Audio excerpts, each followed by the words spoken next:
desire? I don't know. Do you think this feeling can last forever? You mean like forever, ever? Forever, ever? Forever, ever? Forever, ever? Sure. God, I hope so. Me too.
Yo.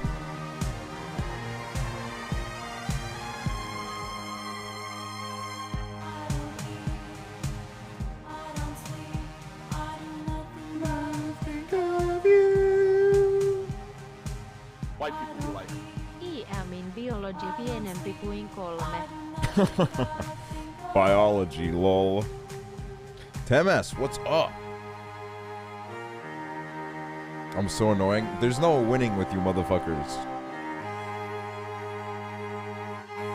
White people be like. Rice sauce. Thank you for the 5 months. And Katie Mickle, thank you for the 2 months. Hughes, thank you for the 10. Do an Estonian meetup, bitch. That is literally the last thing I would ever do, I think.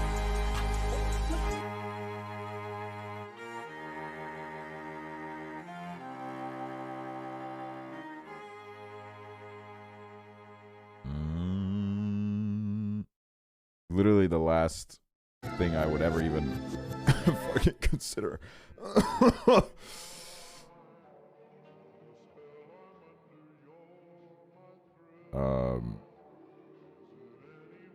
Sorry guys. Sorry for the cough. Can I have your address? White people be like. Joupo and how is everyone? Yeah, sure, man. I'm gonna order sushi. You know what? I'm gonna order sushi. Yes, sir. But, alright guys. Entertain me on this dilemma I have. This sushi place White people be like. does chicken wings, and in the pictures they actually look really good. So I might actually get it, honestly. Like ew, sushi? Bro, you're being cringe.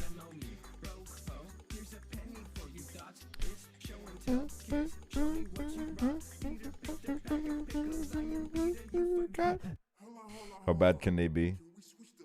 Yeah, I mean, let's try it out, right? They also got chicken nuggets. What if I order from the sushi place and I don't get any sushi? I just get chicken wings and chicken nuggets, and I get like, that's really a child's order. I mean, they look good. Fuck it. If I die, I die, man. I don't care. Sounds about right? No. I'm not a stingy eater. I just don't like raisins, and I don't like I mean, dude, seriously, fuck raisins. I don't know why everybody has to be, like, anybody who likes raisins, I don't know why they have to be so, like, ride or die for raisins.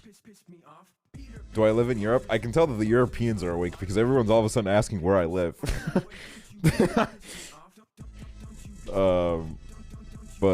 Yeah, I live in Europe. Let me just,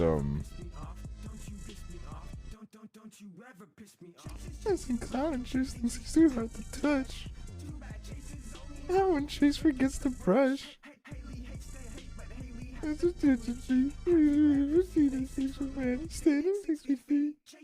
is chasing clown and Chase thinks he's too hard to touch. She's only when Chase forgets to brush. Alright, man. Oh, accidentally just. Let me see.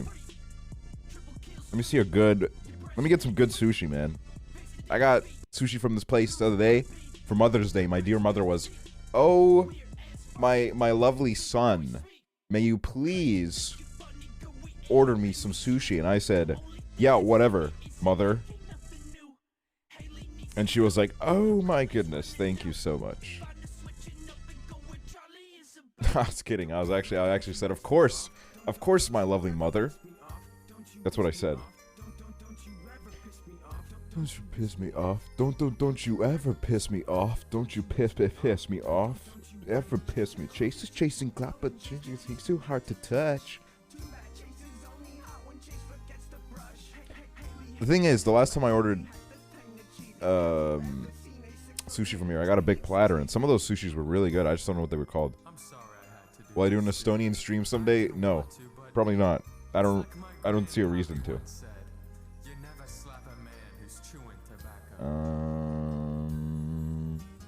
Goodbye, Chase. Goodbye to Claire. Goodbye to Haley Sharp. Rest in peace. There'd be 10 viewers, exactly. There'd be 10 viewers, and they would all be collectively trying to fucking dox me. White people be like,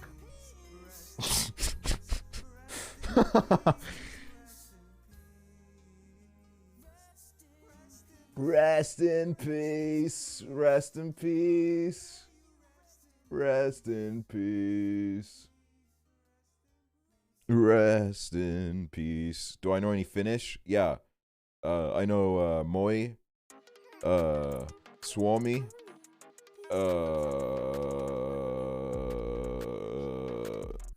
I used to know more, and then I stopped going to Finland every year. I used to go to Finland every year, and now I don't. I haven't gone to Finland in like 7 years. Like, I just haven't made it over there. I gotta come check out your guys' business.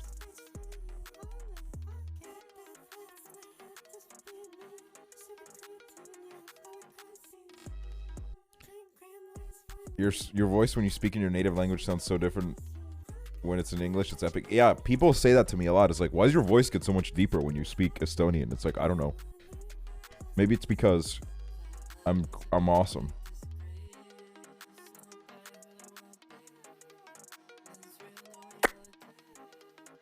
Face real?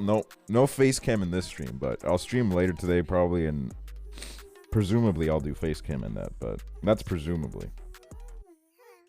Which fucking platter did I get? Okay, I think I got this one.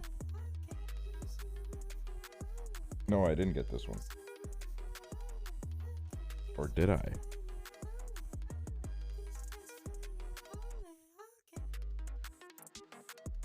Not me trying to figure out my order.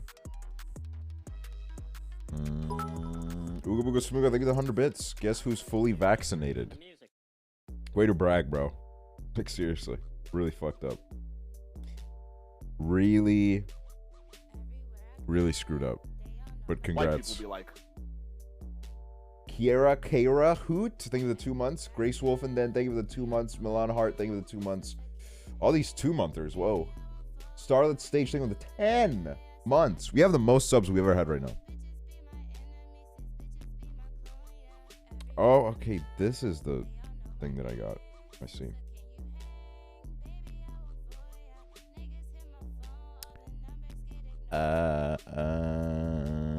Please tell me you've watched Elon Musk hosting SNL. I did watch some of it. It was about as painful as you can imagine. Really as painful as anybody could have predicted it to be. Okay, I need to figure out what. Oh my god, bro. How am I supposed to know which fucking sushis off this platter I liked? I don't fucking know. I have no clue. I'm just gonna have to. God fucking damn it. Whatever.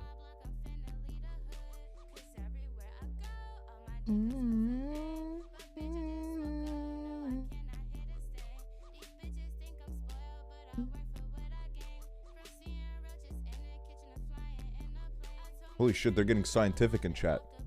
Well, for one, English, specifically in comparison to Estonian, is a much brighter language, with sounds that are more likely to be higher pitch. Second, when you're speaking your native language, you're more relaxed, so your voice is deeper, and also minor things like regional inflections are quite different. Damn. Real talk. That's... People say that actually viewers are not smart. It's a very common stereotype on Twitter. People say actually viewers are very dumb. People say that a lot.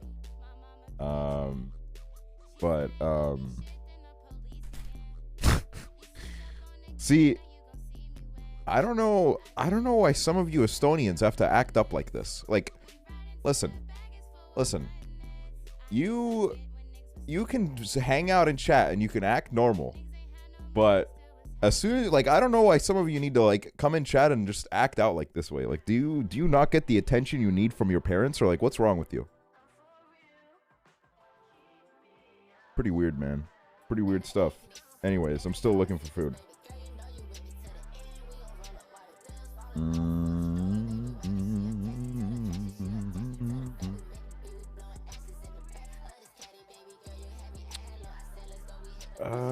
What the fuck? How do I...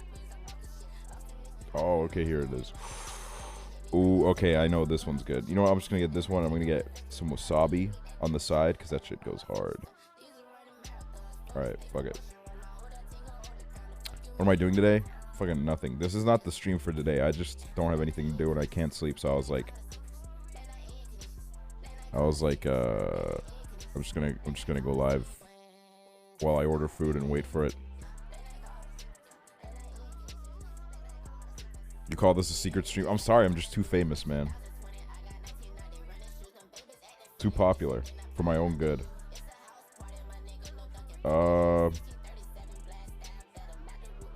I'm just gonna assume that they'll give me chopsticks with this. Alright, whatever.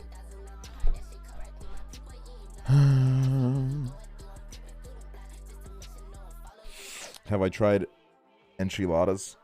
I think so. At some point. At some point in my life, I definitely did.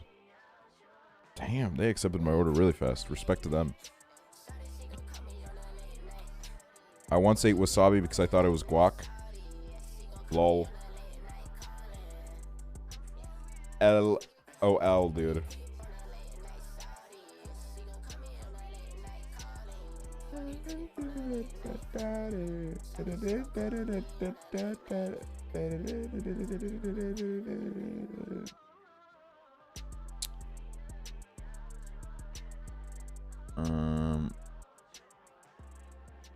I'm planning on going to Estonia after my graduation. That's interesting. That's an interesting choice to go to. But it can be pretty fun here. There's a lot of fun things to do. Especially if you don't live here. It can be pretty nice.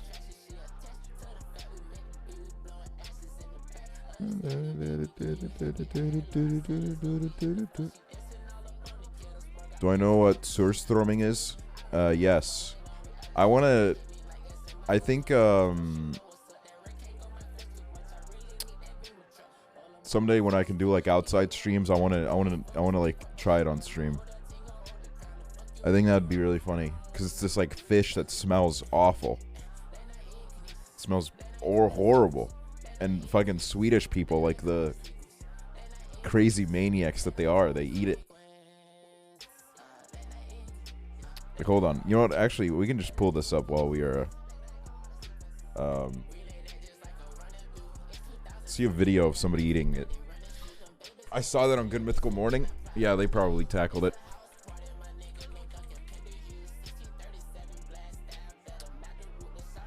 Americans try surströmming. This is perfect for you guys because some of you are American. Look at this. They say that when you first open a can of surströmming, it's one of the worst smells in the world. Let's not do it then. I don't want to. You've broken the seal. Yeah. This is fucking fish in a can. Okay, nope. I'm not. Oh, God! Okay, alright. As you can tell, it smells pretty bad. They're not really enjoying the smell. Also, whoever set up their mics fucked up because their mics are peaking really bad. Can we leave? That's so bad. Oh, it's coming. It's traveling. It's traveling. Oh God! Someone turn on the air. All of the worst gag Is that Will Neff? What? What the fuck? Wait. What the fuck? I'm definitely gonna heat. It's one of the A worst what? things I've ever smelled in my life, and I can't wait to get out of here. I smelled this from outside the building. What the fuck is he doing there? I swear to God, Will Neff's been everywhere. What the fuck? What? It's like fish I'm so confused right now. Durian, the fruit. and dead body. It smells like foreskin. And He says his hair is so different. What? Let's hang out. Like regret. Like you smell regret. And it's weird because you smell it at first and you're like, oh, that smells bad. It's like a national park bathroom that somebody just dumped a bunch of dog food in. Then another smell kicks in and you're like, oh, that really smells bad. No, it smells like Duke. It smells like poo. Then another one kicks in and you're like, I'm done. Have people been puking? Oh my God. I can taste it already. He looks so different. The tin looks like it's left over from World War II, honestly. Ew. Holy shit. I think it's just in a soup of its own fermentation. No! No! I thought there were gonna be pieces of just soup. Oh, it looks like a booger. Ew. This doesn't look like a real color. Ew, I would definitely vomit on stream if I did this, actually. I don't know if this would be a good idea. When you walk by a sewer, I have a pretty strong gag reflex. and bacteria that is congealed. Taking it out and putting it on my plate intensified the smell. Has anyone eaten this actually? Dramaticans. I can tell that you're European just by the fact that you said Dramaticans. What the fuck? Dramaticans. That's so funny. It's worse. It's worse than you think it's gonna be. It does not taste even. You're supposed to open it outside or underwater, but that's not good content. That's not good content. Good content is opening it up and then eating I it. just want to get out of this room. I can imagine this probably tastes better with side dishes or maybe rolled up in something. What the fuck is this, and where is it from, and how do I never have this again? Scratch that off the bucket list. I feel like the smell is so overwhelming that it's informing my taste buds to not like it. Do I have to swallow it? No. No, I don't want to. There's kind of a really clean fish taste in my mouth at this point. But at the very beginning, it was, I don't even know what that taste was. Jesus Christ. Ew, ew. Why is it hairy? And there are definitely bones in it. Should I stick this whole thing in my mouth? How could this be? Why are they so dramatic? I don't know, man. I haven't smelled it, but people say it's like really bad smelling, so I don't know if they're being that dramatic. The worst thing I've ever eaten. The worst thing I've ever smelled or put in my mouth. And I am not exaggerating. That was the weirdest thing in the world. It was awful. For the longest time, I thought that was called It's Sandstorm. pretty badass if you enjoy it and eat it. I mean, not many people in the world, I think, could stomach this. Yeah, my final thought is that I never want to have this again. So let's close. It's not even that bad. Close this chapter on our lives together. Something that's sensitive and people should respect. I would love that. Someone Like, out there eats I've this never, and enjoys it. They I've must never have tried better- it, right? So I can't say if they're overreacting or not. But I would love to see all the people in chat that are like they're overreacting. I would love to like put them in a room and like try to see like how they would react if they're actually like if it's actually that that easy. Oh, Gordon Ramsay. I don't know why I'm watching another one of these, but I am kind of curious to see.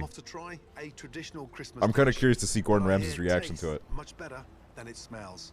Now trust me, I want to get the best of Christopher, and I'm up here to meet two guys who make this amazing delicacy that can only be found here. First of all, I'm excited. Oh, a couple of lads. To see and taste this incredible Couple of delicacy. boys. And it's rockfish. Rockfisk. Rockfisk. Rockfisk. Fisk. Fisk. Rockfisk. Rockfisk. Rockfisk. Rockfish. No, a rockfisk. Rockfisk. Okay. After what seems like hours of saying the same thing. God, I love like people of different cultures coming together and like trying to explain their shit to each other, and then there just being so much confusion. I just love that. Like that's my favorite part about like cultural exchanges, is just like how confused people can be. And how long do you cure it for? It's in for 3 months. Bloody hell. So you pack it with salt? Yeah. And then... Sugar as well. Sugar. So it cures it? Yeah, exactly. And how old is this method? Dates back to the Viking Age. Now it's more popular than ever. Shall we? First, you put salt in the belly, like this, and you just put them in. Is this even the same thing? What the fuck is this? Head, tails. Whatever, it's a good video. True. Opposite. Yeah. And you build. Exactly. Sounds pretty straightforward. Or so I thought. But the Rackfisk master is not impressed. Too much? Too much. Too much? Yes. Less salt. How's that one, Uncle? Ah, good. Good? Uncle. Thank God for that. I've never seen this method before like this. Only here in Røros and Valdres. So it literally is indigenous to this area. It is. We're very proud. It's very popular, especially around Christmas. Oh, no. Little more. Little more. You have to use your wrist. Nei. So. Perfect. Man, your uncle's amazing. Do you ever upset him? Yeah, a lot of times. Yeah. It's better. Good. Good, better. He's happy now. He's been a little bit tough on me. You have been with me for 10 years as well. He's a proper Viking. I'm dying to taste it. Perfect. Oh, there it is there. After 3 months. Wow, that's it there. Ooh, just going in like that. Yeah, it's strong. It's a cross between a sort of cured salmon, but with a vacherin cheese. It was so strong, very acidic. Yeah. This is not very strong. That's not very strong. No. Let's try a stronger one. No, stop it. Let's Really? try. Yeah. Stronger than that. Let's try our special Christmas batch. Bloody hell. Bloody I'm worried hell. that special, in this case, is not a good thing. So, what's special about this batch? We have had it in the barrel for a longer amount of time. Now, oh my God, the smell of that. Bloody hell. Bloody hell. It doesn't look very appetizing. The smell What do you gets mean? That looks stronger the amazing. farther down the bucket you go. Bloody hell. Bloody hell. Oh my God. This is sticky as... Don't you don't eat this, do you? Oh my God. You like that smell? Yeah. No. Look at the Dude, juice. he's... Ew! Juice. That's the right texture. Ew! Can you cut that, please? Is this a joke? Oh my Lord. Oh my God. It's like putty. Why is this so... I fucking love this old man. He's just so, like, proud. You should not think about the smell, it's the flavor. No. No. That's the right texture. Wow. See more from my Uncharted adventures? No. Please click here to watch more clips. No, I'm not clicking anywhere, Gordon. I'm not clicking anywhere, Gordon.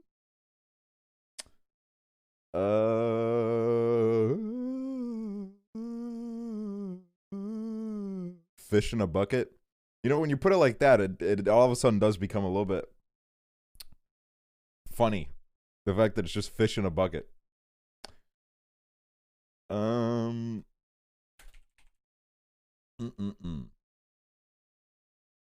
I fucking hate James Corden. Just, I wanted to put that out there. I just got one of his videos recommended, and I just want to tell everybody I hate him. I think he's so annoying, and he doesn't seem like a good guy, so I don't like him. He's just really annoying.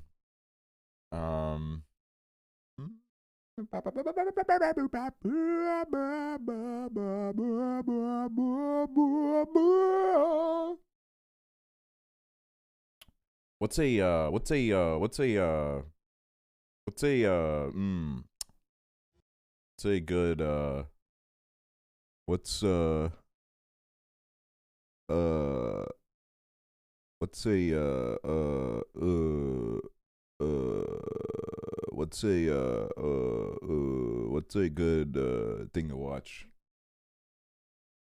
No, I cannot watch Arcade Craniacs right now. I'm trying to chill, all right? Now I'm trying to be like, ew, it smells sour like funky. Also, let's all watch my new TikTok together, please. Everybody gather around, please. It's actually doing pretty well. Shout out to my little TikTok. Doing pretty good. My little TikTok is. Ayo, Subway Chat. Look at that. You can see the corn. The corn.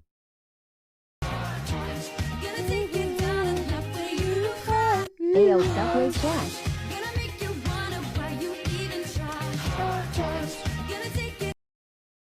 Yeah, keep on hating, haters. Corn sub. Yeah, it's fucking good, dude. Okay? You fucking... What do you guys... I bet you guys don't get any fucking vegetables on your Subway subs because you're little kids. You go and you get little fucking... You get meatballs and then that's it. You check out. You guys are gross. Honestly, corn's good. Thank you. It is good. Corn is so good. It is. Corn is amazing. Did I get a cookie? Not today, man. I'm trying to cut down on the sugar. I say as I have drank Dr. Pepper every day for the past 3 days, and my skin's already getting a lot worse. So I'm a hypocrite. I'm going to be honest with you guys. I'm a hypocrite. Dr. Pepper, the Ants game. Jesus Christ, what a weird take. What a bizarre take. Dr. Pepper. I remember as a kid, I used to drink Dr. Pepper so much. And when you're a kid, you can do whatever the fuck you want. All right, now I'm old. I drink too much Dr. Pepper, I might literally have a heart attack and die. When I was a kid, I could have but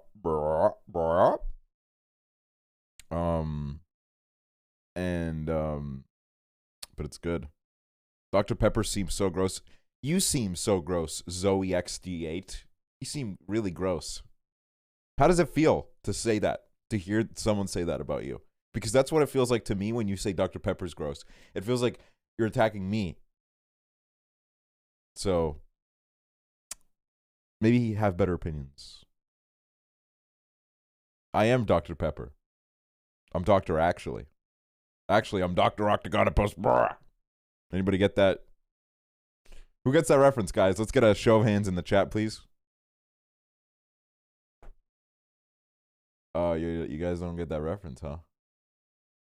Jesus, how do you not get that reference? What?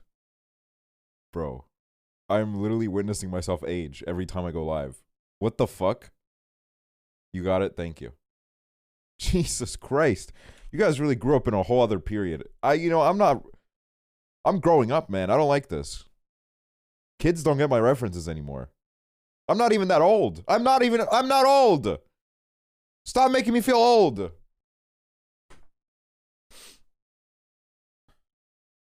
I'm not even old.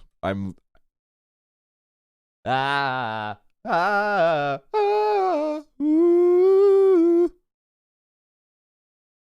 Let's see.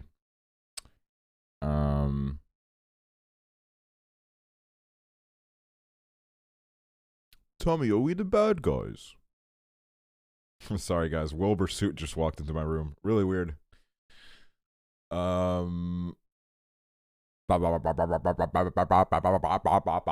Somebody said, can we watch How It's Made? I'm looking this up. How It's Made. Sorry, guys. Just hiccuped. How It's Made Oreos. Early in the 20th century, an American biscuit company introduced a Could it be any lower quality? two chocolate Whatever, I don't with care. rich vanilla icing at the center. This sandwich cookie created an instant sensation. I can't even fucking make out the Oreos, bro. It hasn't lost its appeal. People still crave this sugary fusion of crunch and cream. Dipping the sandwich cookie in milk is a tasty tradition, and whoever started it must have been one smart cookie. Aww. I did. That was me. Sandwich cookies start with pure granulated sugar. Ew. This worker heats batter Sugar? in the mixer as he prepares to whip up the batter for the wafers. He adds 2 kinds of cocoa. The combination Rocket transmission. I think it was $2. I hope you feel better. Hope you're okay. Thank you for the dono. A specially formulated canola oil mixture will transform these dry Ew. as huge beaters blend. Looks like sewer water, bro. They add water, and the batter starts to look like a bubbling chocolate soup. They add dry ice, which chills the batter as it evaporates. Scientists use that in schools to show science. That shouldn't be going in Oreos. The dough will turn out less crumbly than it would have been if it had been kept at room temperature. So you're telling me somebody's touching my Oreos? I don't like this. I don't feel comfortable with somebody touching my Oreos before they get to me. Is ready to go. The worker shovels it onto a grate, which protects his fingers. Looks like it's a pile of fucking cow poop, man. What the fuck is this? I'm never eating Oreos again. I'm done. This machine Who the fuck picks it up with a shovel? While pressing intricate designs and the brand name onto them. You sound like a white mom. I basically am at this point. I drink wine and I make funny jokes. Ugh. Looks like shit, man. The freshly molded cookie wafers now move from the silicon conveyor to a steel one. It takes the wafers into a gas oven, where they travel in a continuous... Have I ever met a mom? Yeah, I've met your mom. And she was awesome. After that, fans cool the wafers to the desired crispiness. The chocolate wafers then move to another conveyor, which feeds into a series of chutes. Yeah, this is marbles, dude. Marbles on stream. She's deaf. Travel over ramps designed to make them Our love to a certain position. went above that. One row lands plain side up, and the next lands with the embossed side up. This correctly orients them to be sandwiched around a cream filling. My mom doesn't like you? That's not what she said to me last night. Let's fucking go, dude. As a cylindrical pump deposits the vanilla cream on the plain side of the wafers.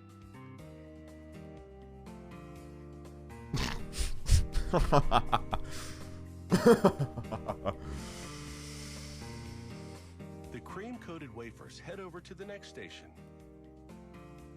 Here, machinery moves the top wafers onto the cream-coated ones. Okay.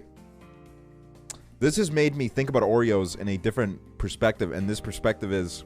The cookies move up for the I just don't care for them that much. mechanical fingers separate them. Show us how they make the Lady Gaga Oreos. Then grippers swing into action to move each little bunch forward. Do they ever clean that thing? I own the factory and I make sure that it's never cleaned. Because I feel like the bacteria that builds up over time, it builds character. The trays full of sandwich cookies move on to the wrapping station. I just don't believe in, like, cleaning Oreos. Cleaning my Oreo factory, alright? I just don't believe in it. I watch you so much that my dad recognizes your voice. Yo, what's up, daddy? Move in to seal the package at both ends. Finally, they're shipped to retailers. But once these sandwich cookies are in the pantry, it might be tough to keep them under wraps.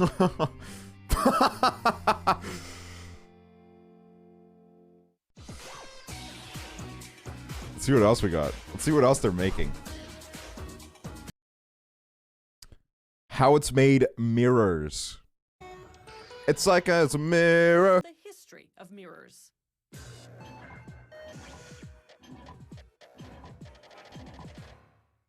The earliest mirrors were curved pieces of highly polished metal, such as brass or bronze. What the fuck is... They're even mentioned in the Bible.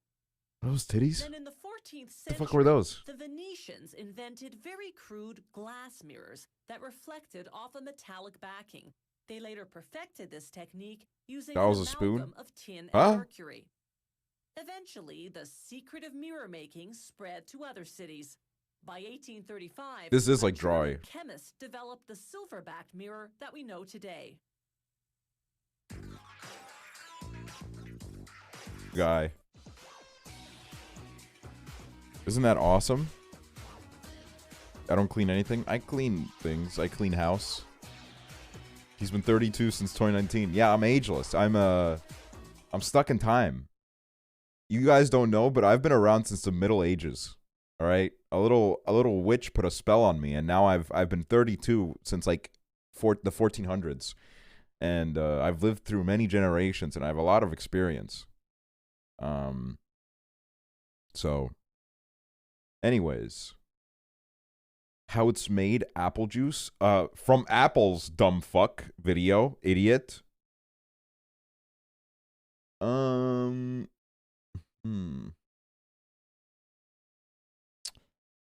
Let's see.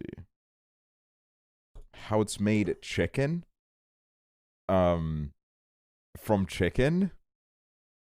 Duh. How it's made Pringles. Here's how you make Pringles. You make the worst thing ever. And then there you go. Fucking sucks.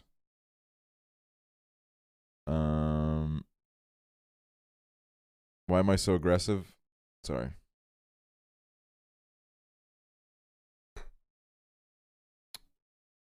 Jawbreakers, how it's made. I used to not think jawbreakers were real because I just thought they were. You should have seen the look on my face when I found out that they weren't just a thing in Ed, Ed and Eddie. And that happened like I only found this out like 3 years ago that they're an actual thing. I thought they were a thing that Ed and Eddie made up. What the fuck? Why would you ever do this? Why would you ever? This is gross. The large ones are just for show. Most gobstoppers are smaller than a golf ball. To make their bubblegum centers, synthetic It is such a gross concept. It literally it makes me want to cry. A thickener, a preservative, and an oil Ew, dude. palm stearine are added, so the sweet won't stick to your teeth. I can't believe someone's job is to make jawbreakers. Like, we don't need this. We don't need jawbreakers in society. Degrees Celsius for 4 hours, the batter pours into trays to cool. Sugar, coloring, and flavoring would deteriorate in the heat, so these are added later. This is how they make chicken nuggets. This base to make gum centers Bok, for bok, bok, bok, bok, bok, bok. 450,000 gobstoppers.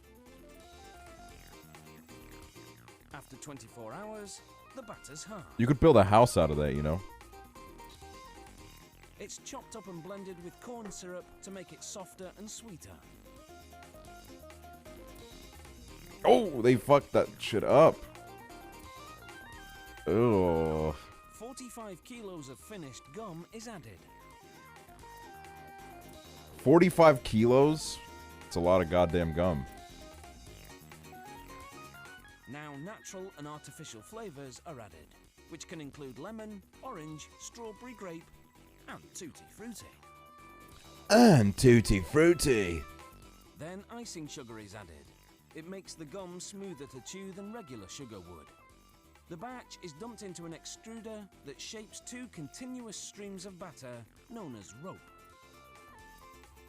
Another extruder divides each rope into 6 hollow tubes. The cavity inside 6 will become hollow like a square tubes. inside the gum centers. The gum Slices centers. the tubes into 1 meter long segments. Just kidding, I don't care.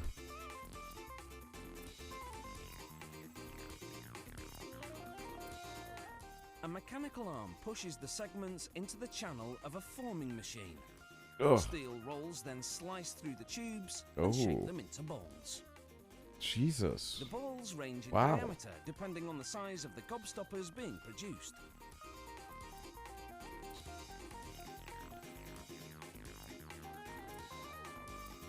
Little bowls.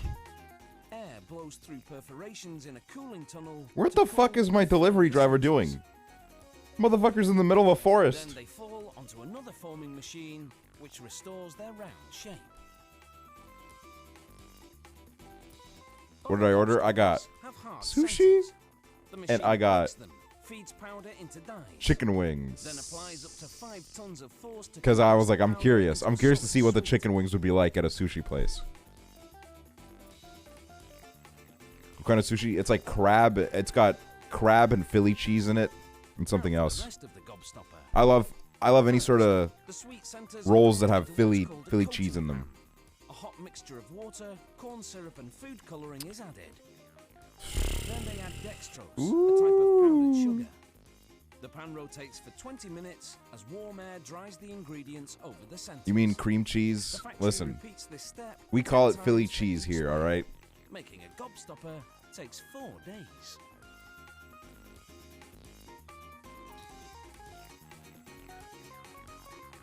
This batch gets special treatment.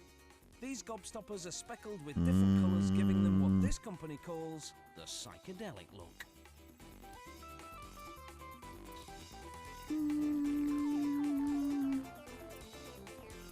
After the sweets have dried for 24 hours, pinches of powdered carnauba wax are added. What? This gives the gobstoppers a shiny finish. Gobstoppers?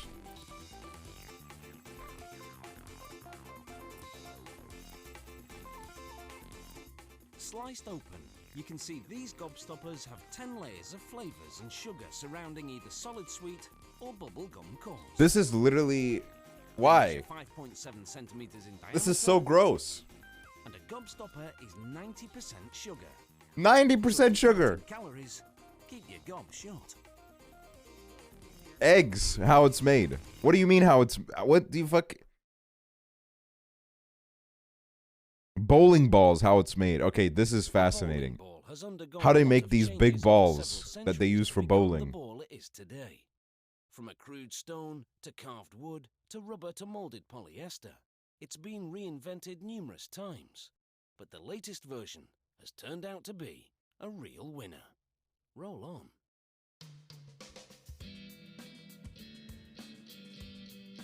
Technological advances have reshaped the bowling. Yeah, nice balls, dude.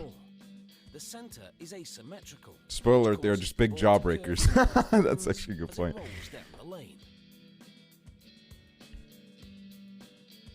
The core is made from polyester resin. Blending in minerals like barytes, silica powder, and limestone. Yeah, I can fucking imagine the guy from Welcome to Cartel TikTok. The result looks like a chocolate milkshake. Or make that hot chocolate, because a catalyst triggers a chemical reaction that heats it up. As the mixture is piped into the molds, it quickly starts to cure and solidify.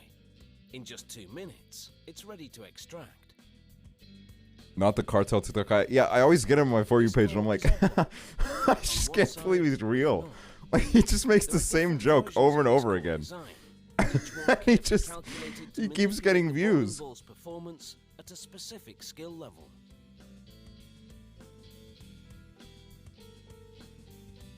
I think it's because he's so confident. The core is drilled to make a pinhole. The core 4. They drilled core 4. This allows the core to be suspended in just the right position. They suspended core 4. The center is about to be held in a more uniform sphere. That's not a ball. How am I supposed to bowl with that? Onto the bottom part of the mold, and the top Shit looks like one of like Seth Rogen's fucking vases, dude. Plastic from leaking out. It's a liquid polymer blend. A special chemical in it causes the mix to solidify slowly. Ew, they're putting ice cream in there. Welcome to Ice Cream TikTok. And type of bowling ball being made. When a mold is opened, all is revealed. The core is now sealed in a symmetrical polymer shell. Why has it got like a neck?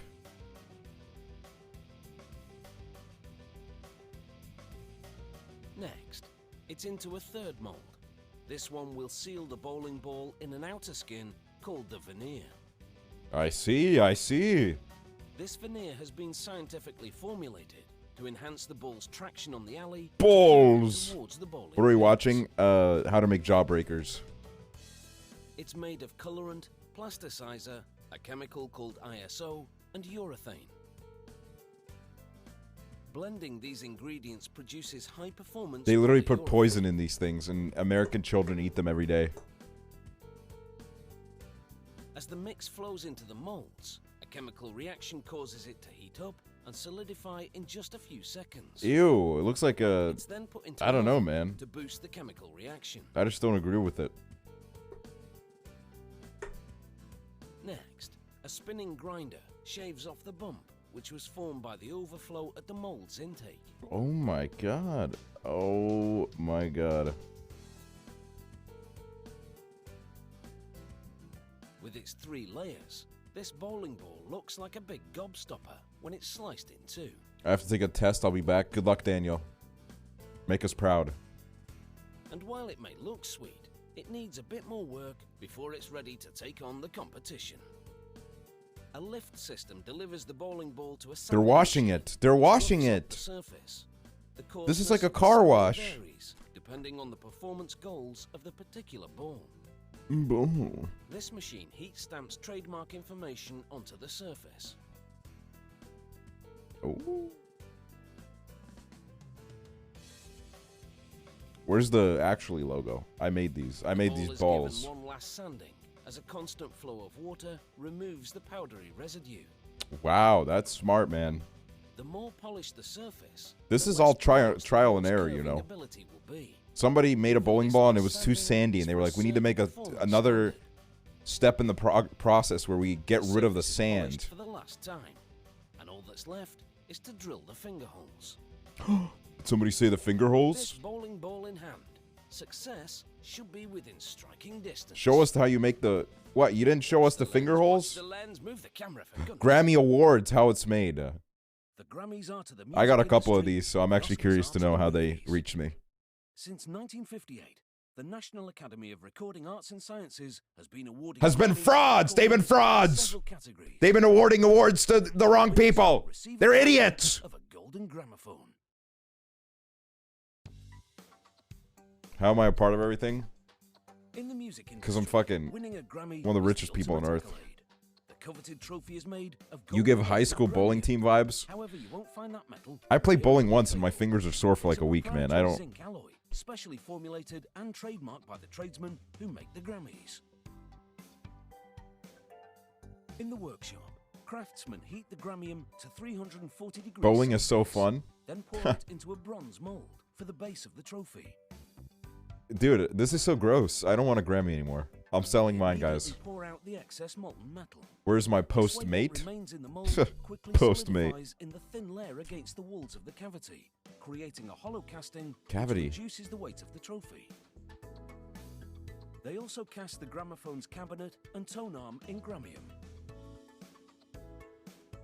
grinding each cast component with a belt sander to remove mold seams and excess metal, and to smooth out the surface. I really want to win an award. Actually, I don't know. They then hand file the areas the belt can't reach. It looks fake.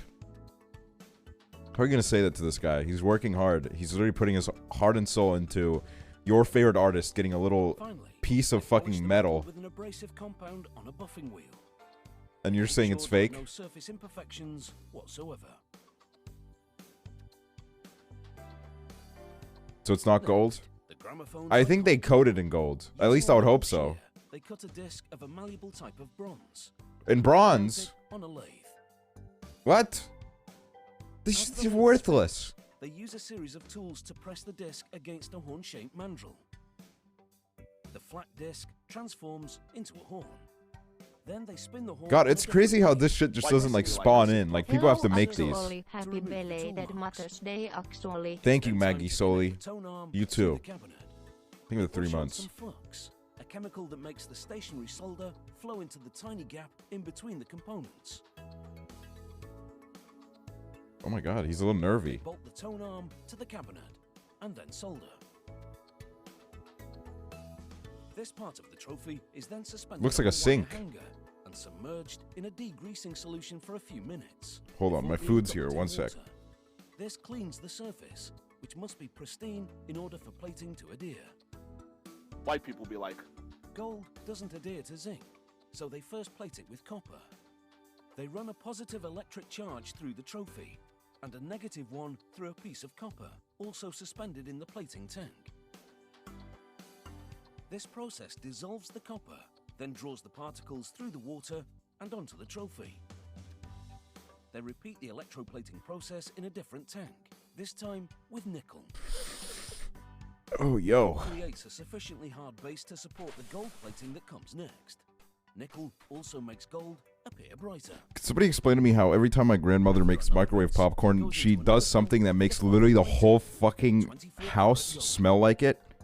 Like I just I opened my door to walk out of my room, and I just got like, this like insane smell of like popcorn cheese.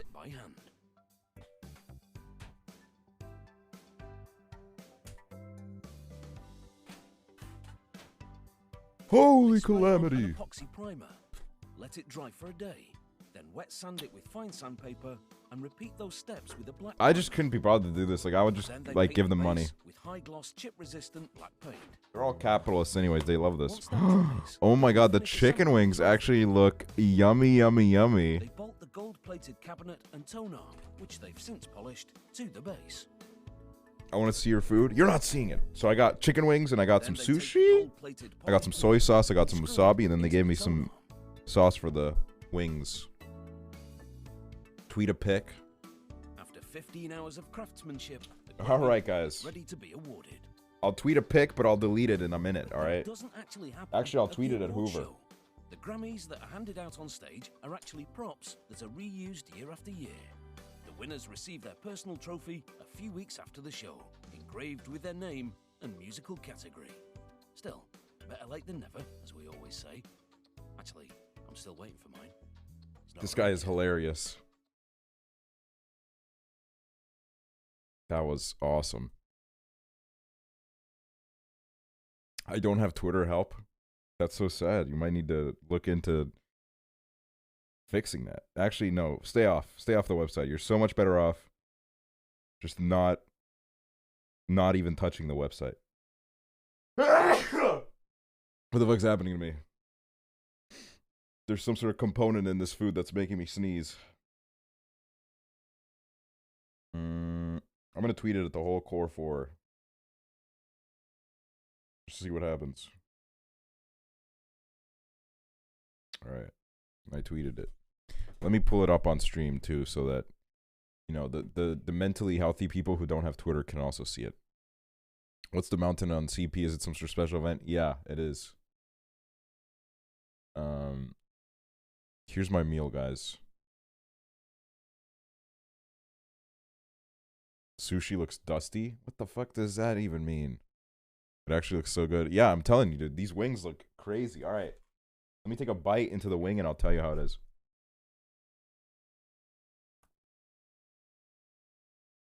Holy shit, man. These are actually good. Why is the sushi white? Because it has crab. It's crab sushi. The sushi looks like styrofoam. Stop it, guys.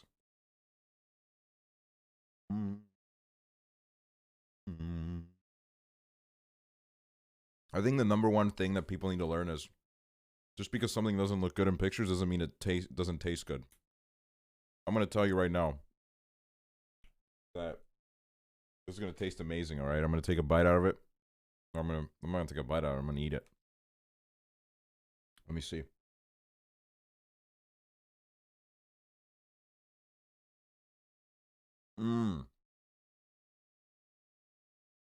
They're fucking good.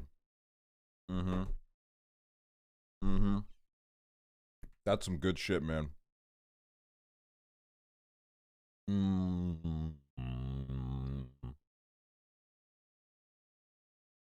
Let's see.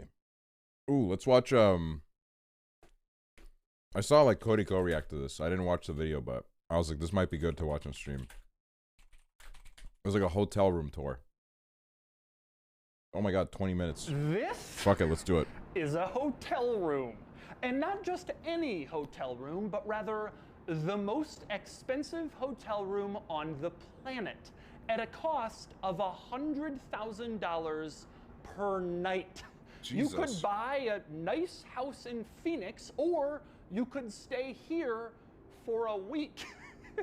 It's located here in the Palms Casino Resort in Las Vegas, and today I'm going to take you on a tour of it. That's crazy. I've borrowed this room courtesy of Vegas.com, which is your one-stop shop for your Vegas vacation, letting you bundle your flights and your hotel rooms and your activities and shows. I would skip this, into but one I'm eating chicken transaction wings, so with I don't want to big touch my discounts. mouse. If you're planning a trip to Vegas, you have to check out Vegas.com. So now I'm basically, I've and for a been limited forced to time, you let can this use guy the play his promo ad. code Doug10 Also, for Savannah Barrett, 10% thank you for the off Prime. your Welcome to Vegas Doghouse. vacation. Check it out by clicking the link in the description below. But back to the hotel room. This is called the Empathy Suite, and it's basically a 2-story mansion in the sky. It's effectively an all-new room as part Looks of ugly a as nearly fuck. $700 million renovation of the Palms, and this is the crown jewel, the ultimate hotel room in Vegas, probably the most expensive hotel room on the planet. And today, I'm going to take you on a tour of it. Now, eagle-eyed viewers may point out that I don't normally I got review eagle eyes. hotel rooms, but I did review a few houses last year, and ever since then, people have been asking me, begging me for more property tours. Woo! So I figured, This why wasabi's not come strong, out to man. I Vegas opened it and up, went review a straight into my hotel room that nostrils. costs I felt it. $100,000 a night. Seems reasonable enough. So let's get started with the tour. Shout out to this wasabi, man. Guys, this is the Now, I'm wasabi standing here challenge. in the entry of the Empathy Suite, and a few things to go over. For one thing, it's about 9,000 square feet, and yet it only has 2 bedrooms.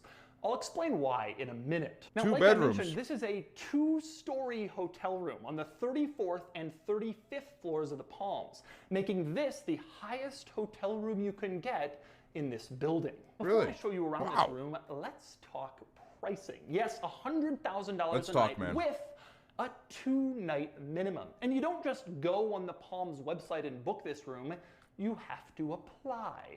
And then they do their due diligence to make sure you can actually afford it. The other way to get in here is if you have a $1 million line of credit with the Palms. Then they give you the... I just spilled soy sauce all over my shirt. I don't even know how that happened, but it's all over my shirt. It's the boys that share shirt too. This is, hold on, I need to change my shirt. Luckily it didn't really go anywhere else, so I can just change my shirt, but hold on one sec. I gotta change my shirt.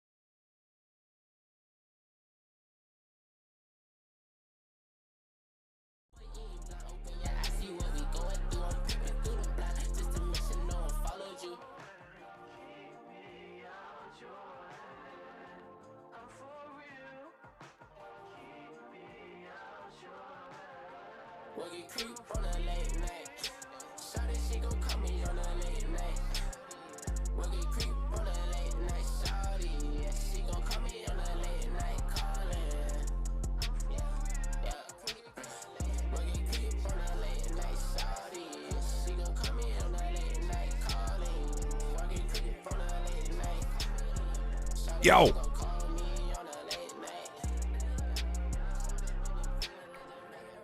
Time to wash that shirt later. Give it a good wash. Give it a good clean.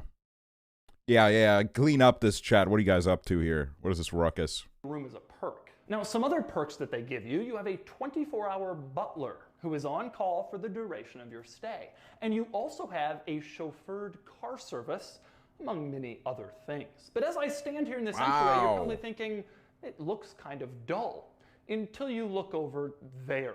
And then you see some sharks. The sharks are there because they're those are not real. Famous artist Damien Hirst, who designed 6 Nice try, individual dude. pieces I can see through for it. just this hotel room, including these sharks, which are called winner-loser.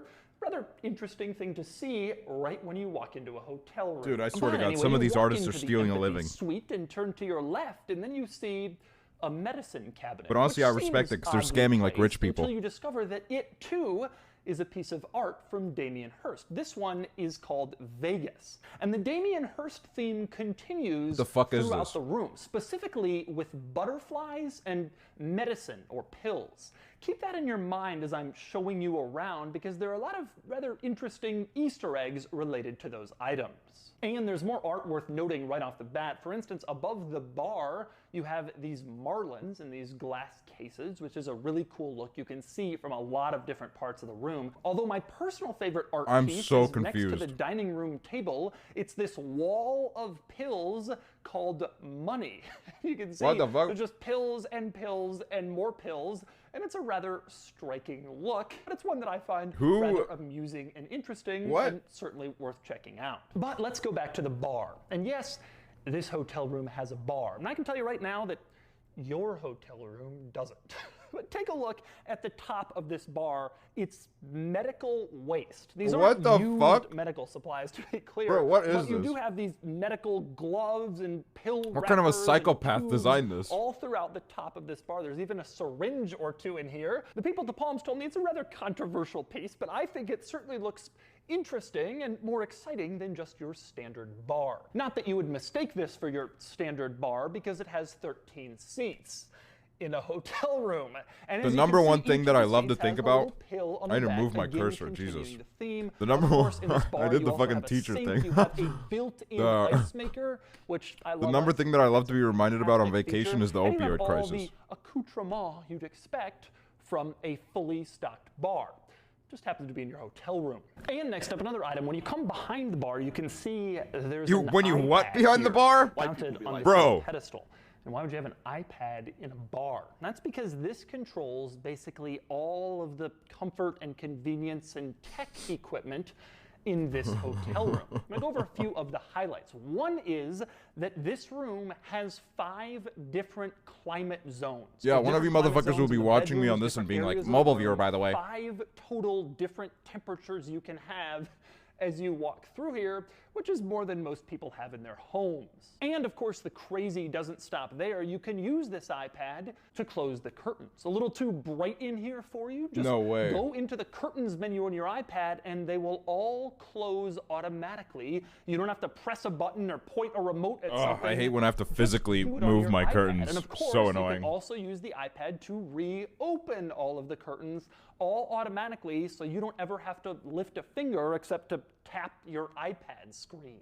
And here's another great feature of this iPad. When you stay in a hotel, you want to put the do not disturb sign up or request housekeeping, there's a little hang tag you put on your door. In this room, you can select This guy's fit as fire, man. Look at him. He's serving. You don't have to walk all the way to the door and put a little placard there. Instead, just tap a button and it turns on a little panel outside the door, letting housekeeping know that you're not to be disturbed or that you want housekeeping. Pretty cool. And by the way, it's worth noting that this iPad is not unique to behind the bar. There are iPads like this all throughout this room. I think there's 5 or 6 of them. So no matter where you are, you have easy access to close the curtains or request housekeeping or basically anything else. And next up, moving away from the bar, we walk now towards the living area, or one of them, and the dining room table, and here in the kitchen. Now the kitchen is over here in a corner, probably not going to be doing much cooking or food prep while you're staying in this room, but it is You're seeing here, Jimmy Fallon today? And there's a nifty little Holy feature. shit. You can access the kitchen like I just did by walking through the room, but if you have like a caterer coming over I will to steal make his money. food, Let's you don't go, want them dude. to walk through your party. So right when you enter the room, there's a little hidden door on the side. That's your butler's entry to the kitchen, and they can just come right through here, access the kitchen, and they won't have to disturb the guests by doing so. That is a pretty cool quirk. And next up, let's move back into the living area for one of the great seating areas of all time.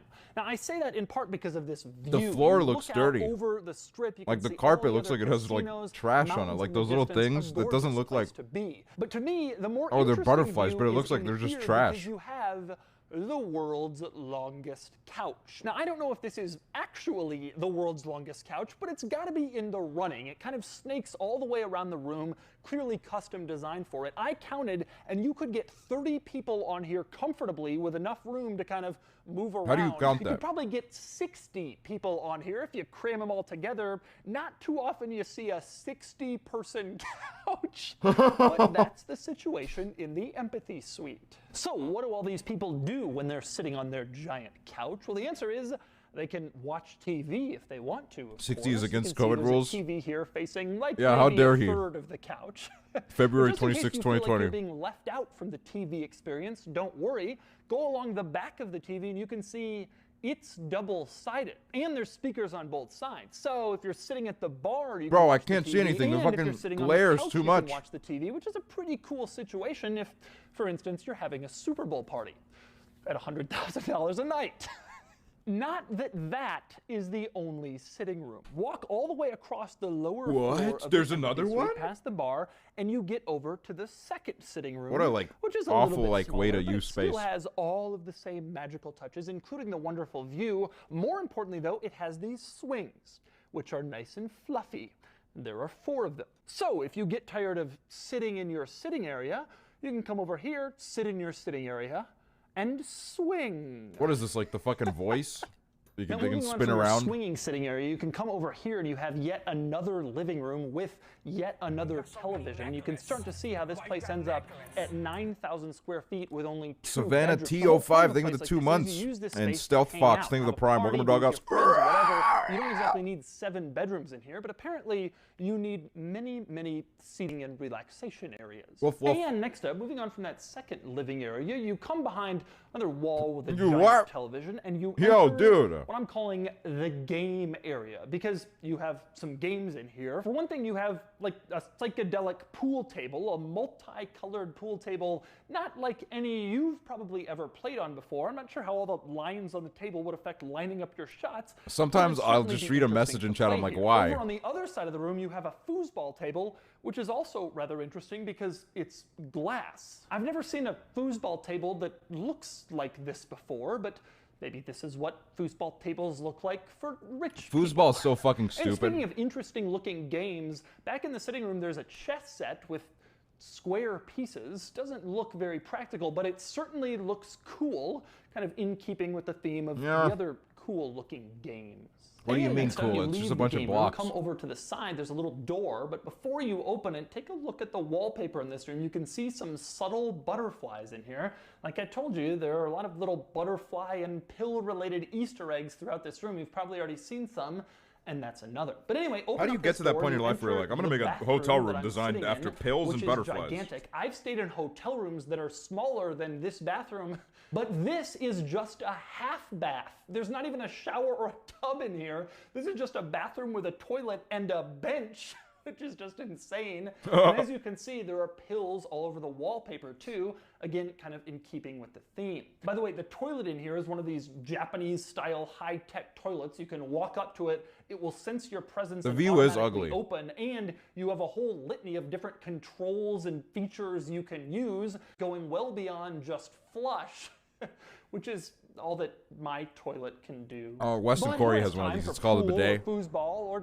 I'm pretty sure he does not pay bathrooms 100K a where night. You have this balcony. Come out from the bar and from the living areas, open the door, and you can see this is the coolest balcony I have ever seen. The coolest balcony you have ever seen. The coolest balcony anyone has ever seen. One major reason for that, of course, I don't is know. Let's the slow down there a pool, little bit. which actually hangs out over the hotel, facing toward the Vegas Strip and all of the other casinos and the bright lights. You're literally swimming kind of suspended above everything out there. Well, that's fucking higher terrifying. than anybody else at the Palms, facing all of Las Vegas. That has got to be one of the coolest things you can do in this town. And by the way, Looks kind this of ugly, pool yeah. currently, I would guess about 95, 96 degrees. I'm sure you can turn it up or down, or you can just sit in here, soak, and look out over the world.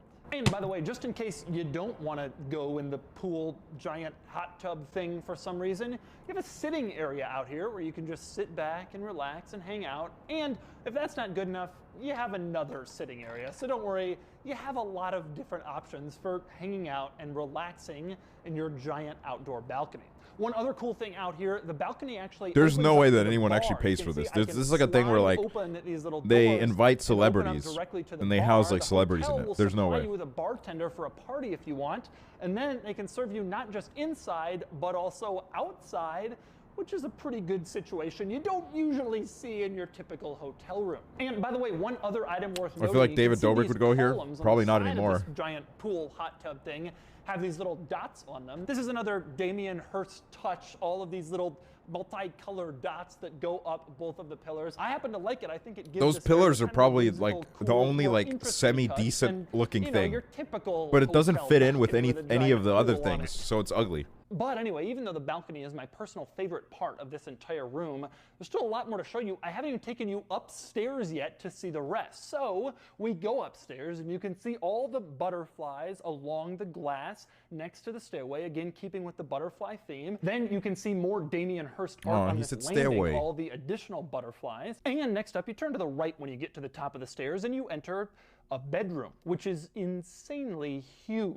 I say that because you're currently looking at like a large room. What the fuck do you do with this much space in a hotel room? There's no bed in it. The bed is in the other part of the bedroom elsewhere. That's just how big this room is. It has a bed and a seating area and like this little nest thing hanging from the ceiling, which you can just kind of curl up in and hang out if that's what you want to do in your bedroom. And you have some interesting views. You know what this reminds me of? The bedroom This reminds me of like an down Animal over the Crossing bar house where you area just and like into throw the together living all the space random shit that you within found. the suite. You also have a view kind of over the balcony. Like, yeah, there's the your fish and pool shit. that's out there on your hanging balcony. Or you can look out the other way and see over the whole city, this incredible view, more of the casinos, the Raiders Stadium under construction, and far more than that from your perch in your bedroom nest thing. But maybe the best part of this bedroom isn't the bedroom itself, but rather the bathroom that's attached to it. The bathroom is quite large, as you can tell. But Dude, there's that's so not the many most better hotel opulent rooms. part of the bathroom. Keep going through the shower and the tub and the sink and all that,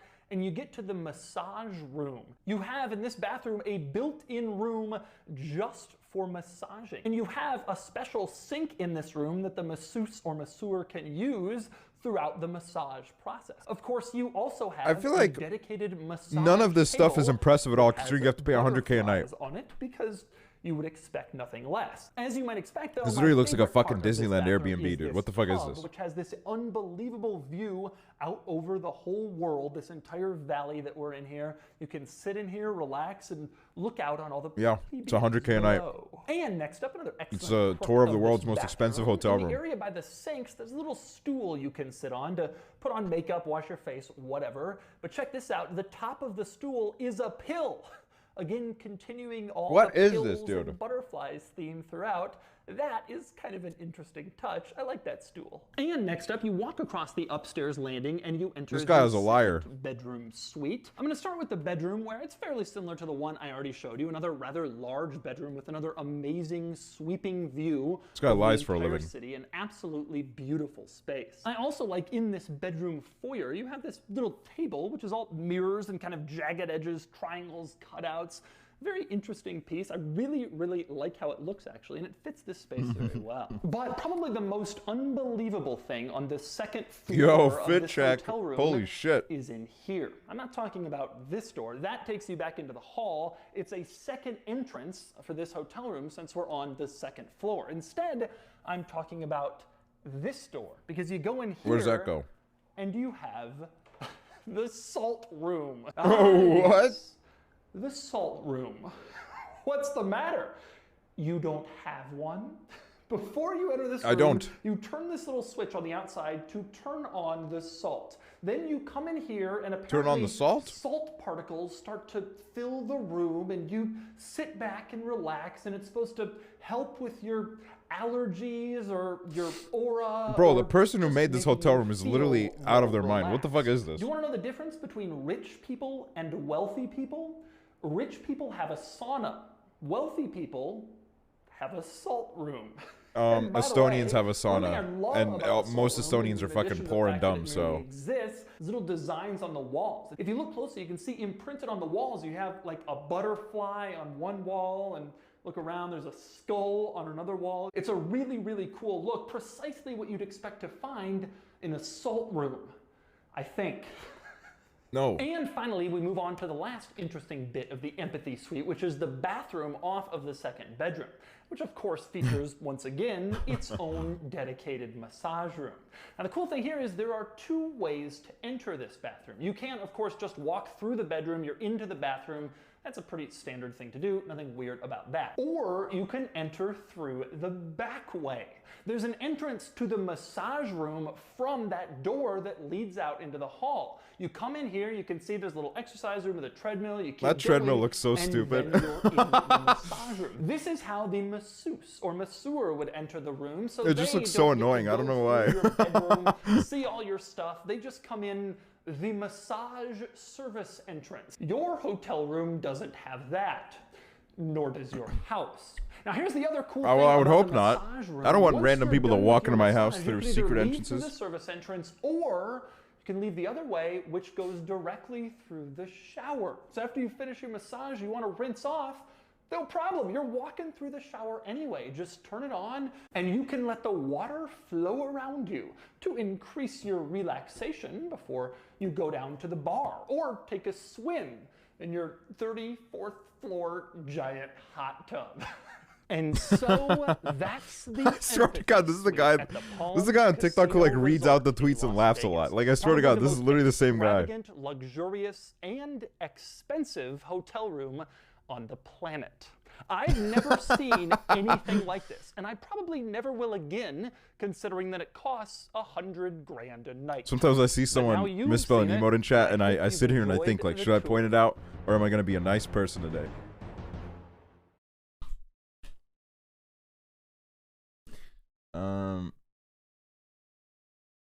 Inside a $40 million New York City penthouse with amazing views.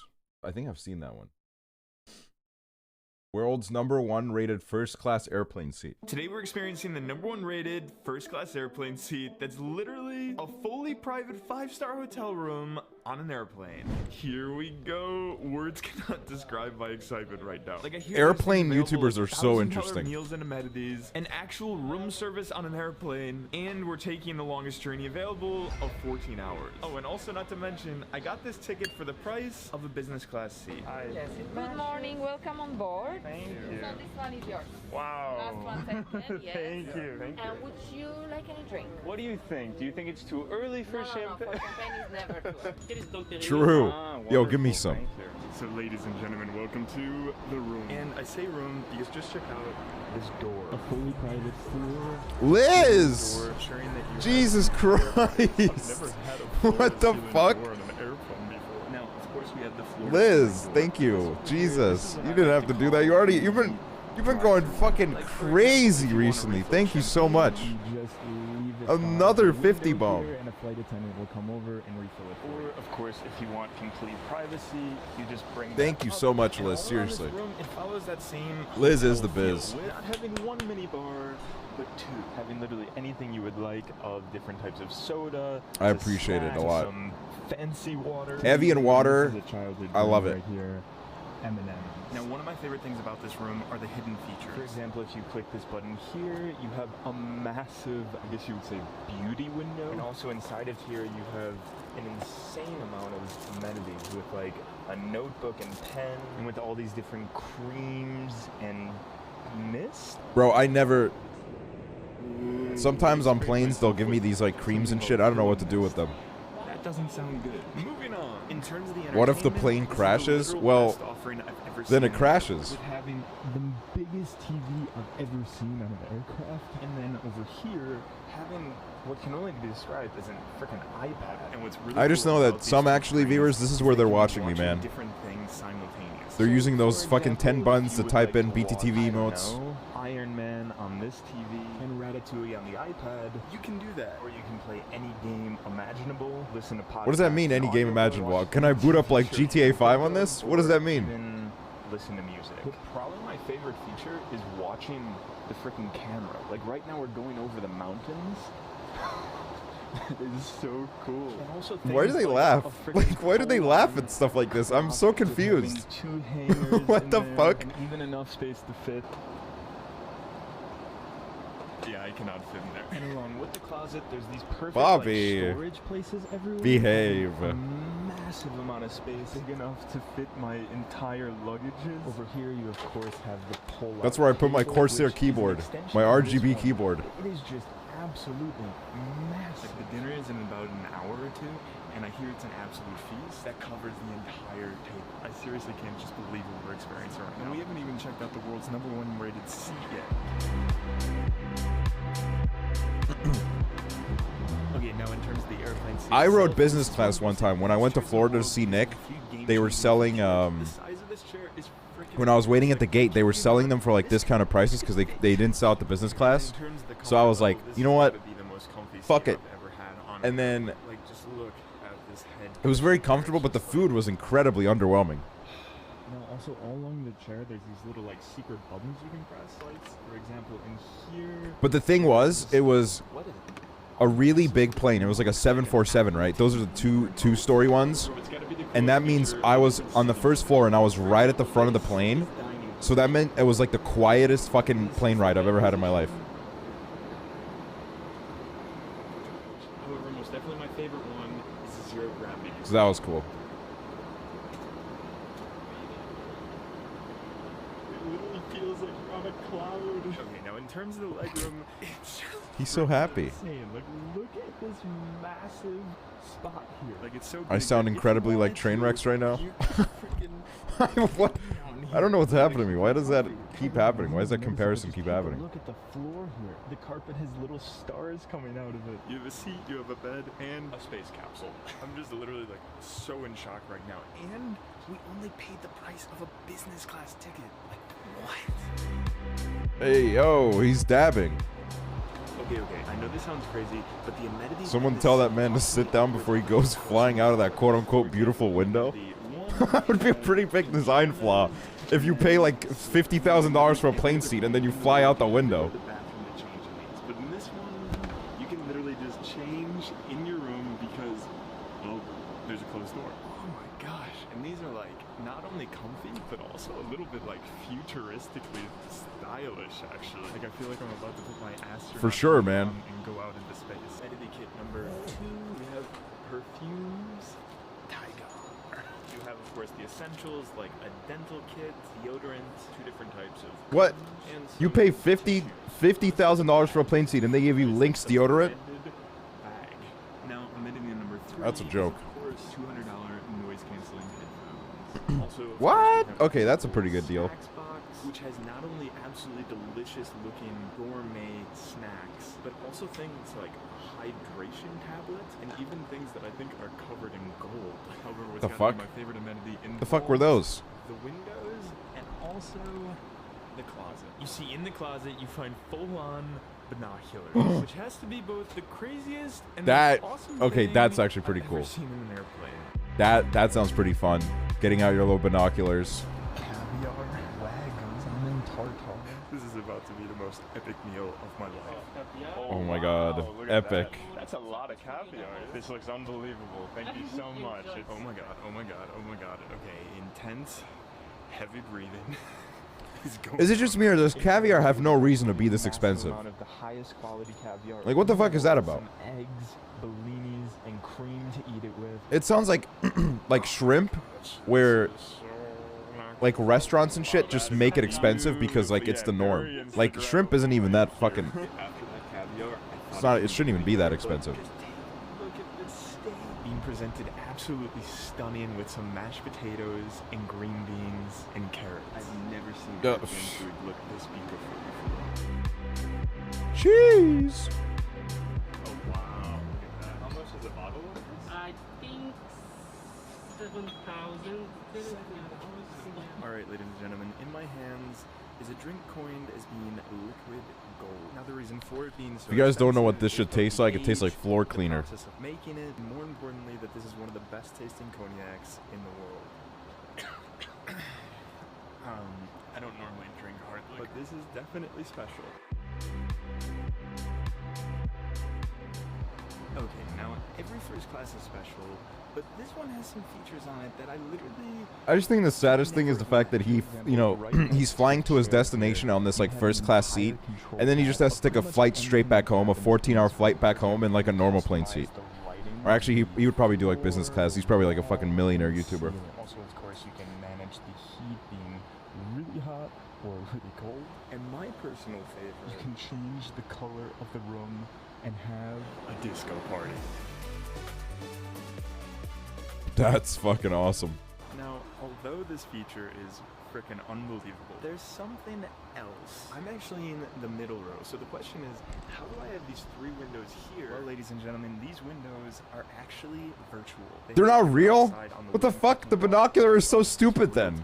What? And they feed it through a high-definition image and place it here. To be honest, just Why the fuck would the binocular thing just literally lost all its value? put somebody here, maybe you would notice after a while, but to be honest, I mean, it's freaking realistic. That is so shit.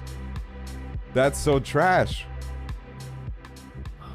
Welcome to my bed. This is literally the comfiest I've ever been on an airplane. Like, just look at how my head is back. Damn, they're like fucking tying him down. What the fuck? And let me tell you, I did not get this bed to sleep. I have not slept in 1 hour of these 14. They're gonna steal his brains. This is literally the most epic cinema I have ever been in. Like, it's your What? personal little room.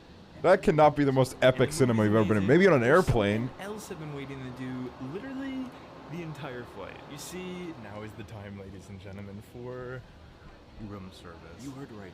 Literally on-demand room service. That's it. Kind of works that way on most planes. You can press a button.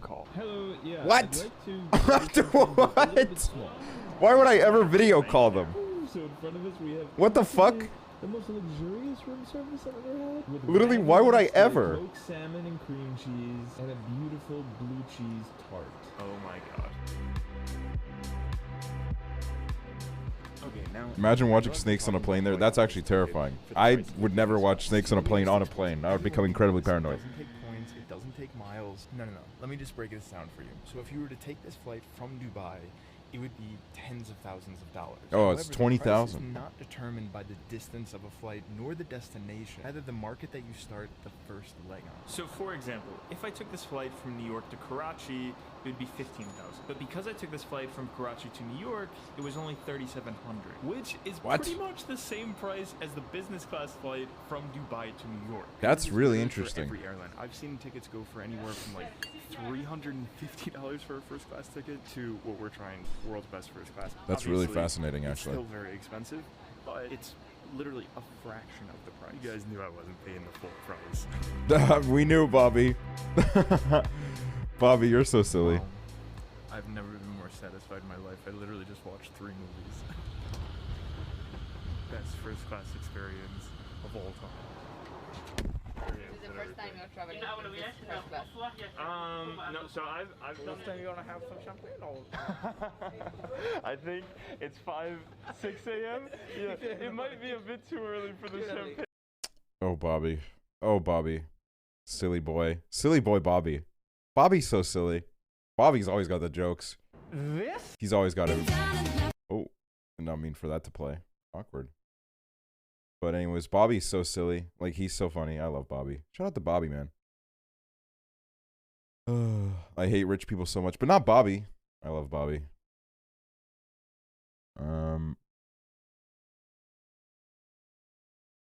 Let's see. What else do we have? Let's do a few more videos, and then I'm gonna get some rest. Get some rest.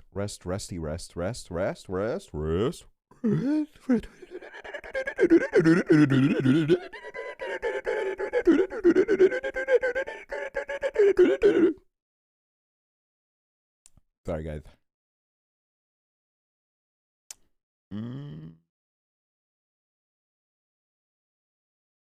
God, Hassan's stunlocks are so funny. Let me see if I have any TikToks to show you guys.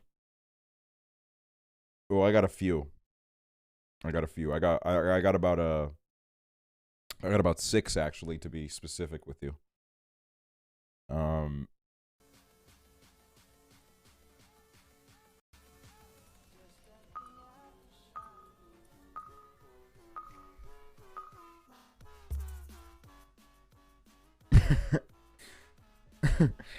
He thought it was Jim. And he was drawing a Jim, but it was gum. XUC moment. Like, cops don't have a duty to defend other people?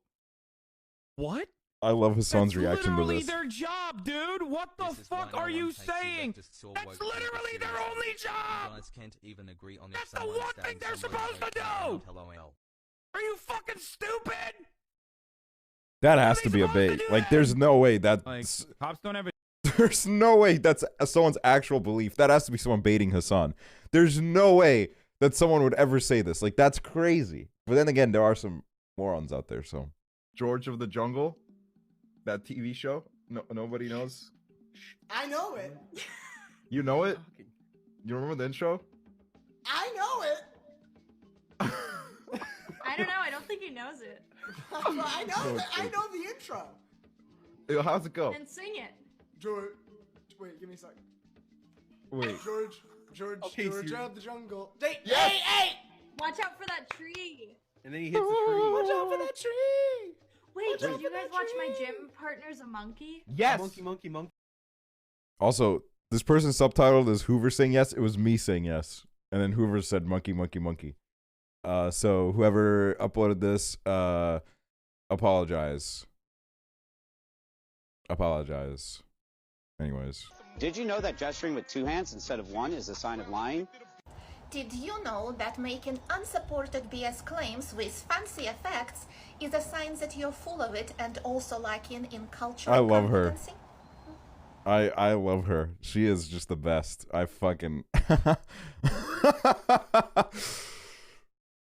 I love this person being like, I mean, that's a bit too aggressive.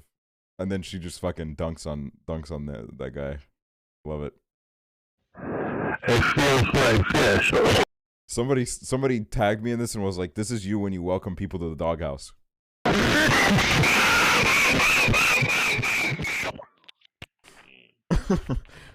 thought that was funny. Mom is so stupid.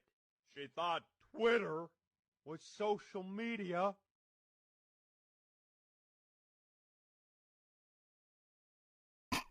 This is so dumb. It was really late when I saw it. I was like, that's so dumb. This is the dumbest post I've ever seen on TikTok. And that's all I have to show. Haven't been liking a lot of TikToks recently. Not gonna lie, man. TikTok, man. It's weak, man. It's been weak a little bit. The TikTok platform. Not gonna lie, bro. They gotta get their stuff together over at TikTok. TikTok. Those are good, man. Thanks, dude.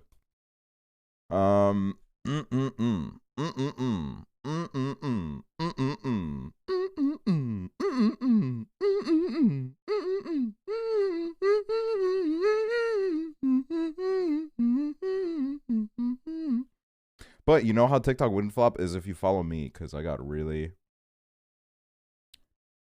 cool stuff on my TikTok. Really cool stuff. I really think you should no? Oh. Okay. All right. White people be like, yeah, I'm Beast Boy. Think of the Prime and welcome to the doghouse.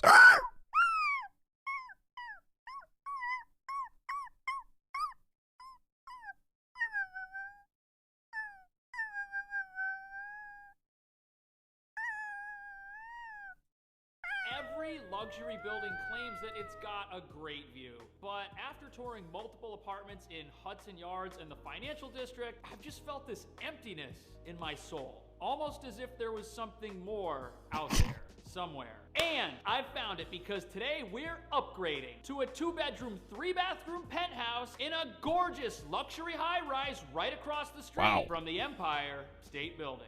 And you're about to experience the most classic, how much is this? Oh, $13,000. Of all time, because it spans 360 degrees. Why do you guys keep comparing everybody to fucking Ryland Adams? You guys are obsessed. In the comments, not in real life, where I don't have a chance. In the comments, just kidding. Write whatever you want. And if you have fun watching this, hammer that subscribe because I make videos like this every single week.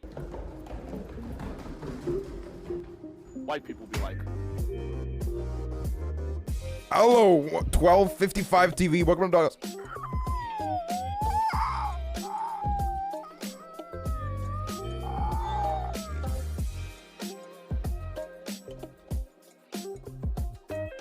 here we are at 34th Street, Herald Square, and if you can't tell, Herald this is Square. a really popular part of town. The building's Supercharged. just half a block that way, but first, let's talk a little bit about the neighborhood.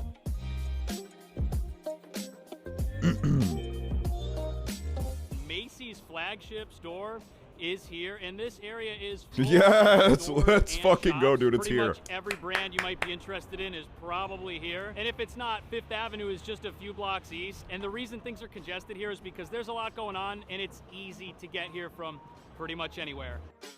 Really? Even from Estonia? Every train that you would want to get anywhere in Manhattan is accessible right here from 34th Street. I thought he had That a makes fucking this a great Nesquik part of card. town I was like, for what the anyone who fuck? wants pretty much equal access to every area of the city, because right here in Midtown, I thought he was a trip using his fucking downtown is Nesquik about gift the card same to as ride a the metro. trip to Central Park time-wise. And if you've never lived here before, a Where is his convenient mask? location He's like this he's is taking gonna a help you stand. do as much exploring as Hello, you could dude. Why isn't it in 1080p? possibly What the want. fuck? Are you ready for this? There we go. The Empire State Building is right here, and the building is directly across the street. I am so excited to see What? this. More like the fucking poop piece. P.O. Fuck. Whatever.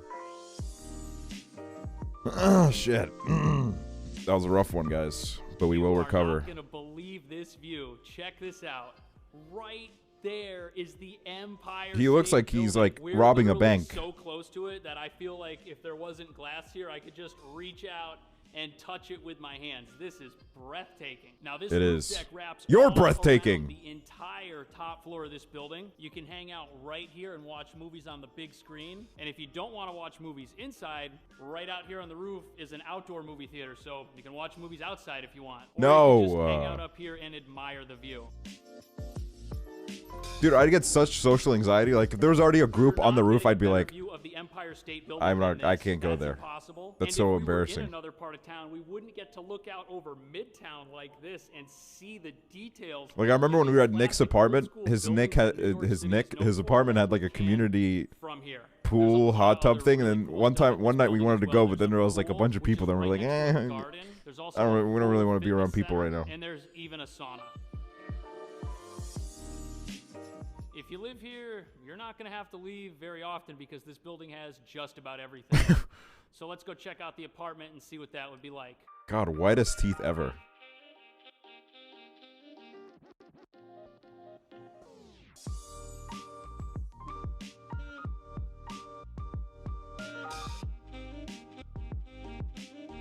I miss Bobby. I didn't realize you guys had such an attachment to Bobby. What the fuck? Exact same view that we have What on the roof, fuck? which is just one floor above this apartment. Yeah, this apartment's This pretty like apartment is boring, to be honest with you. Yeah, we can do another Bobby video. Whatever. I just need to find him. How do I find him? Bobby Airplane. I'm gonna look up Bobby Airplane. Oh, Living Bobby. That's what his name is. Living Bobby. Let's see what his most viewed video is. Living cheap. Living on $1 for 24 hours in NYC. Living with sumo wrestlers for a day. Ooh, that's cool. Living for free in NYC for 24 hours.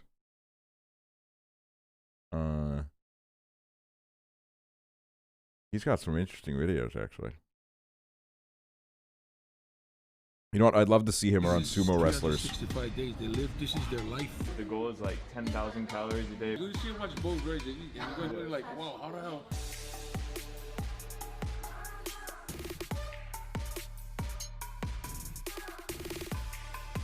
I feel like sumo wrestlers are underappreciated in the grander scheme of the world. A big part of how I live my life is living how people live, eating what they eat, and overall learning their perspective to literally He has like grow my 24 frames of world. Nick and in energy. this video, we have a very exciting experience. You see, a few weeks before this video, I came across this ex-sumo named Konishiki, who is, 小手繰りに行きましたが動かない。小錦落ち着いている。小錦落ち着いている。Basically, he's not only one of the biggest, strongest, but also coolest dudes, in my opinion, you've ever met. So I DM'd him, and after a few messages, he asked me if I wanted to live a day in the life at his sumo house. And I said yes, probably the fastest I ever have. So anyway, that's cool. Let's start this incredible Good on you, Bobby. experience. Konoshiki, what's up? Great to meet you. I love the camera, man. Well, you came to the real deal, brother. You don't see. Cool hair. For real, all you hear is people hitting. Seriously? Yeah, and that's a bit like us scary, coaching. man. It is. This is what they live. Yeah, like this actually, is 100% of what they live. They don't do anything other sumo. Everything is sumo. So right now we're going to a practice, right? It's a school. There's 46 schools here, and this is just one of them. Wow. And not everybody can go to practices. They're kind of really strict. I think I could take part in sumo wrestling. I love your hair, bud. Just kidding. These guys would literally rip me in half. They're like 10 times my size. They could literally eat me for lunch, man. They could literally fuck me up. I would struggle to fight like a 5-year-old girl. Just preparing the ring, yeah. They start like this. Yeah, they start.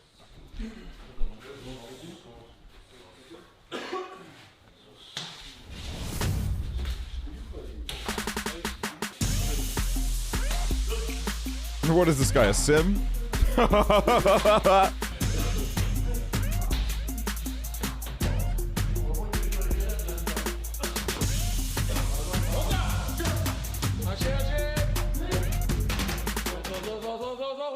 Okay, so we just arrived at practice, and honestly, it feels like we're in. Let's have Bobby wrestle. I want to see him. With a practice area, and then about like 20 guys all around waiting. Yeah, what the hell is the hashtag dad about? I'm a little bit confused. Watching this for a few minutes, I have never seen weight used so efficiently before. Like every single pound they are using, they are moving. They're human sled. Honestly, like True. Acrobats at times. It's just unbelievable, man.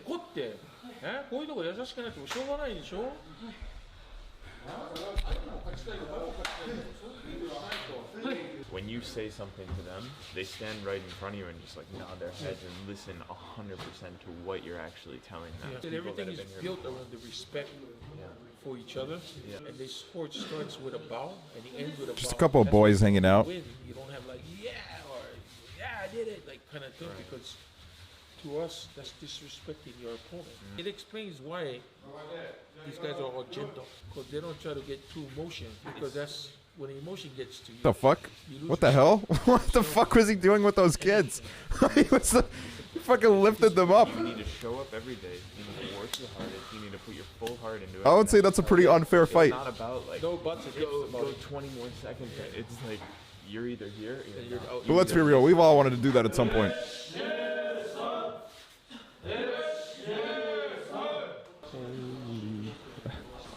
I've never seen such a... God, I want to like roll around in mud. You're getting Subway?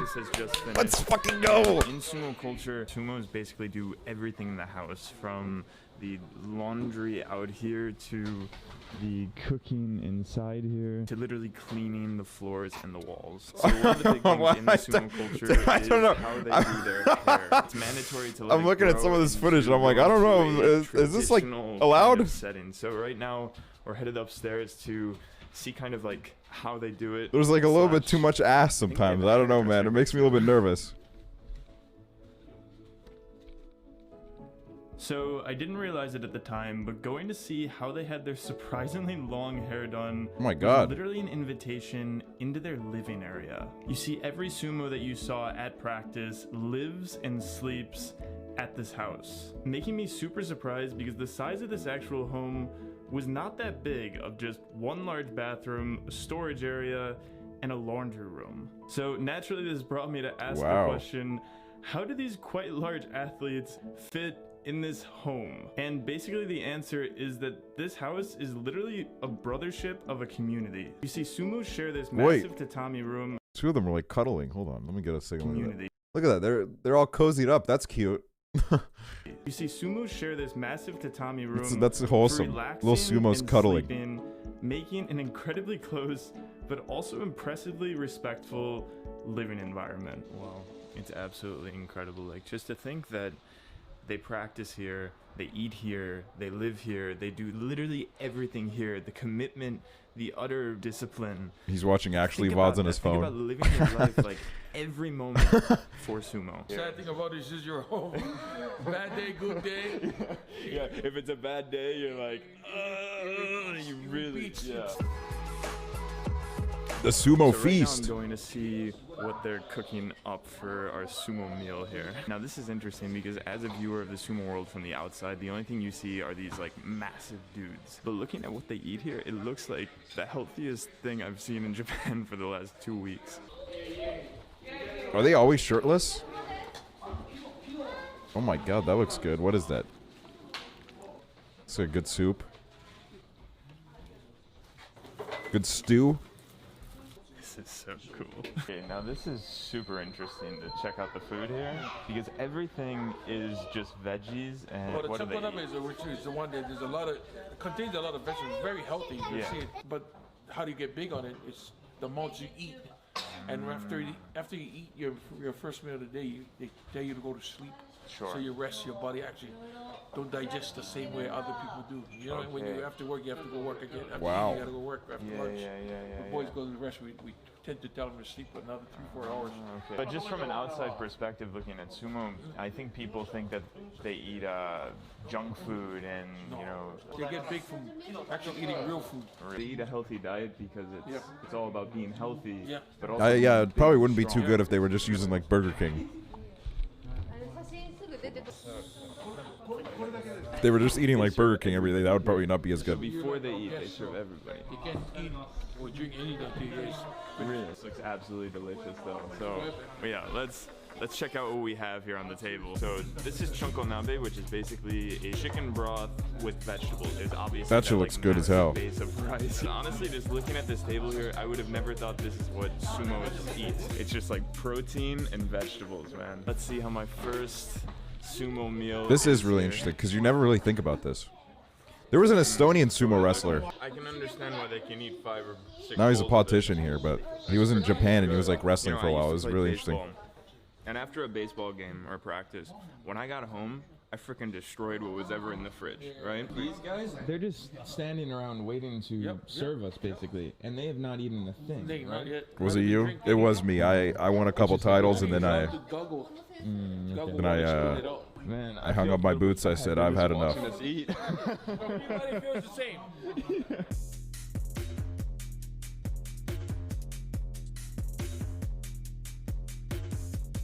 Did I do pretty good here with the No 2 bowls of chunko, just a few bowls away from a sumo. How many bowls do they actually eat? That's a good question. So how do they gain weight off of like chunko nabe, for example? Like how do they gain weight? Because it's, Eating, it's they such eat a like 4 or 5 bowls of rice. 4 or 5 bowls of just rice. serving Just and just keep on eating, eating. man. Just like calories The like, second meal, going up, six, going up. a lot of them, we wish majority of them can, like the smaller ones. Yeah. We wish they could eat like 10,000. You can. It's just more. If you could But do depending 20,000. on what weight you're at. Yeah, sure. The smaller kids, we just, no matter what, we just try to make them eat. Yeah. This is really interesting, actually. I'm really like I'm really So fascinated they by just this. sat down to eat. So how long would they normally eat for? They actually eat fast because actually the faster you eat, the more you can get in. Oh, yeah. If you eat 5 servings of all the dishes. Holy shit. That is actually crazy. That's crazy. 5 servings of each dish. That's a lot of... Yeah, that was a good video. Holy shit. That was good. Huh. Wow. That's fucking crazy. Internet. It's over already. Hey, this is YouTube, all right? This is not a 40-minute documentary. Living on 7-Eleven foods in Taiwan for 24 hours. All right, this sounds interesting. Let's finish it off with this, and then I'm going to get some sleep. And then I'll be back later. Fully 2-floor 7-Eleven. Oh my gosh, I don't even know what to even start with here. Chinese, this is 挂包. 画包. 挂包. 画包. Yeah.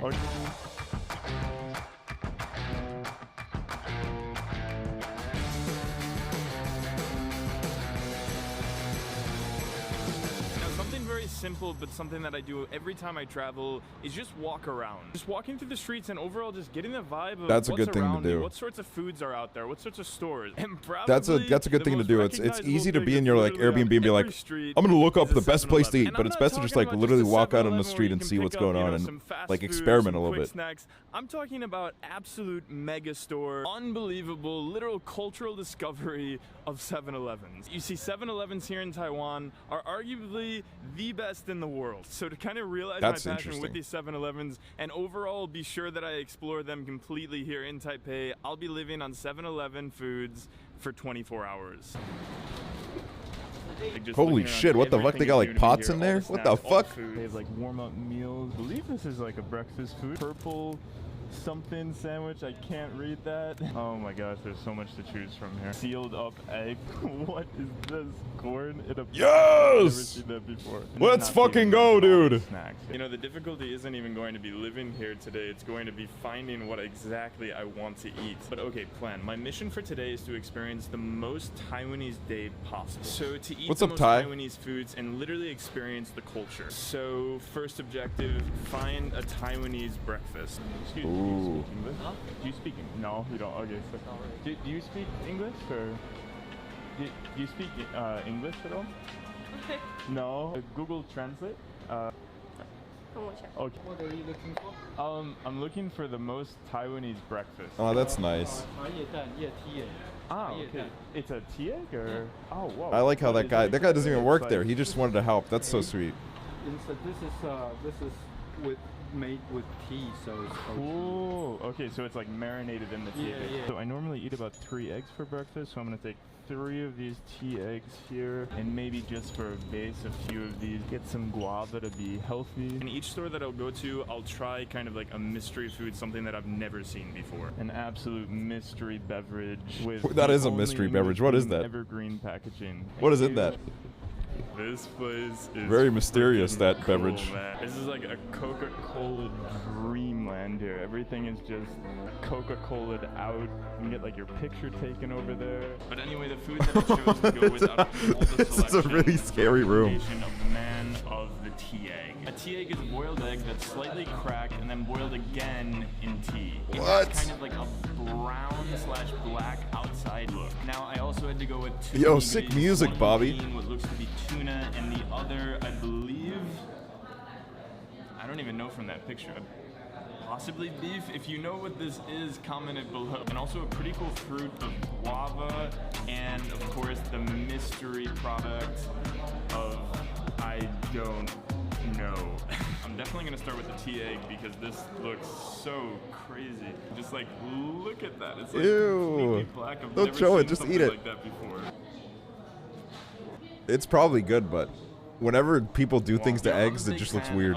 Boiled and poached egg. Something quick to do with like meal prepping and just like when you're on the go, just to pop in a boiled egg. But this right here transforms the boiled egg. Look on the inside there, the entire egg is affected by that tea, spice, and sauce combination, giving it that nice. Why do you have to make the jiggle slow motion? Also kind of like a tanginess with the sauce. Oh my onigiri, how I've missed you. Take a look at the first one there. The meat is literally just like popping out of that rice. I don't even know. Looks pretty good. It's pretty decent. Looks like a good fast meal. That is absolutely not beef. That looks to be like dried fish in there. It has that kind of like crusty texture, but also a sweet crusty finish to it. And when combined with the rice, it's an absolute. And now up to the mystery drink. Watch it just be like milk. Cheers to cultural discovery. I have absolutely no idea what that was. It has some sort of like soybean / like nutty taste to it. So mystery drink, pretty good. That's good. I'm happy, Bobby. I'm happy for you. All right, so welcome back, everybody, to a very stormy looking. Bobby, it's a little bit windy outside. Because it looks like it's about to storm here. But right now I'm headed to my next 7-Eleven, and for this one I specifically looked for one of the best 7-Elevens with a hot food section. Oh my God, look at that. Oh my Jesus. There's a supposed typhoon here. I'm going inside. Oh my gosh, there's just so much to choose from here. Pasta, mapo tofu, ooh, dumplings, a bunch of different sandwiches. I love dumplings. Tempted to get Dumplings are the another best. onigiri. And then like all of these meats here. And actually these are pretty like specific meats. Like there's sugarcane smoked duck, sauteed chicken gizzard, sugar braised dishes, a chicken drumstick, roast buffalo wings. Ooh. This is like a bigger selection than a local restaurant. Gotta get the freshly made noodles. I'll try this mystery sandwich, smoked duck, because why not? Just to see the quality. All right, Bobby, you're getting crazy now. Dumpling. Now, Smoked as duck? for the Come on. mystery You're dish, crazy. Excuse me. I've never eaten duck in my life. Do you speak English? A little. Oh, little. Okay, I wanted a recommendation for Taiwanese food. Yeah. This What is this? Whoa. Okay, I'll take it. Yeah. It's a mystery. That's my favorite thing, It's is like asking like monstrous lunch. for someone's recommendation in a store. But then I'm also like, I feel like if I didn't give a fuck, I would just give like random recommendations. I'd be like, yeah, this is pretty good. And I wouldn't even know if I liked it. First things first, let's try this. I would like sabotage this poor tourist. Holy absolute wow. The thing that I absolutely adore about sandwiches at 7-Eleven, just all around Asia, is that they're sandwiches, but also almost like morphed into cakes. You have like a layer of the jelly combined with some sort of like whipped cream. Moving on to the mystery food here from the absolutely incredible employee that helped us pick it out. That is interesting. It looks to have a combination of a base which looks like rice combined with meat.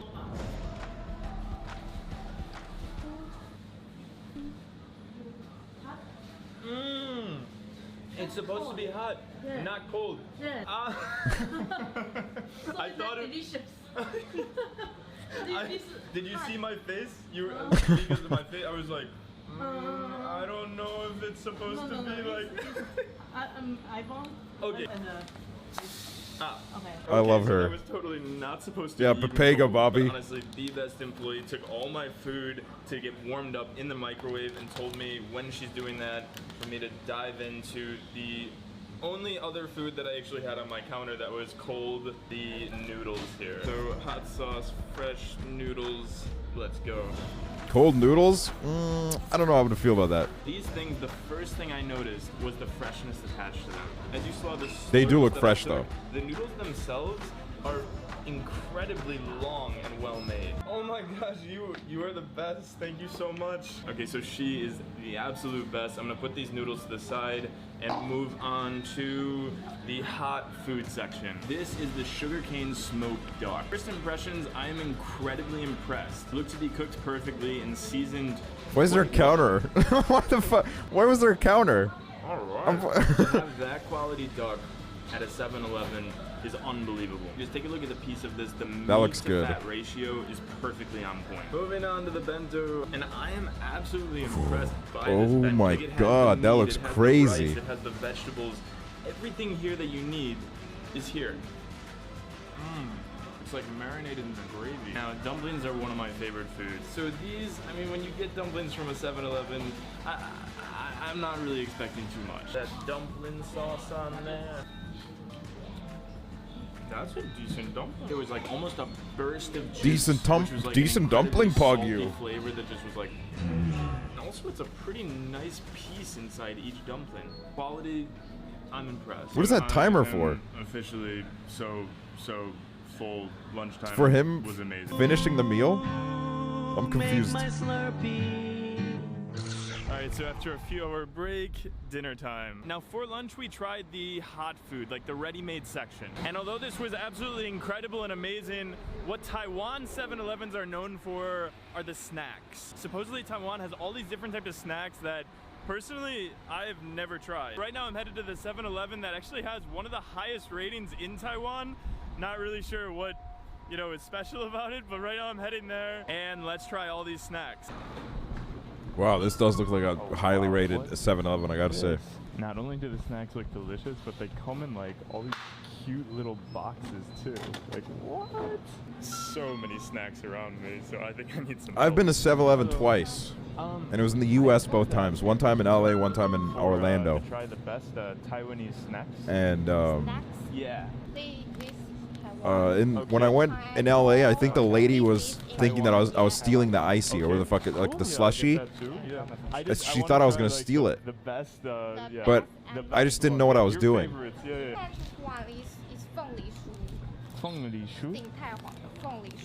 How do you say it?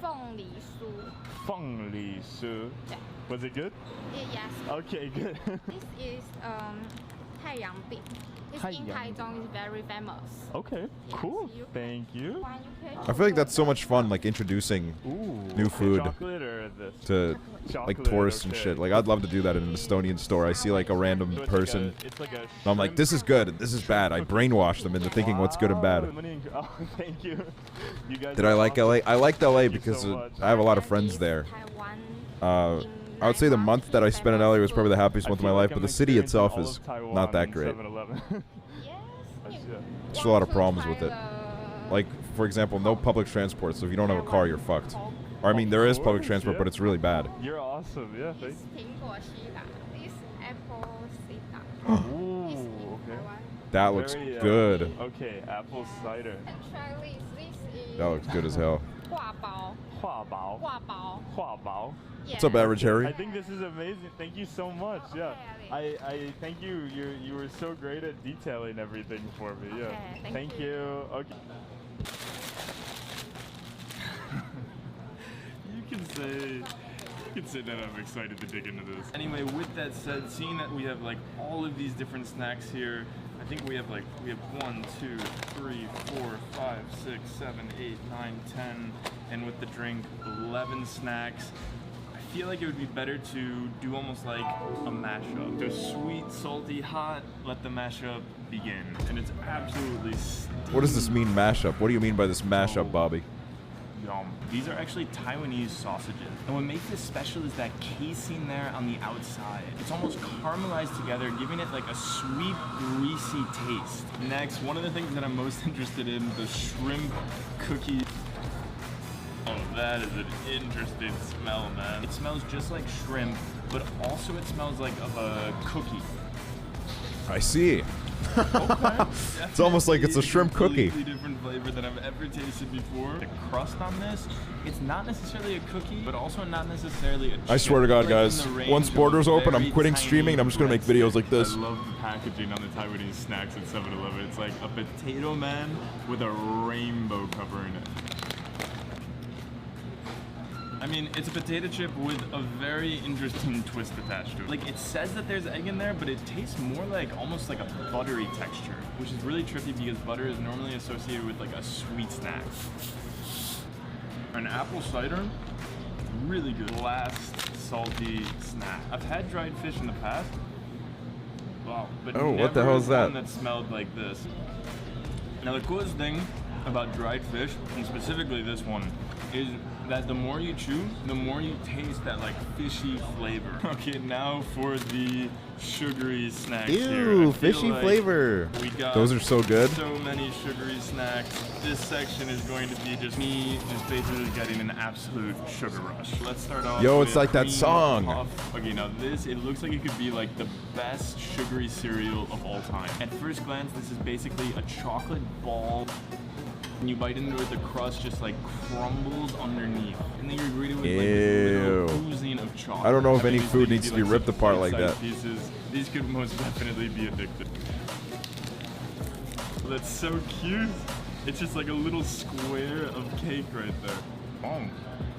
It's like there's real pineapple in there. This is absolutely jamming. From the soft He is like, to the beautiful and also quite he's having like an outer body experience. This is officially wow. my favorite snack of Taiwan so far. Now for the absolute mystery snack. So I have absolutely no idea how to describe this thing other than it's like a swirly chocolate milk combination with what looks to be like seeds.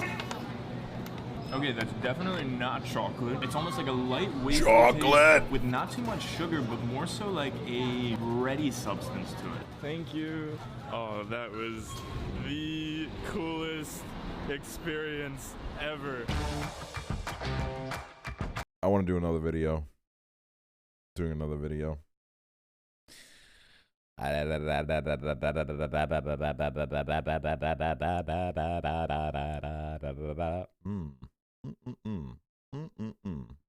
sleep.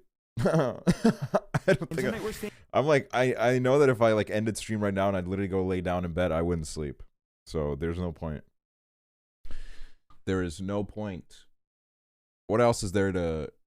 Is there any other good content? Bobby, Living Bobby is the channel, by the way. Make sure you support Bobby so that, you know, I'm not like totally leeching off his content, although I am. But, you know, shout out to Living Bobby. Watch Lemino vids. Has he uploaded anything like in the last like year? Because he does make really interesting videos, but I feel like I've watched like most of them. Yeah, I've seen like basically all of these.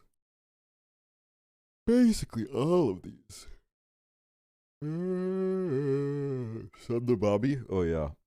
I've seen his videos around for a while. That was like I've definitely seen him in the last few years. World's cheapest all-you-can-eat buffet versus most expensive buffet. Now this is interesting. I used to be obsessed with buffets when I was a kid. But depending on the country you're in, the price and offerings vary drastically. Estonia. So today, from the best rated buffets to the most surprising, we're trying the cheapest to most expensive buffets around the world. Now, when you think of the cheapest buffet, maybe you think of the $5.99 Cece's Pizza deal. Or maybe one of those sketchy everything buffets. But technically, something that I found while living for free is that most cities have free buffets. You know, we have 1, 2, Is that real? 3, 4, and 5 people, and there's not many places, there's not many restaurants that you can go to with 5 people and get free food. But then I received a message from Madawi that said this special mosque in Manchester offers free meals to anyone for the month of Ramadan. Yeah. Oh, that's sweet. Guys, you've got to listen to this. If the food's not White people be like, Oh my god. Ziomara, thank you for the prime. Welcome to Doghouse. Is he gonna go to my house? Yeah, I'm gonna feed him. A bunch of fruit too. No! Oh my god, that looks good. Okay, now, although this buffet was incredibly delicious, it's only easy to find them during special times or holidays. So technically, it's not the cheapest buffet. But to be honest, to find the world's cheapest buffet, it's literally an impossible task. Like, nobody freaking talks about it. However, that's until my friend 'Cause they're Jira secrets. messaged me about a $1 Nobody wants to spill the beans. in Bangkok. Here is where the restaurant located. Over here. This restaurant open Oh 6 a.m. my god. until 3 p.m. So there's no timing. You can eat all you can eat since 6 until 3 p.m. Let's go and see what they have. So this is crispy pork kill. This is fish ball with spicy sauce. And this is pork basil, stir fried mushroom. This is ginger chicken. Vietnamese sausage. Ooh, yummy. Stir fried sushi with eggs. This is curry. And the stir fried glass noodle. Okay, so there are so many menus here. Even, อันนี้ก็ของที่ร้านป่ะ This is, oh, there's fried rice also. Oh my god, fried rice is the best thing ever. There's so many It is just so good. It's only 40 baht. And I still can refill if I'm not yet full. I love Similar to colorful the cheapest meals. Buffet, you can't really find the most expensive one. So I started my search in the city that made buffets famous. Okay, so welcome everybody to the Bacano Buffet. Buffet that was created Is that real? with a $100 million budget and also Las Vegas made them 25,000 famous? square feet. Oh my gosh, I scouted this out like pretty well online, but this buffet just keeps going and going. This is honestly like nothing I have ever seen before. Holy crap. Could I have a few crab Have legs? fun in geometry, Willow. Perfect, yeah. Awesome. Oh my god, that's Oh my god. Hey, how are you? A few years ago on Twitter, I saw this video of like people fighting over crab legs at a buffet. Yeah, okay, I'll go with that one. What's up, Tebow? Oh my lord, look at this pizza. Normally I don't get pizza at buffets, but they make it fresh over there in a wood-fired oven. And it also looks like it doesn't have that much crust on it, so I'll go with that. I'll go with the herb roasted chicken breast, the 16-hour brisket, the charcoal grilled tri-tip, the I don't even like meat that much. That just looks good. beef too, smoked beef rib, apple smoked bacon. Not making it easy for me. Could I? Hi. Good, good. Do you like this one? Yeah. I'll take some of the wagyu. Do you like anything else? Thank The you. best for me, try a piece of everything. Yeah, try a piece of everything. You know, you're my type of man. Yeah, that sounds good. Try a piece of everything. Why not? Wow. Oh, Bobby. Bobby's flirting. Bone marrow here too. Oh, this is such a solid buffet. Rotisserie chicken, bread. Oh, he said no. And He said, although I'm not mac and cheese interested. looks absolutely delicious. Some mac and cheese. Once Ugh. again, when you see mac and cheese at a buffet, run away. What? Cornmeal cheddar hush puppies. Really? I didn't know that. I would be fucked. It's not making it easy not to eat carbs. Okay, I'm just gonna try one. This is so cool. I'll eat mac and cheese even if it was off the ground, bro. I go crazy for mac and cheese. Cuco for mac and cheese. And then they have this entire section here of fresh seafood. I'm gonna grab just a few of each here.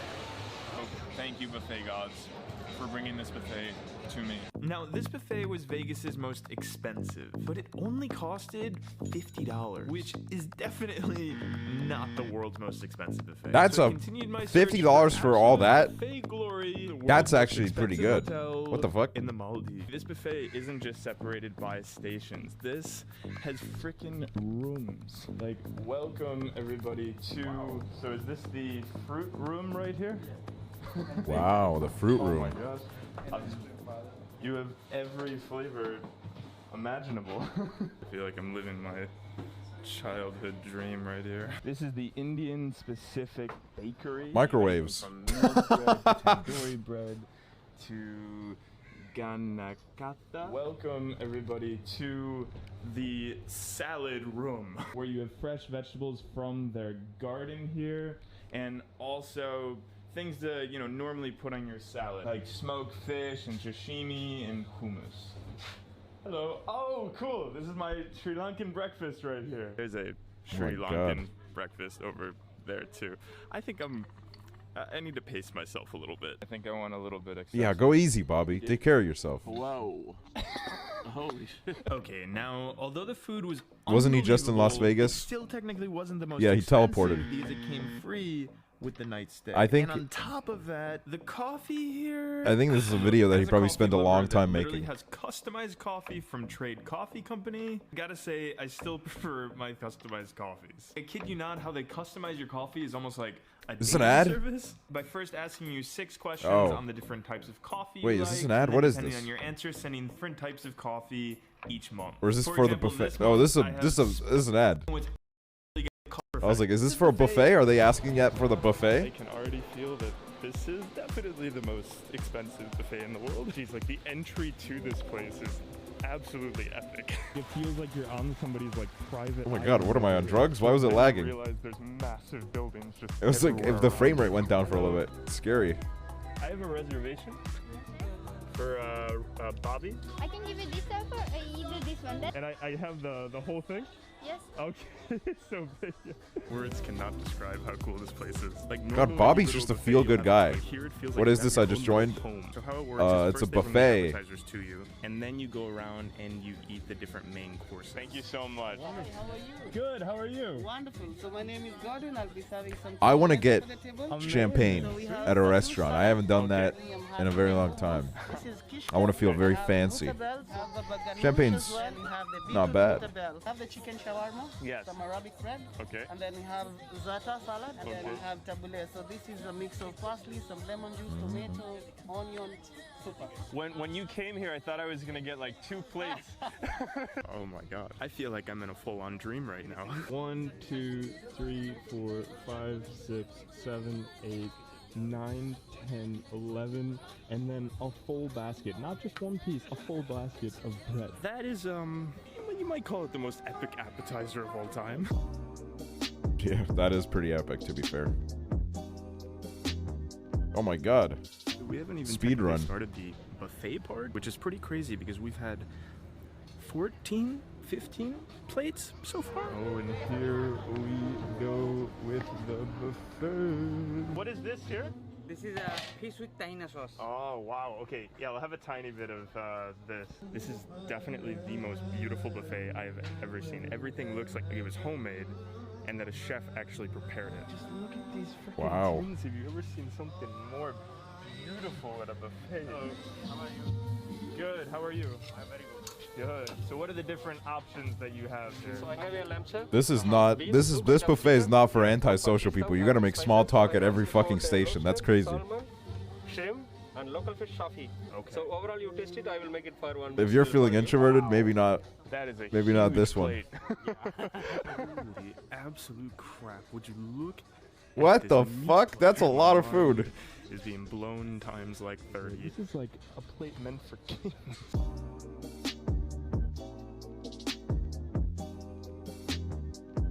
Best buffet ever, and I'm pretty sure Bobby's the polar opposite of antisocial. Oh yeah. And we haven't even seen dessert yet. Bobby's like the guy that like randomly starts talking to you at Target. Like he just loves it. Let's see what else we have. Let's see what else we have. Wait, he had a playlist here. Hold on. Let me get access to this Bobby playlist. Grab some pop. Living on world's best vending machines for 24 hours. Now that Popcorn, I can get into. And get ready to have your mind blown on these vending machines. These vending machines right here are some of the best hot food vending machines in the world. So 100% definitely the most expensive vending machine I've ever seen. Gold bars. You're gonna eat gold bars, Bobby? Don't do that. Vending machine. Unbelievable.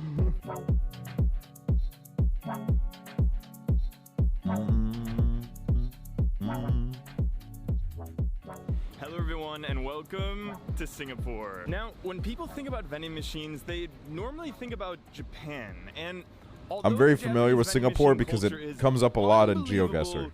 In my own This isn't Singapore. personal expertise, I gotta say Singapore most definitely has a lot of the best vending machines in the world. Get ready to have your mind blown on these vending machines.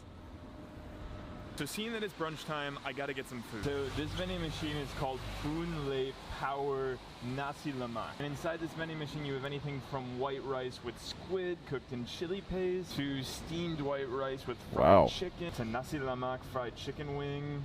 Oh my gosh, I wasn't expecting there to be this many choices. So He's overwhelmed. I would be too. Vending machine, so I think I'm gonna go with that. Alright. What the? How'd he get this view?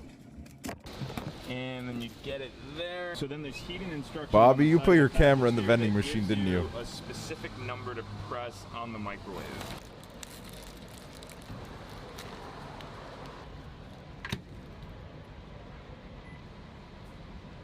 My grandmother needs a fucking microwave like this. Clearly, she can't even microwave popcorn without smelling up the entire house.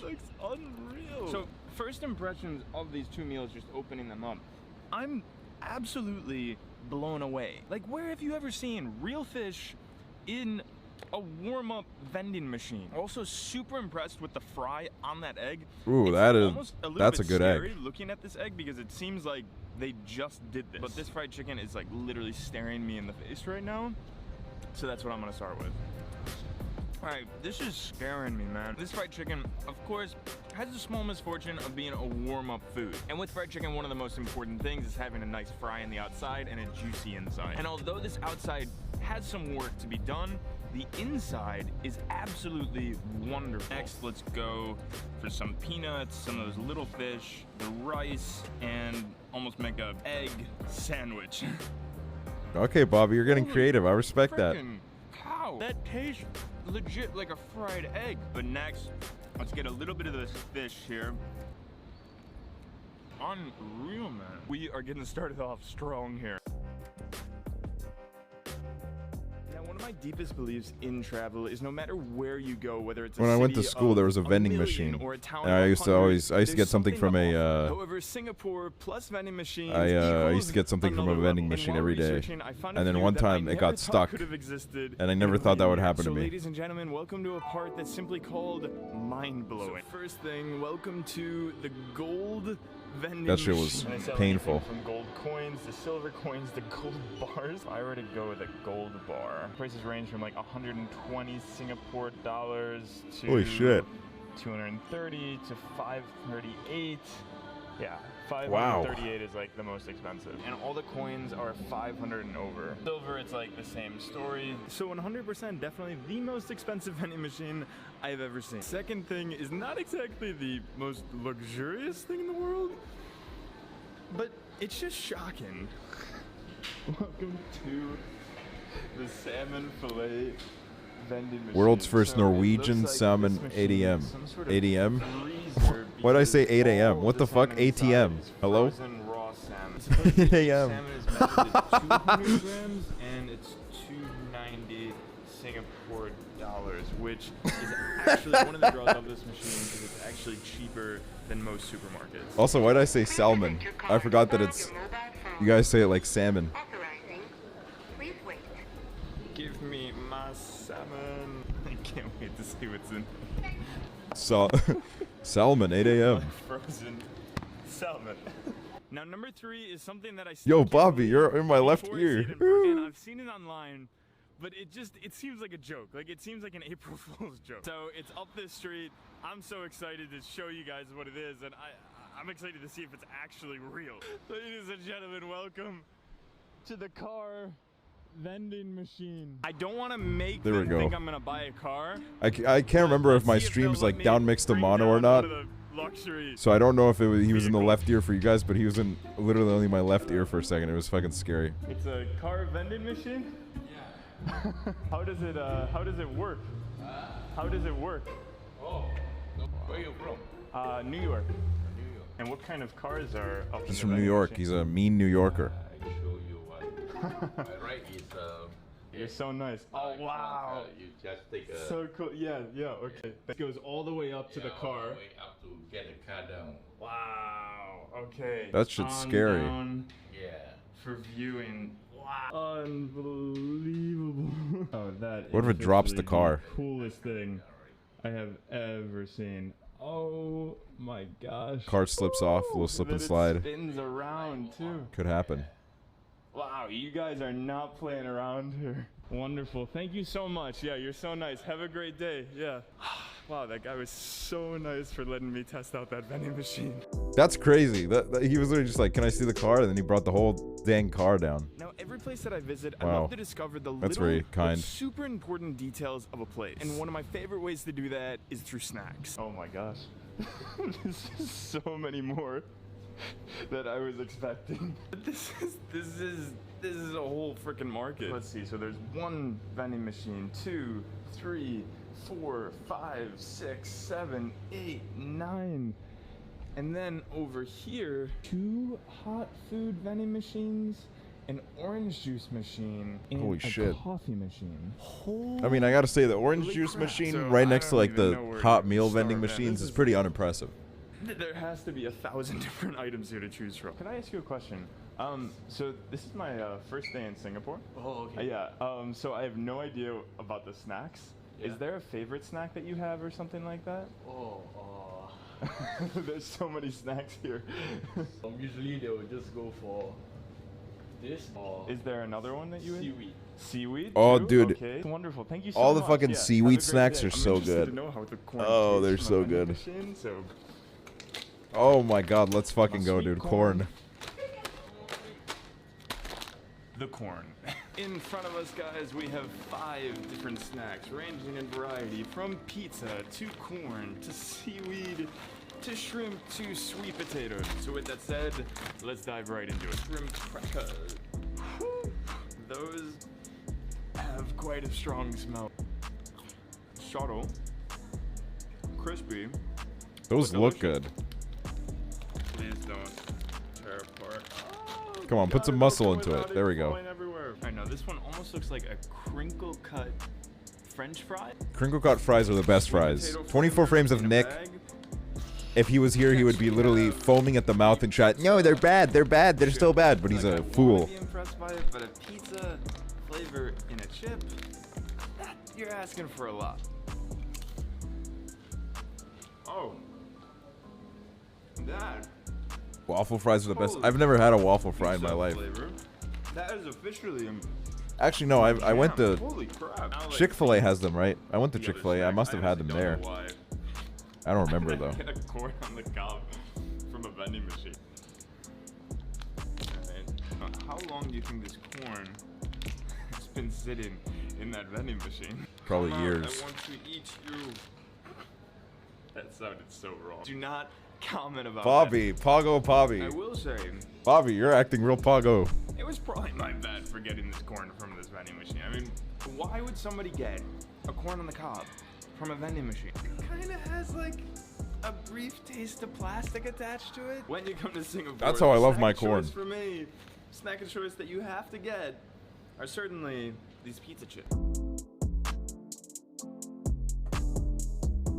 Okay, now traveling around the world is amazing. However, there's one food, well, many foods, but there's one food that I miss specifically. And if you've been watching my videos for a while, Where's that, Bobby? I think you'll know what food it is. Welcome everyone to the ATM Pizza 24-hour. Holy shit. Oh, this is so freaking cool. I can get pizza and I don't have to talk to anybody. Sign me up, bro. I hate talking to people. Sometimes it's actually pretty fun to speak to people. Oh my god, here it goes. Oh, what? How is that from a vending machine? From a vending machine. Words cannot describe right now what my reaction is to this. And honestly, it looks pretty decent. I would say that looks more than decent, Bobby. I mean, I'm not a New Yorker myself, but You know, brown in there. The cheese. There's a lot of cheese. oh my god, that cheese is pouring off. That's a good cheese right there. It's hot. So let's see the taste.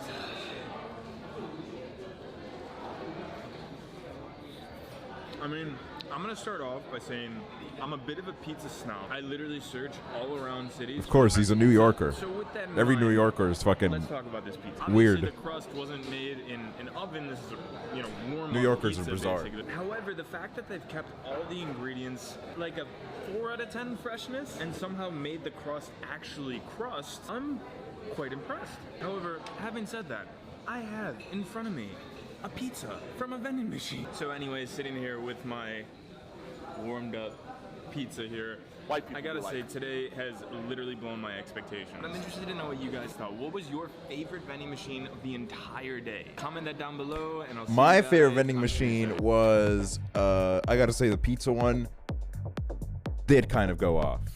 I gotta say. NTXO, thank you for the prime. Traveling, and every country you go to, my God. the value of your budget varies. Thank you for the prime. Welcome to Doghouse. Let's see what else there is here. Damn, he's done it all. Jesus. I would love to see some New York street food. I'm not gonna lie. Let's get started with the most amazing brunch we have ever had. Do you see him? Do you see this spaghetti donut? What is a spaghetti donut? I love I've food never seen videos, that man. before. They're the best.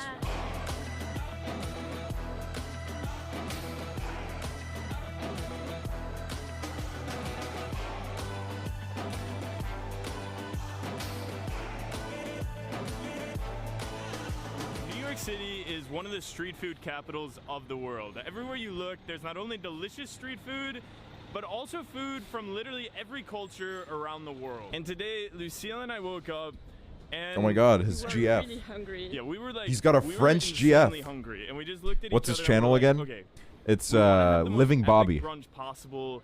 How can we do that? And we took like a few minutes to think about it, and then we looked at each other and we were just like, let's do street food. So today we're gonna have the most epic brunch possible we can Gabe think said of he in has New a York City, GF spending pensive. $100 on street food. But before we Yeah. start the most amazing brunch we have both ever had, I just wanted to say a big I thought thank Bobby you was to married the to sponsor us. of this video, these sunglasses that I'm wearing today, of Jins. Before this video, Lucille and I visited the pop-up store in Soho. We looked at all their sunglasses. Bobby, blue light, I'm and here to prescription watch glasses that they food, offer. not glasses. With that note, let's get started on the most epic, amazing brunch of all time. I welcome you all to Smorgasburg, also known as the largest outdoor street food market in the United States. I gotta go there when I go to New York. Every culture's cuisine imaginable. Lucio, I know you're dying.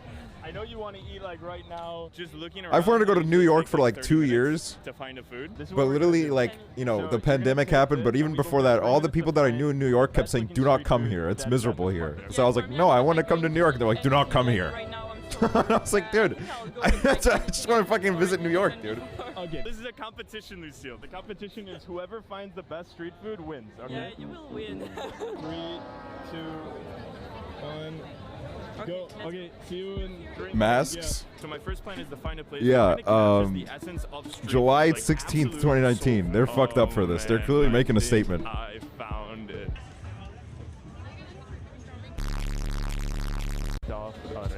Oh man. Cultural, there's cheese, there's meat. This is it right here. Can I get a chocolate? Thank you.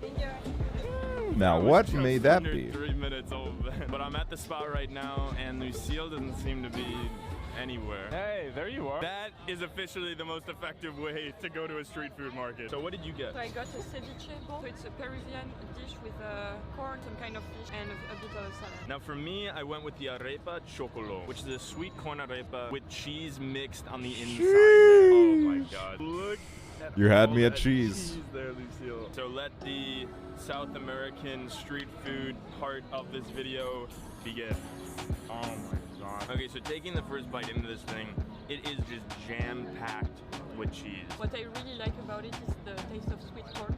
Yeah. It goes so well with the cheese. It's so good because you have like the sweetness of the corn and then First like, bite, just the saltiness, true. like bitterness of that Colombian cheese. That is such a tasty looking bite right there. You have to taste it. From like the freshness of the fish to the sweetness of the potatoes to the crunch of both the corn, it makes for like God, a that texture, looks flavor. good as hell. Eat breakfast and eat lunch. There's, you know, every country you can think of is represented here. So Is what that if we true? did something where Where's we the just walked, Estonian thing you at? know, I'd love to place see what they place, put up. And we tried to eat from every continent in the world. I think we could totally do it. Yeah? Like from here I see Italian food, I see Asian food, South American we already did it. So we've already done South America, but throw the other 6 continents. Let's get to finding some continent food. Yeah, let's do it. Which continent should we start with? Let's do Asia. Hey man, how are you? I've seen your channel. Oh yeah? Well, we're gonna be enjoying one. He's so chill about it. He doesn't even care. He's like, "Yeah, I've seen your channel."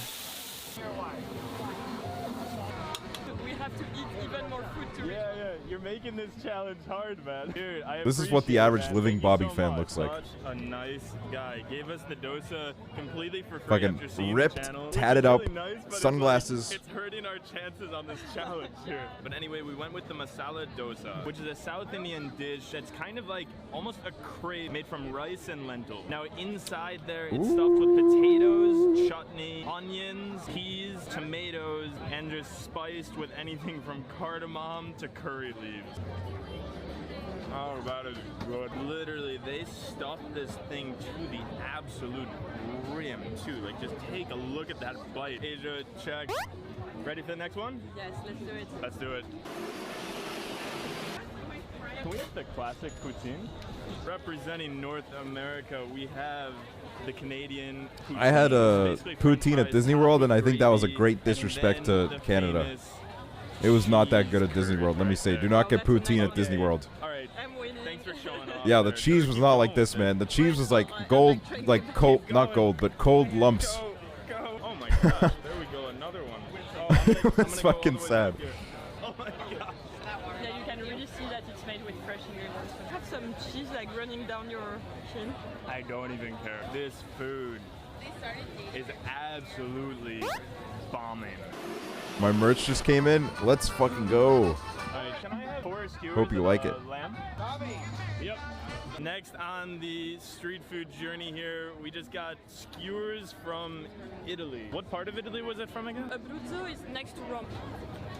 Oh, holy crap. Can't even describe that. So savory, so flavorful. I think it's rosemary. Italy, for all your food, you have my heart. I was wondering, do you know if there's like an African vendor here or a Australian vendor?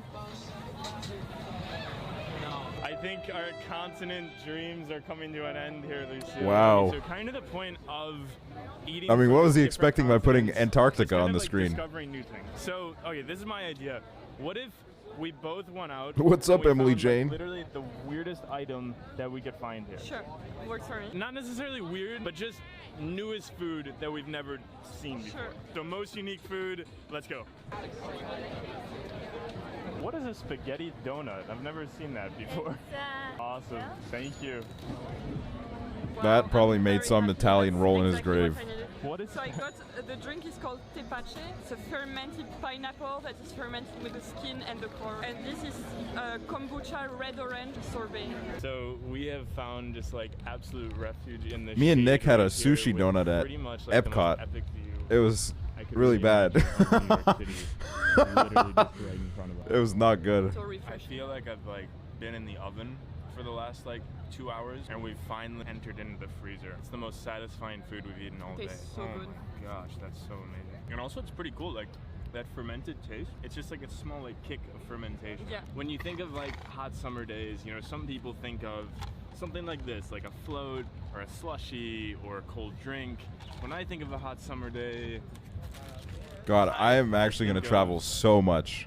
it's really When hard borders to explain, open, actually. Like, if you just holy take a look shit, at the I'm going to go inside everywhere. there, it's not a donut consistency Ew. whatsoever. Like, how I All right, can never describe mind. it I'm not is going like anywhere. This is pasta awful. that I'm has not. kind of a I'm not. fried I'm outside no. texture in it, and then just like mounds and mounds of what looks to be Parmesan, just all mixed together to make almost like pasta on the go. Lucille, you haven't said anything during the pasta donut. I have nothing to say. She's just like chat. I feel like every person that eats street food has this like one food that just gets them. That when they have a good version of it, it literally just like brightens up their day. And for me, that's a burger. So right now we're gonna find the best 3 or 4 burgers, and we're gonna put them up against each other and basically see what burger is the best. We have the confit burger. Ramen burger. Ramen burger. Hello? Bacon, cheddar, What? ranch. You know, we started this day with the intent to live out our brunch dreams here, and there's no better explanation of our dreams than this burger challenge. So we got 3 burgers with vastly different ingredients attached to them. The first one is a duck fat. Yeah, can you imagine one of the things There's was a Dream normal Burger? Angus burger patty there with duck confit topped on Oh, there, what the? and all put Yo, why together did he do the on reverse brioche. footage? I thought that was alive. We have the What the ramen fuck? burger with 2 patties That was made actually of terrifying. ramen and what looks to be just a normal burger in the middle. And What? last but not least, we have What the vegan fuck is that? beef patty burger. Now, I'm not normally a huge fan of vegan burgers, but this one looks pretty amazing. So the ranking system is going to be based on Wow, one, Bobby said, "Fuck deliciousness, vegans." and 2 price tags. So with that said, turn on the serious music and let's get into the burger tasting. Wow, this one is massive. Noodles just dangling right there off the burger. That looks really good. Wow, vegan ranch sauce is so good. I said have a bit, not have the whole burger. That is insane.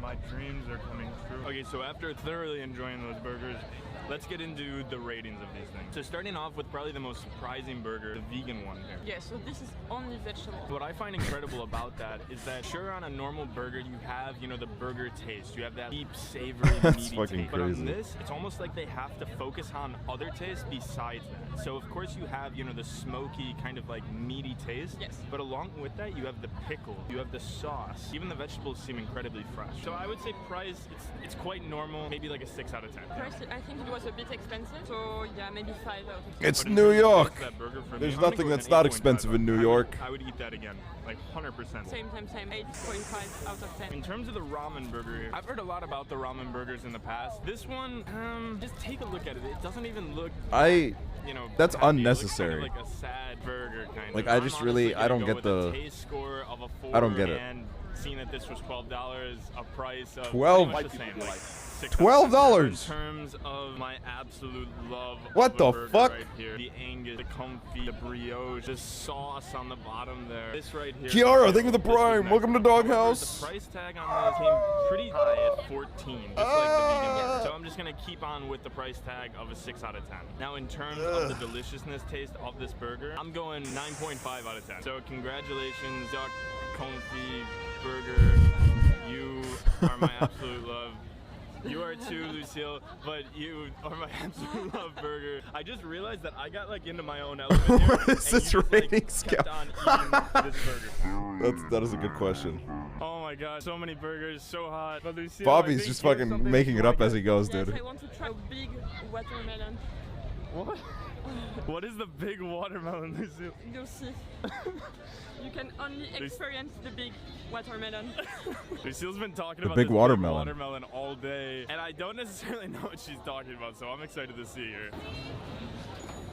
That's a small watermelon, I would say. So Actually, pretty Walk in here with our smaller than massive average. watermelon drink to end possibly the best brunch that we both have ever had.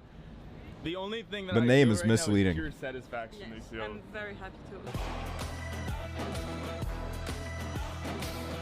damn. Oh, what the? Hey, Bobby. Bobby's on autoplay. Or did I click? What the fuck did I click on this? Am I a teacher? Why can I not work computers anymore? What the fuck's happening to me? Let's see what else he's got. That's a normal sized watermelon. I would say that's smaller than average. In my experience.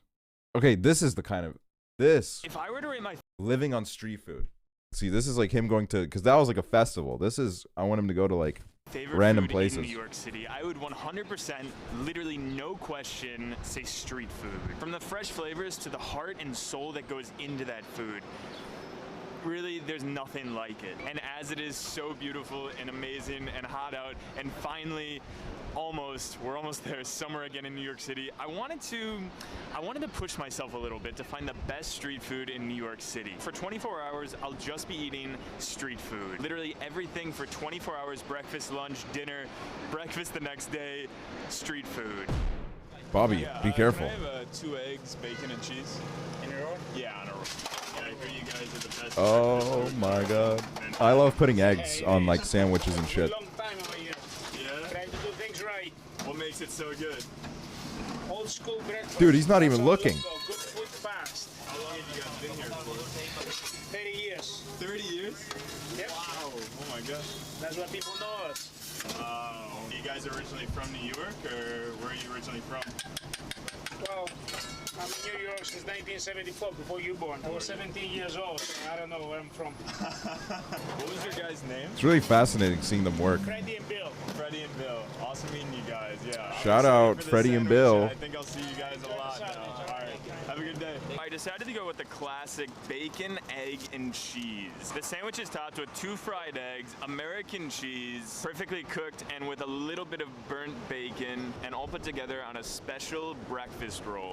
That looks good. That's a good one right there.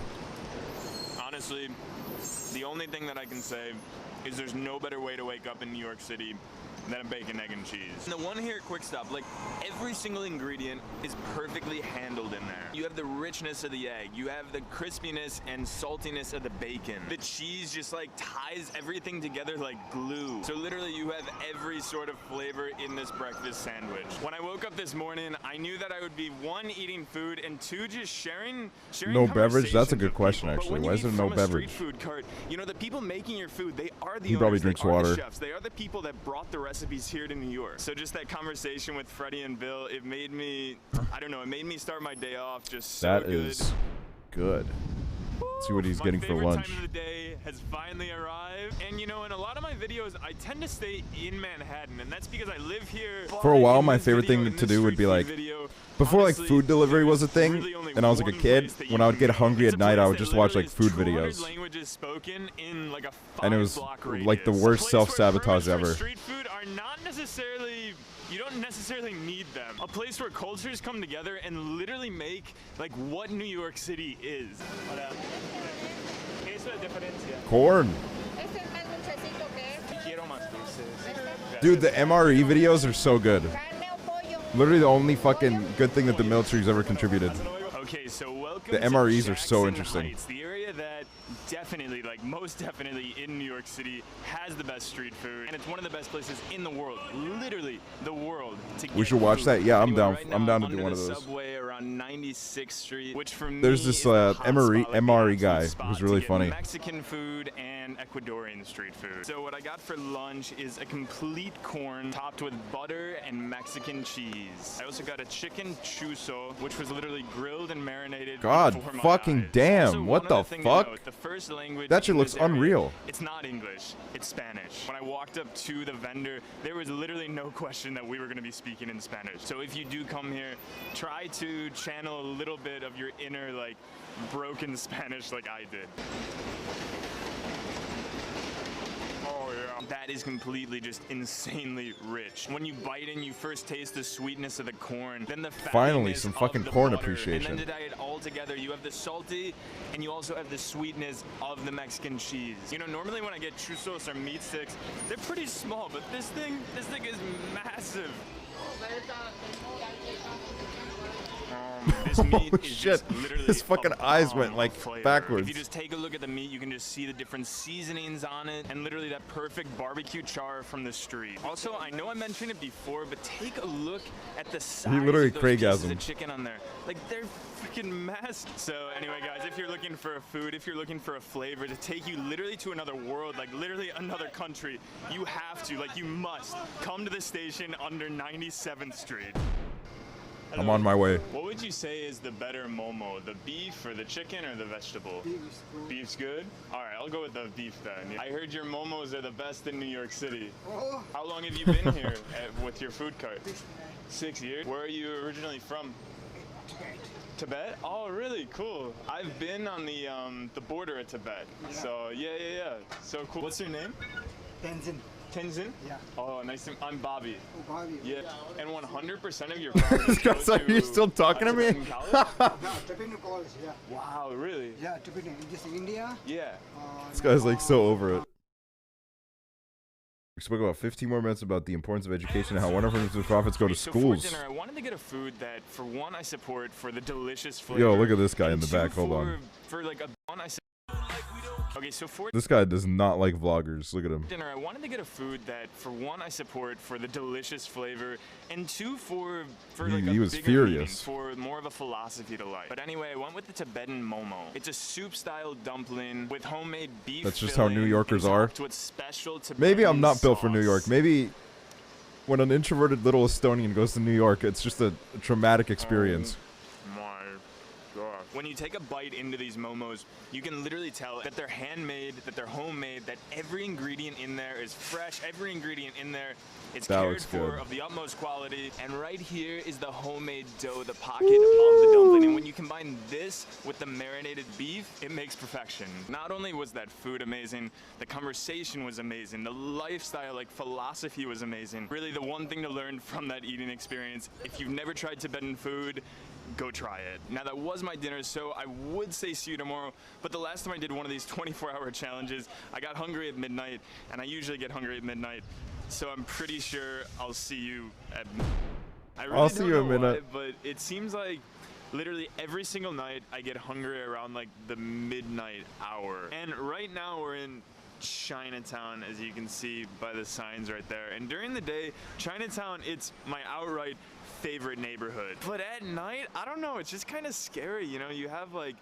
a ton of bags just on the street because most of these places are fruit and vegetable and fish places, and it's just kind of deserted. But in my opinion, the most proper, the most delicious, the most Scary. bang for your buck place at night in Manhattan is here. Hey man, how's your night going? Good. I'll take a lamb over rice. For me, the only midnight snack that you can get in New York City is halal. This is the lamb over rice with saffron rice, my God. marinated lamb, vegetables, and white sauce and hot sauce just drizzled I don't eat on lamb, but top. that looks good. Oh yeah, that's honestly the only flavor that I want to be tasting at midnight. For me, this meal, it's almost like it's a comfort food at night. It's something that has, you know, a lot of like starch to it. It's something that has a lot of flavor to it. If you just take a look at the lamb there, it's marinated, and it also has like hints of that sauce on it. Oh my gosh, honestly, has a bite ever Have you seen the looked videos of the that white guy good? who orders in Chinese and everyone's surprised? Yeah, I have seen that, I think. Amazing energy of Chinatown. And for the next place we're going to, it's one of my places that, it's one of my Yeah, that was not a It's snack. not- That was I'm not a even sure if that was you the could biggest meal he's call had it yet. A street food cart. It's definitely street food, but the cart, it's not really there. Hi. Mung bean? Oh, bean. Yeah. Honestly, it makes my day every time I go to that woman on the street, and she just makes the most amazing what's called. If you watch Inside Edition, a lady got lamb over rice and sent it to a lab, and it turned out to be chicken. with sticky rice, When did mung she send it to a lab? Who the fuck does that? That's crazy.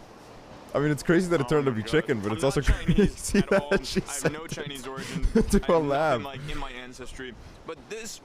It makes me feel like it's How do just you even go food about from that? home. She And was there's that testing sense it of out? heart in it, Oh, and also okay. soul food That's attached to it. interesting. One, because of course it's made by an old woman, and two, because you know there's that flavor attached from the mung bean to the pork, so it's like sweetness and starchiness just coming together to make just an incredible flavor, and also food that's a homey food.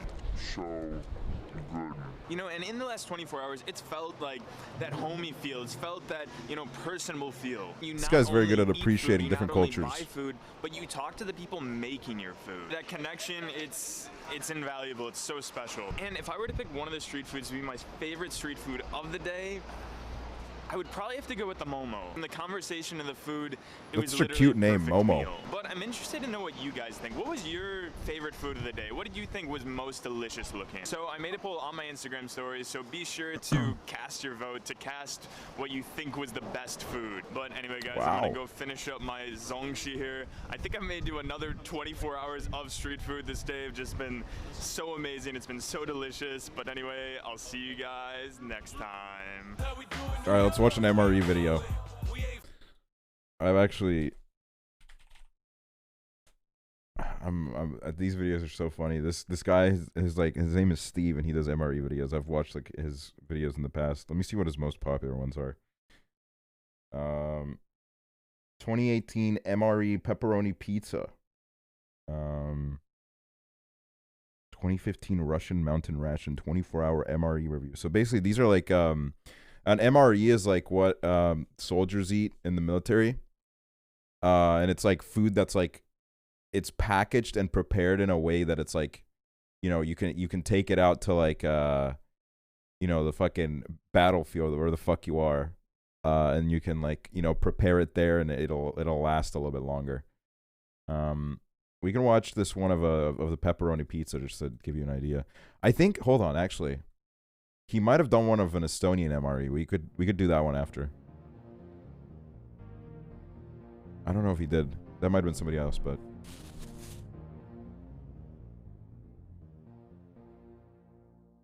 And here it is, considered the holy grail of all MREs.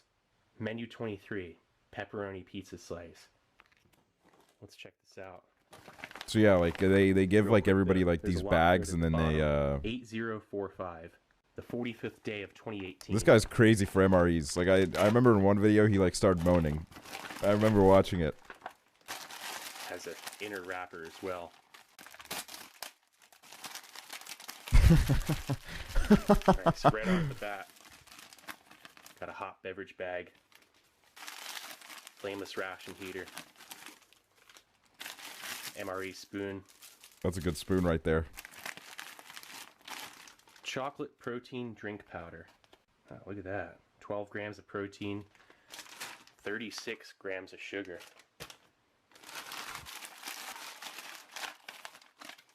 Italian breadsticks, trans fat free. Olive Garden. Got our standard accessory packet. Cheese spread with jalapenos. Nice. That's like gold. That's like gold. Oatmeal cookies. That looks good. Also, I don't know how you could say it looks trans-fat good. It's free. just a bunch of brown bags right now. I don't know if you're gonna eat the bag or. Pepperoni pizza with cheese and sauce. I don't know if there's A anything pretty to go long off of list yet. Ingredients. Yeah, with 30 years of development, Natick Food Labs has corrected the issues with shelf stability. Early versions like this one, I'm going to show you. Whoa. That one had moisture oxygen, and pH issues that would make the pizza mold, get moldy before the 3-year inspection. Who enjoys eating MREs? I don't think I don't know if MREs are that much like I don't know if they're meant to be enjoyed as much as they are meant to be like eat this or die. Get salt, a moist towelette, sugar, coffee instant type 2, spray dried. They brought it back. I'm sure that's going to be much better than coffee instant type 3. Creamer, chewing gum, that same old roll of toilet paper. They filled this shit up. Now that's a serious layout of food. All right, so let's get this out onto a tray. Nice. Okay, so we're gonna first start. Love how he talks. With this pizza.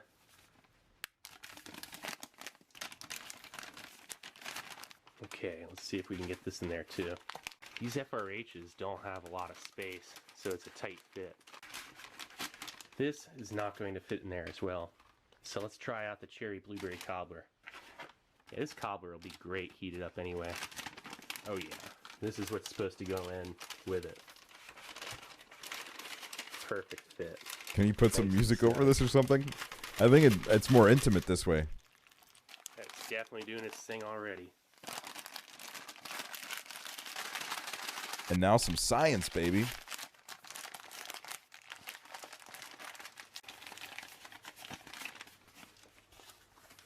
Yeah, this is like a date, but like your date is like preparing the meal in front of you, and it's a bunch of like military food for some reason.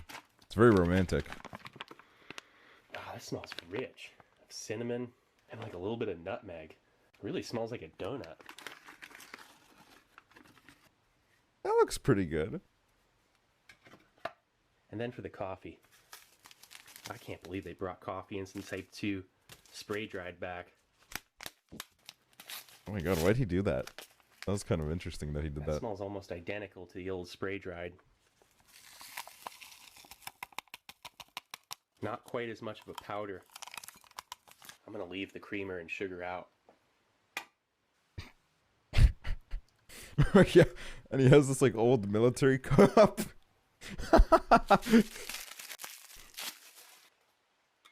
Why is he excited for the food? He loves this shit, man. He lives for it.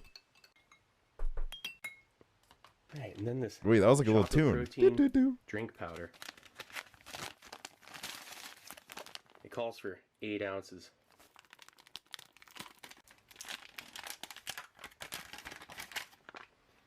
Wow, that smells rich of chocolate and very sweet.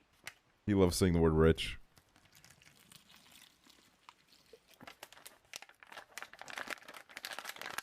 Where did he get all this? I think you can buy these online. Or he might have like literally robbed the military and he's like the most wanted man in America. I think either are possible. That's interesting. There's no way that tastes good though. There's just no way. Shake this up a little bit. You can use this as the rock or something. Just prop it up. It still has a few more minutes. Italian breadsticks and jalapeno. Oh, I guess if it's like bread. no, not even like like a nice I don't know. Wow, I smell basil and oregano like right off the bat. Look at those. Ew, are those the breadsticks?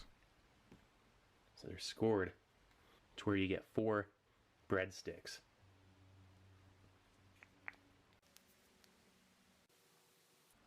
Mmm, fine dining. Can you imagine if you go to like a candlelit date and your date has prepared those, and those are the only things? Perfect allotment of. I would probably cheese run. spread That's for like a serial killer. 3 of the 4 breadsticks. That's great. We can try one on its own. Oh yeah, it had a little bit left. Jalapeno cheese spread. It blows bacon cheese spread and standard plain cheese spread right out of the water. So much flavor. So let's check out this coffee instant type 2. Wow. This is near perfect coffee. What? That is a robust, lightly acidic, next to no bitterness, no sugar or creamer required. Joe, you can't go wrong. There's no You can be fucking perfect way. with this cookie. I mean, having dessert first, no rules against that. That has a fair amount of shortening. It's not overly sweet. Little bits of roughage with the oats. Dude, how the fuck do you It's a describe very food like crunchy this? Cookie with a fair amount of cinnamon and nutmeg. When you're waiting for your cobbler and pizza to heat up, this is the perfect thing to do. You just have your coffee and your cookie. This is a decadent combination, truly.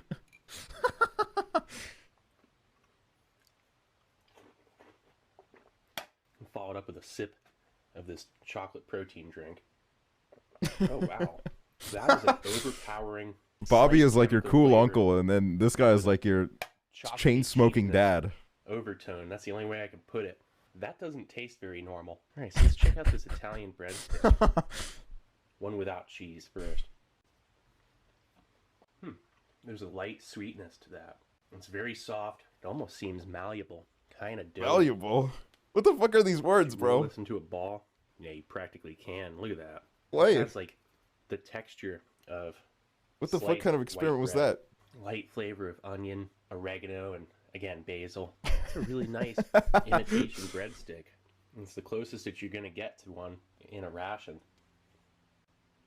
Wow, this is genius with the jalapeno cheese spread. Dude, I wish I could remember the video where he moans. The jalapeno, it's a little bit spicy. Cause like I remember it so easily. He eats something and goes like, I can eat so fast. This requires very little effort to chew. You don't have to put the cheese right on. You could have the cheese in one hand, squeezed out, and eat the cheese with each bite of this. If you're on the go, it wouldn't be too difficult to do. I think this is ready. Oh yeah, that's nice and hot. Wow.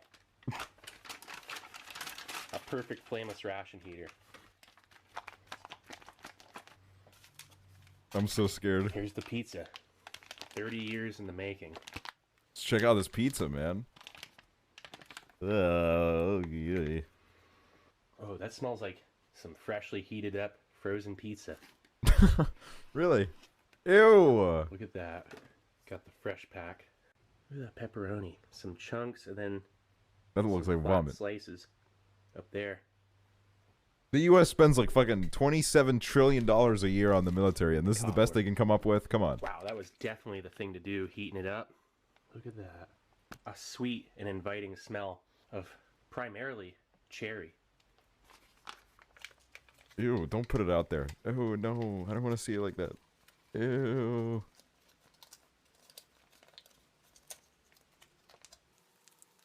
Bobby would never eat this. I would love to see him try Here's the this. grand finale.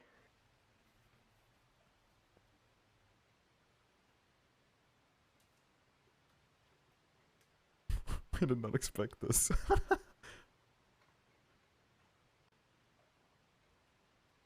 Wow. Somebody really said, wait, he's kind of cute. This is People better said. than some frozen pizza out there.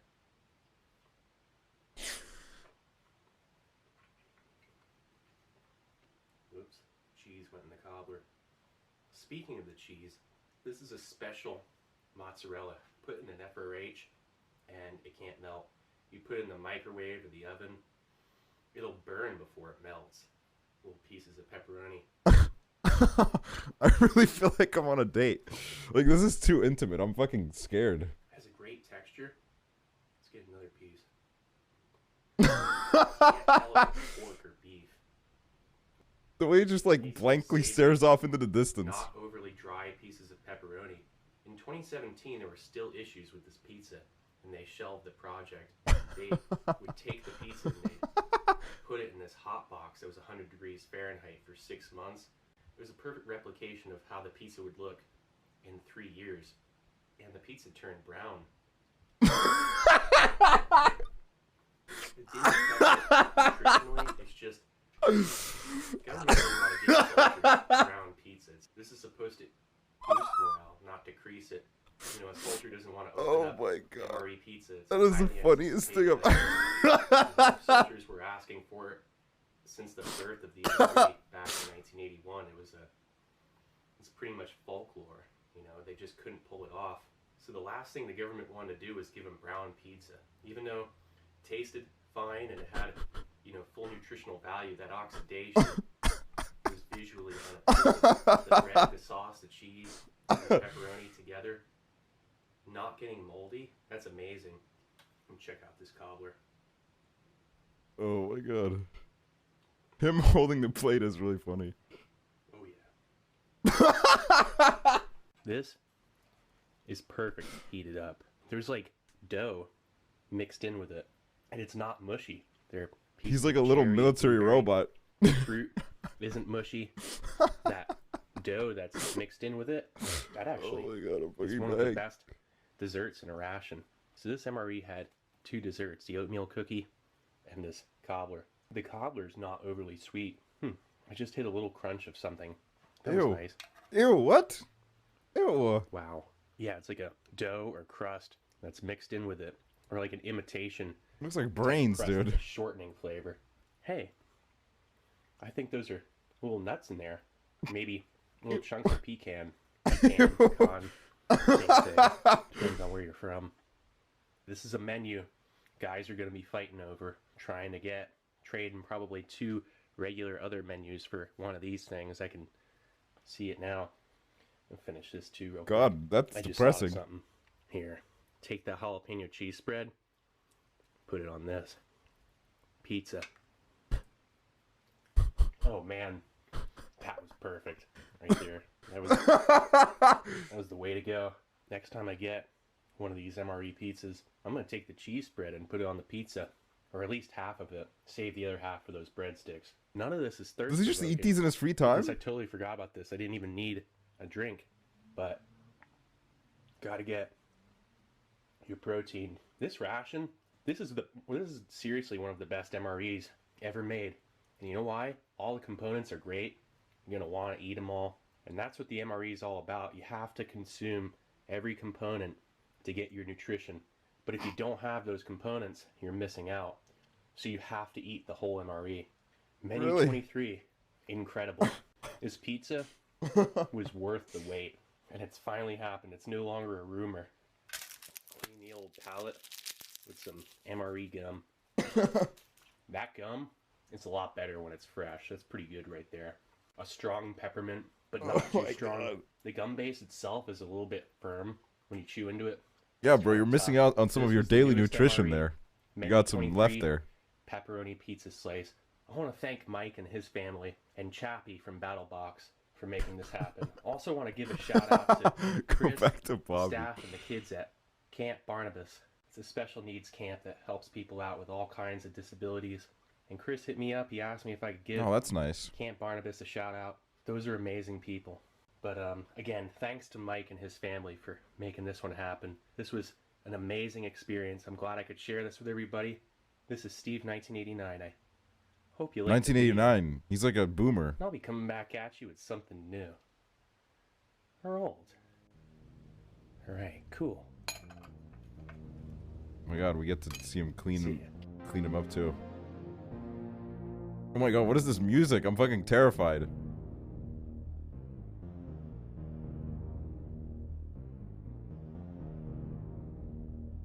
This is literally like the induction to like Scientology type of music.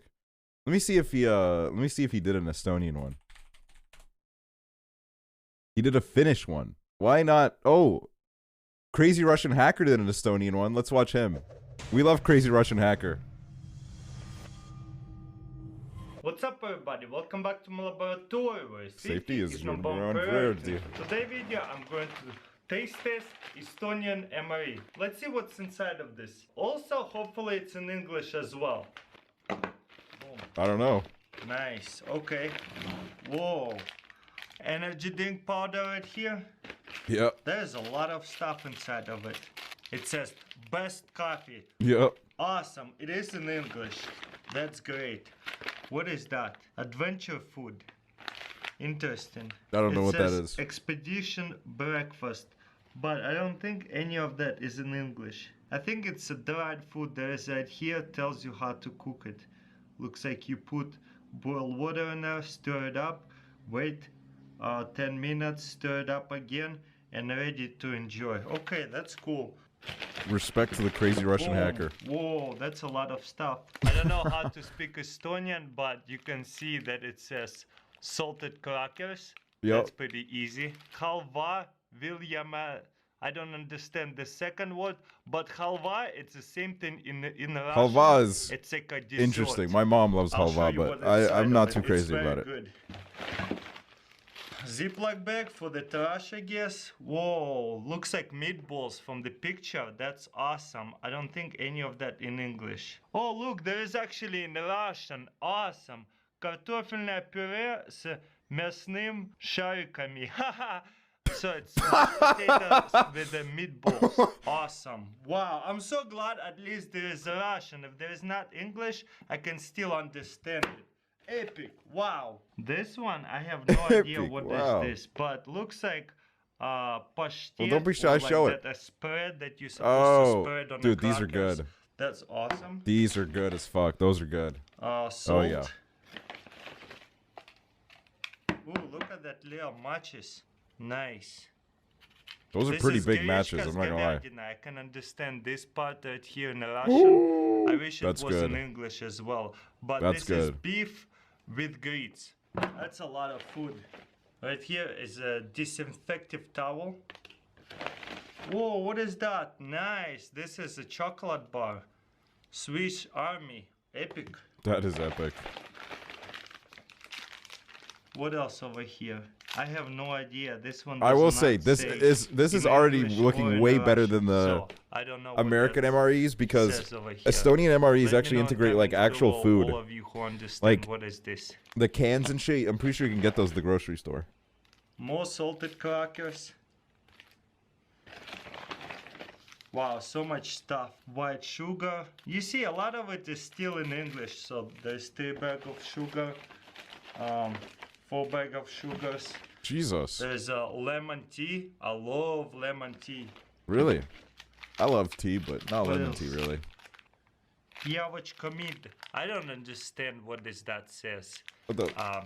So Boogie we'll Go find meat. out when we open That's it. fruit candy. Coffee creamer, epic. Why did he read it out like that? More salt. Again, this is looks like breakfast, lunch, and dinner. More wipes. And even comes with pepper. Awesome. Looks like they Damn, did there's a not lot come of with shit in any there. heaters or pots, so we'll be using this heater again. My favorite. It's super fast. And a pot like this. Boom. First of all, we're going to just heat That's up so the scary. water and pour it inside here. Oh wow, what is that? This looks like muesli or something. So let's boil water and fill it up and wait for 10 minutes. Then of course we have to mix it up, all that boiled water. Now we're going to I just seal feel like it up. Crazy Russian Hacker is such like This a would be our breakfast. good guy. While this happening, Like he let's just does make his some things. coffee. This is says best coffee. Let's find out. Oh, nice. Look at that. That's a giant tea bag. Tea bag coffee. Why they don't do that commercially, I don't understand. At least not in the United States. I don't see this kind of coffee tea bags. We're going to add boiled water now. Oh, this is really That dark is interesting. coffee. I've never seen a coffee Nice. tea bag. Set it Fascinating. aside. At the same time, we'll make some hot tea as well, the lemon tea. Put some boiled water in there. This is going to be our He seems like the nice, beverages. quirky neighbor. This is Yeah. energy drink powder. Boom. We're just Boom. going to add this powder into G the Fuel, water dude. bottle. It's We're a giving our smaller military water G Fuel. That's how they're the bottle. best So military in the probably world. We're gonna do halfway. Boom. You got this pink substance. Next, we're going to fire up our stove and let's get it going. We're going to warm up all this food. This is mashed potatoes and meatballs. Boom. Whoa, that looks beautiful. Grits and beef. Let's find out Whoa. what's inside there. That looks beautiful. Oh, spilled bunch. Wow, that looks good as well.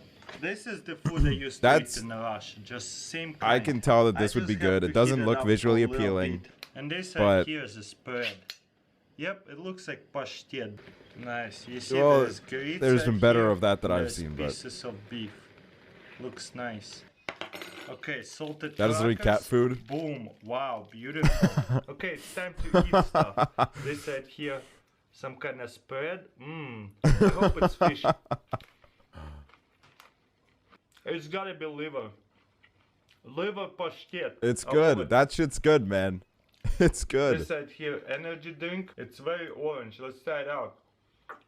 Wow. It tastes like orange, that's for sure. Wow, so good. Is he being held at gunpoint? Muesli first. Look at that. Very sweet, but not too much, and it has raisins in it. Well, I guess I'm starving in the military then. Fuck that. Very delicious muesli. Estonian muesli, thumbs up for me. Oh, he loves that little orange Delicious. drink. Okay, mashed potatoes and meatballs and gravy. Let's get a good scoop. Let's try it out. Wow, this is so delicious. Reminds me of Soviet Union food. Definitely my childhood right there. If you want to try some I'm sure good that's Russian what. food, I'm sure check that's out where all the some fucking Russian hyper, restaurants. like, They have some raged really good Estonians stuff. love to hear. The ones who like really hate the Greece Soviet and Union. There you They go. would love to hear. Oh, this reminds me of the Soviet Union. I wish there was more This man meat. probably pissed off like 75% of Estonians What right is now. it called, this kind of grits? This type of grits, we call it grechka in Russian. Okay, this package right here, I have no idea what it is. Oh wow, this Oh my is some god, kind you're of, like, what the fuck? jelly?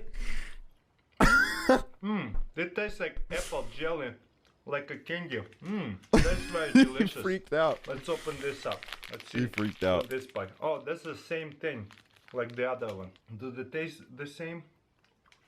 You know what? Maybe they taste like strawberry. This right here, halva. In Russian, we call it same thing, halva. It's, I don't know if you ever seen what is halva is. Sometimes It's okay, European it's pretty grocery good. store would sell halva. But let me show you. Boom. Oh, This is halva god right damn it. here. It doesn't make a good case Wow, for this itself, is a little right? bit It different. It's a lot lighter than what I used to, but let's try it out anyway. looks like a fucking Wow. block of That's some good chalk. halva. I haven't had that in a long time. Very delicious. Drink it with the coffee because it's sweet. It's not butter, it's not like a dessert. spread. Honestly, I can't even compare it to anything. Halva is one of a kind. It is. It is very one of a kind. Like there's really anything Huge like it. thumbs up for me for the halva. I haven't had halva in so long. Love it. Lemon tea is the best. I need to go buy more lemon tea. It's so good. It's black tea with lemon. Amazing. And what else we got here? Swiss Army chocolate bar. It's funny because it's Estonian MRE, but they got the Swiss Army chocolate bar. That is pretty funny. You know what? I would not mind that either. I bet that chocolate is amazing. Oh my god, why did he Actually rip it like looks that? That's scary. Milk chocolate because it's not that dark. Wow, it's crunchy. I There's like some wonder what's aggression in inside that of rip. chocolate. That's so delicious. Swiss skimmed milk chocolate with cornflakes and guarana. Guarana. I don't know how to pronounce it, but I love cornflakes. They are very crunchy and taste delicious. He's very complimentary. A little bit That too looks like that's complimentary. pretty much it. Makes You me know not what? believe him. Huge double thumbs up for the food. Very delicious. I'm falling Not for too him. much food, by You the way. guys- This is what you're supposed you to guys- eat all day. Breakfast, lunch, and dinner. You can even spread it out more than one day, 3 or 4 days, if you want to ration it out. Awesome. He You know definitely how did I not like to finish any point of it. out what's so special or unique about every MRE? Okay, hold on. I just want to watch one more like MRE Steve video. Like he has literally entered my brain. And now I like ever since he was just standing there holding that platter, I literally can't stop like thinking about him. Let me see. Ooh, he did one that's 1957 5-man MRE 24-hour ration, 20,000 calorie, ready to eat, testing oldest food review. Guys, Steve's not that bad. Okay, the music. This is scary. This is the Ration Small Detachment 5 Persons. Produced from 1942 to 1959, this ration was designed to feed 5 men for one dip. 35 minutes. Now, Hold on a minute. No, we can't do 35 minutes. That's fucking. I didn't realize it was 35 minutes. I cannot watch a 35-minute MRE Steve video. Hold on, let me find one that's a little bit shorter. Let's see. 1945 USK ration breakfast MRE. This one's 12 minutes. This is more digestible. Please find one that's 0 minutes. That's rude. My dad watches them. Now, out of my own personal collection, Wow, we're that looks good. checking out this World War II U.S. Army issued breakfast K ration. Well, this is always exciting when you can check out a World War II. After this, I'm going to ration. show you guys This how. one here is in pretty good shape. I'm going to show you this Other one than guy that I used to this watch. little, like, looks like something tore it right there. That's kind of a shame. That little bit right there. But other than that, Wardeer. Thing with 2 months. pretty decent shape. Thank you. Now these boxes, Good to see you, Wardeer. when first produced, were dipped in wax to waterproof them. And this one here, you can see that wax has, over the years, I think, Shit looks there's been awful. some warping, Yucky. potentially, or that's always been that way after it was dipped on that side. Now what we're gonna do is excavate the contents of this ration. I'm going to reseal the box and keep it for my own. He's not going to personal eat the box display. for I don't weird. have my own I K mean, ration.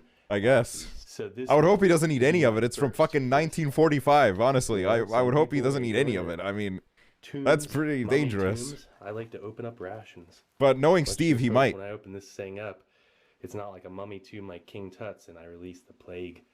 Okay, let's check this out. What?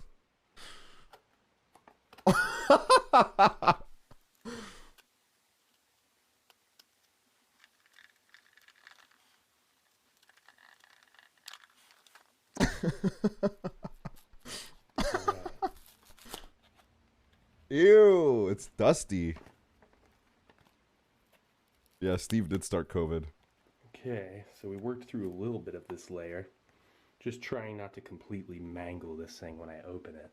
I want to try and reseal it to where it actually looks halfway decent. Scary, dude. All right.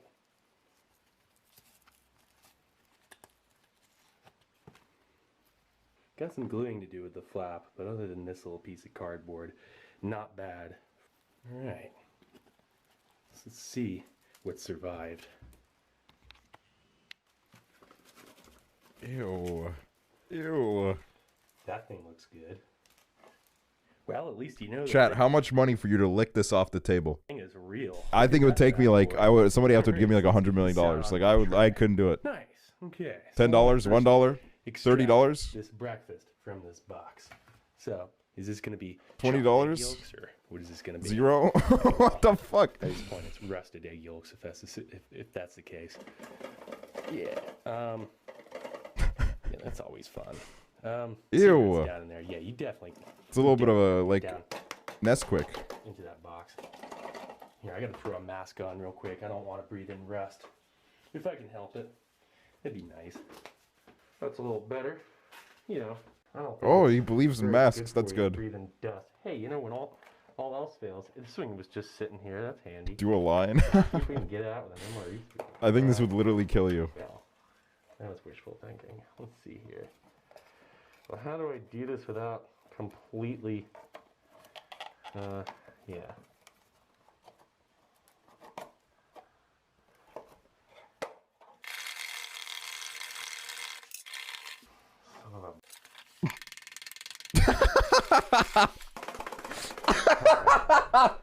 Finally got this thing out.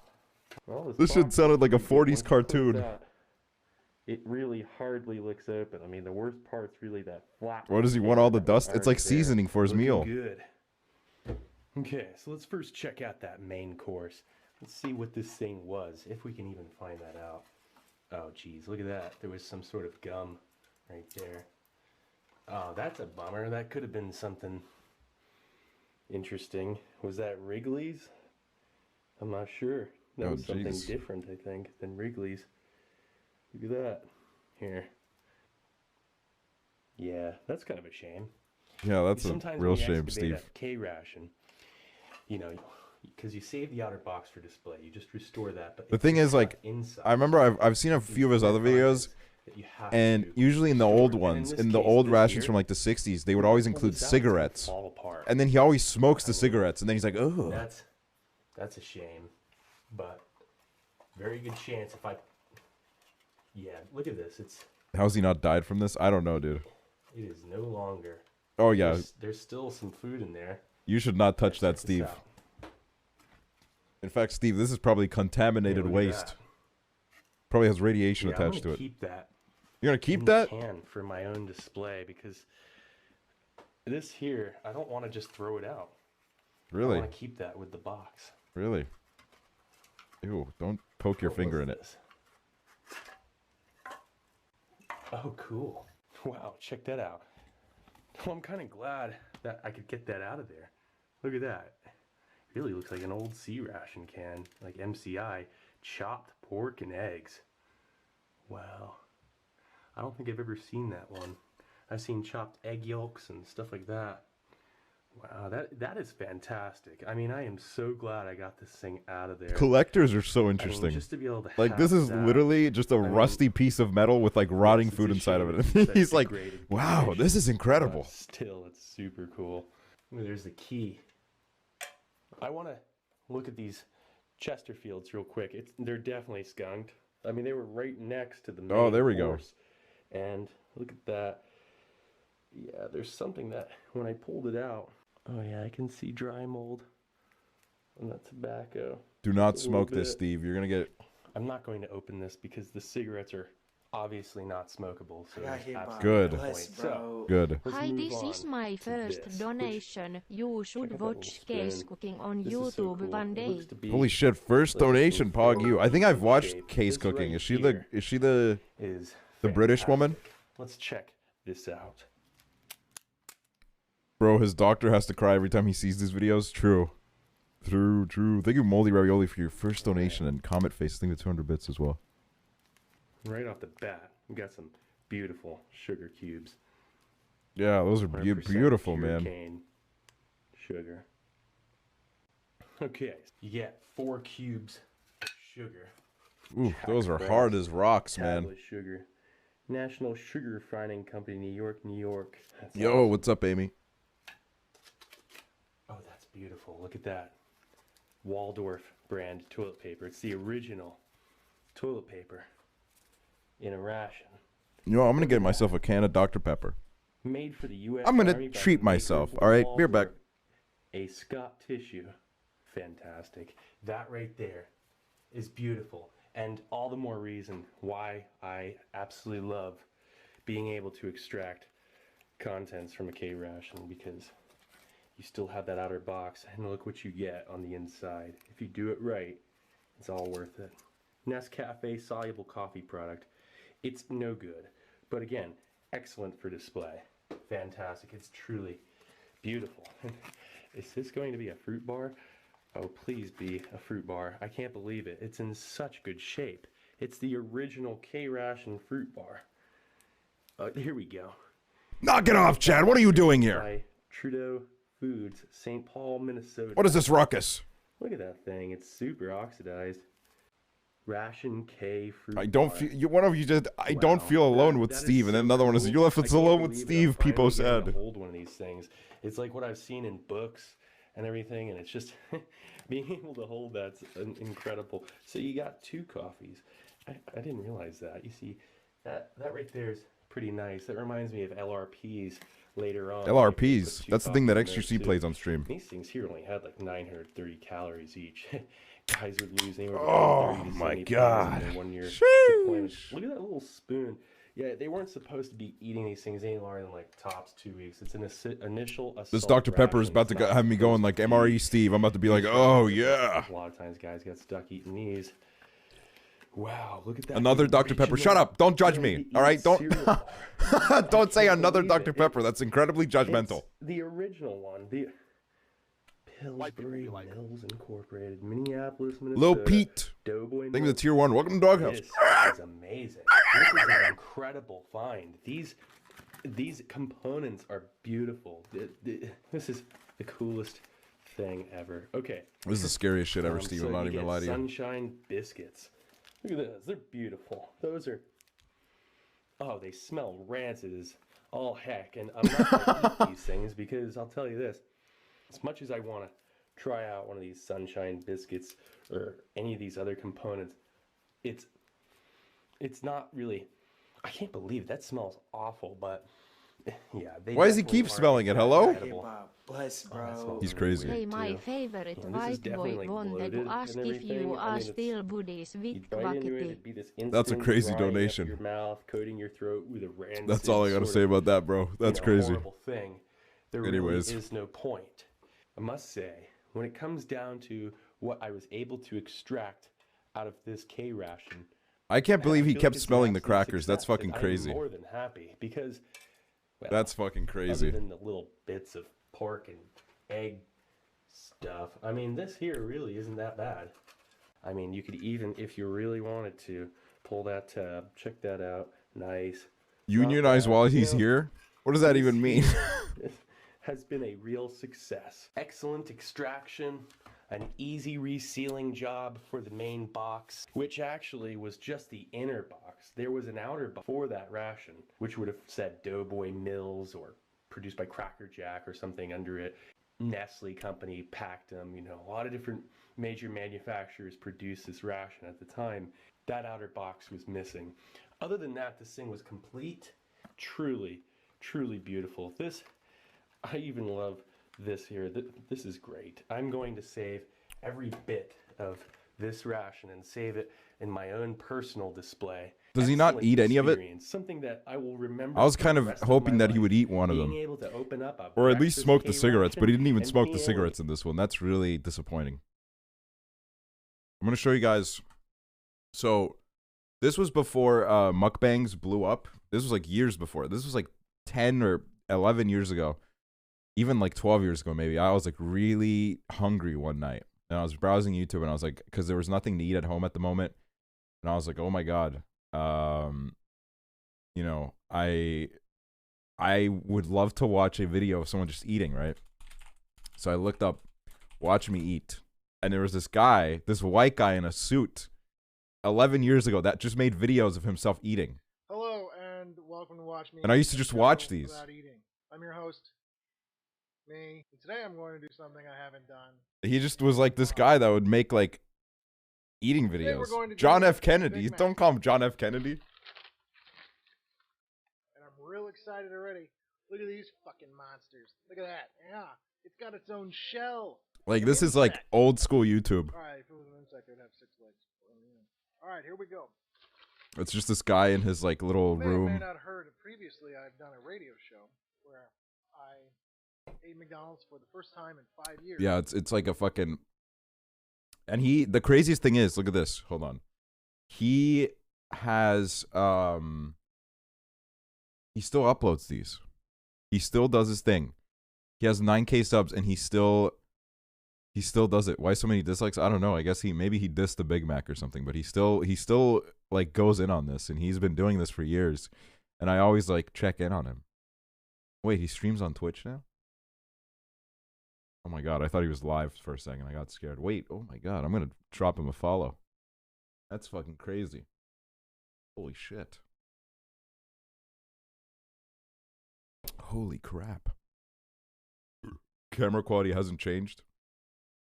Yeah. Hello, and Oh, dude, this was the video where this is the first video I ever saw of KFC.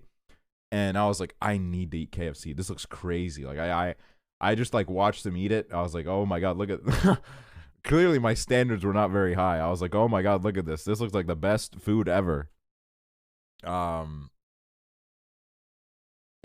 I was like, that's crazy.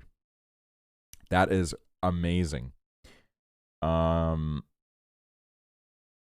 else? Now I guess now I'm just gonna like bring up like random videos I used to watch on YouTube. Another random video I used to watch was I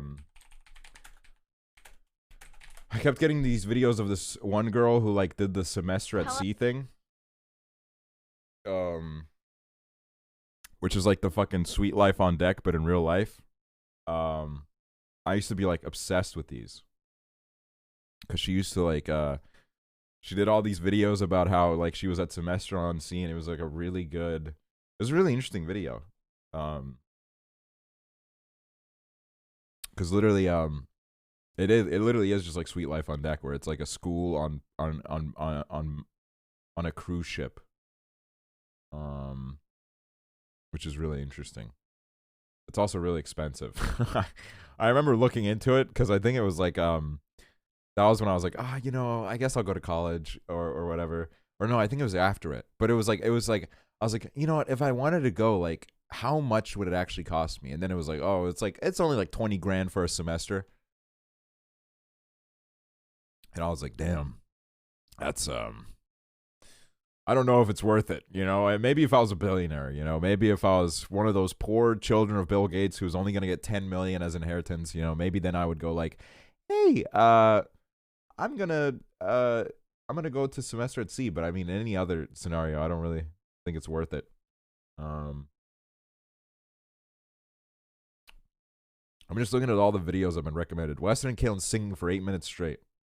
Wonder what the first song is gonna be. Oh, it's Catherine, obviously.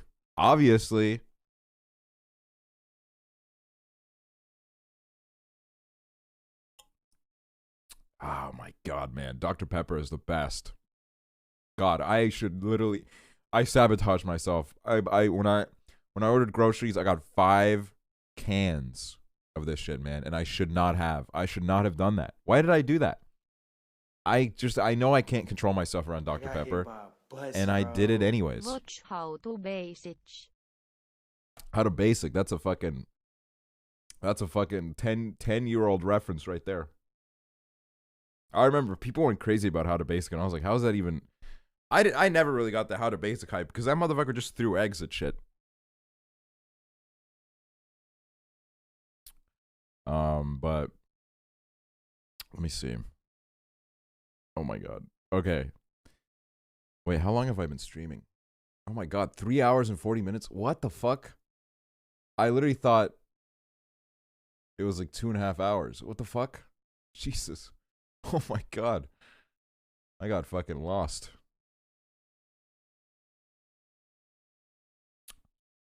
Hmm. 12-hour stream? Yeah, you guys wish. I was like, I was looking at my analytics. Because I've streamed like I think in the last month I've only missed about 4 days of streaming, and 2 of those were like right at the start. So I've in reality I've been streaming pretty consistently. And I think this is like the most hours I've streamed in a single month, which is like I think it's like 90 hours or something. I think December was more if you include the 24-hour stream, but if you don't, then it wasn't. And then I was like looking at it, I was like, how many hours did I like put into Among Us in total? Like not stream it, but like how many hours did I play Among Us for? And I've played Among Us for 82 hours, which means I've streamed more in the last month than I've ever played Among Us, which is a crazy benchmark. It's good that I'm putting more time into my actual work. My actual passion. But I gotta say, man, you guys make it very easy to stream, right? If I had a fucking shit chat, I would not really stream.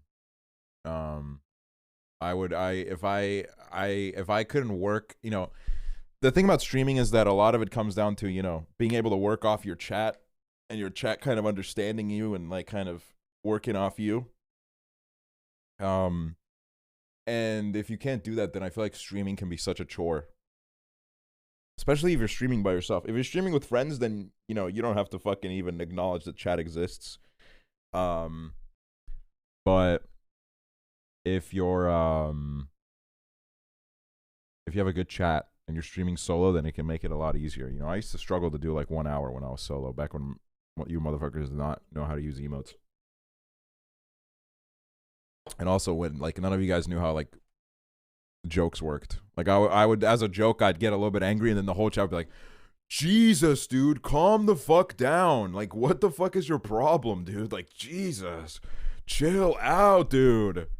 I'd be like, okay, guys, thanks. I was like trying to do a little bit there, and then whatever. But then you guys evolved. You picked up on it, and now it's cool. It's all cool. So yeah, it's pretty crazy. It's really crazy to think about how much the channel's grown, because this time last year, I was like a 400 viewer Andy, and I was a 400 viewer Andy until like September, I think. Hold on. You know what? Let's pull up the fucking Twitch tracker, honestly. Let's pull up the receipts. Here we go. Actually. Let's see. Right. So, let's see, in the last month. Oh, I've streamed on 27 out of the 30 days. Average viewers 1,500. Hours streamed 87. Okay. Here's the graph that to really look at it. So when I started streaming in December 2018, I got like 240 viewers, and then it was like, it was a pretty consistent thing, and then it like kind of it became pretty stagnant. It was stagnant literally until like February of last year. And then it slowly started going up, and then I was like in May I was like a little 400 viewer Andy. June, I was a little 400 Andy boy, and then and now here we are, which is crazy. Holy shit, look at my famous followers. Tommy in it, Neochu, Botez Live, Hannah Rose, Just the Minx, Gene Ellie. Who the fuck is this? Weston Quarry? What the fuck? This motherfucker has to stream, dude. What the fuck happened here? He needs to stop moving and needs to start streaming, bro. What the fuck? Crazy boy. He had a fucking... I don't think I've ever seen someone's Twitch blow up that fast, where it was literally like, this is literally day one of Epic SMP. Like, this is literally like... This was literally just Epic SMP right here. I don't know how, but that was crazy. And I was really happy for him.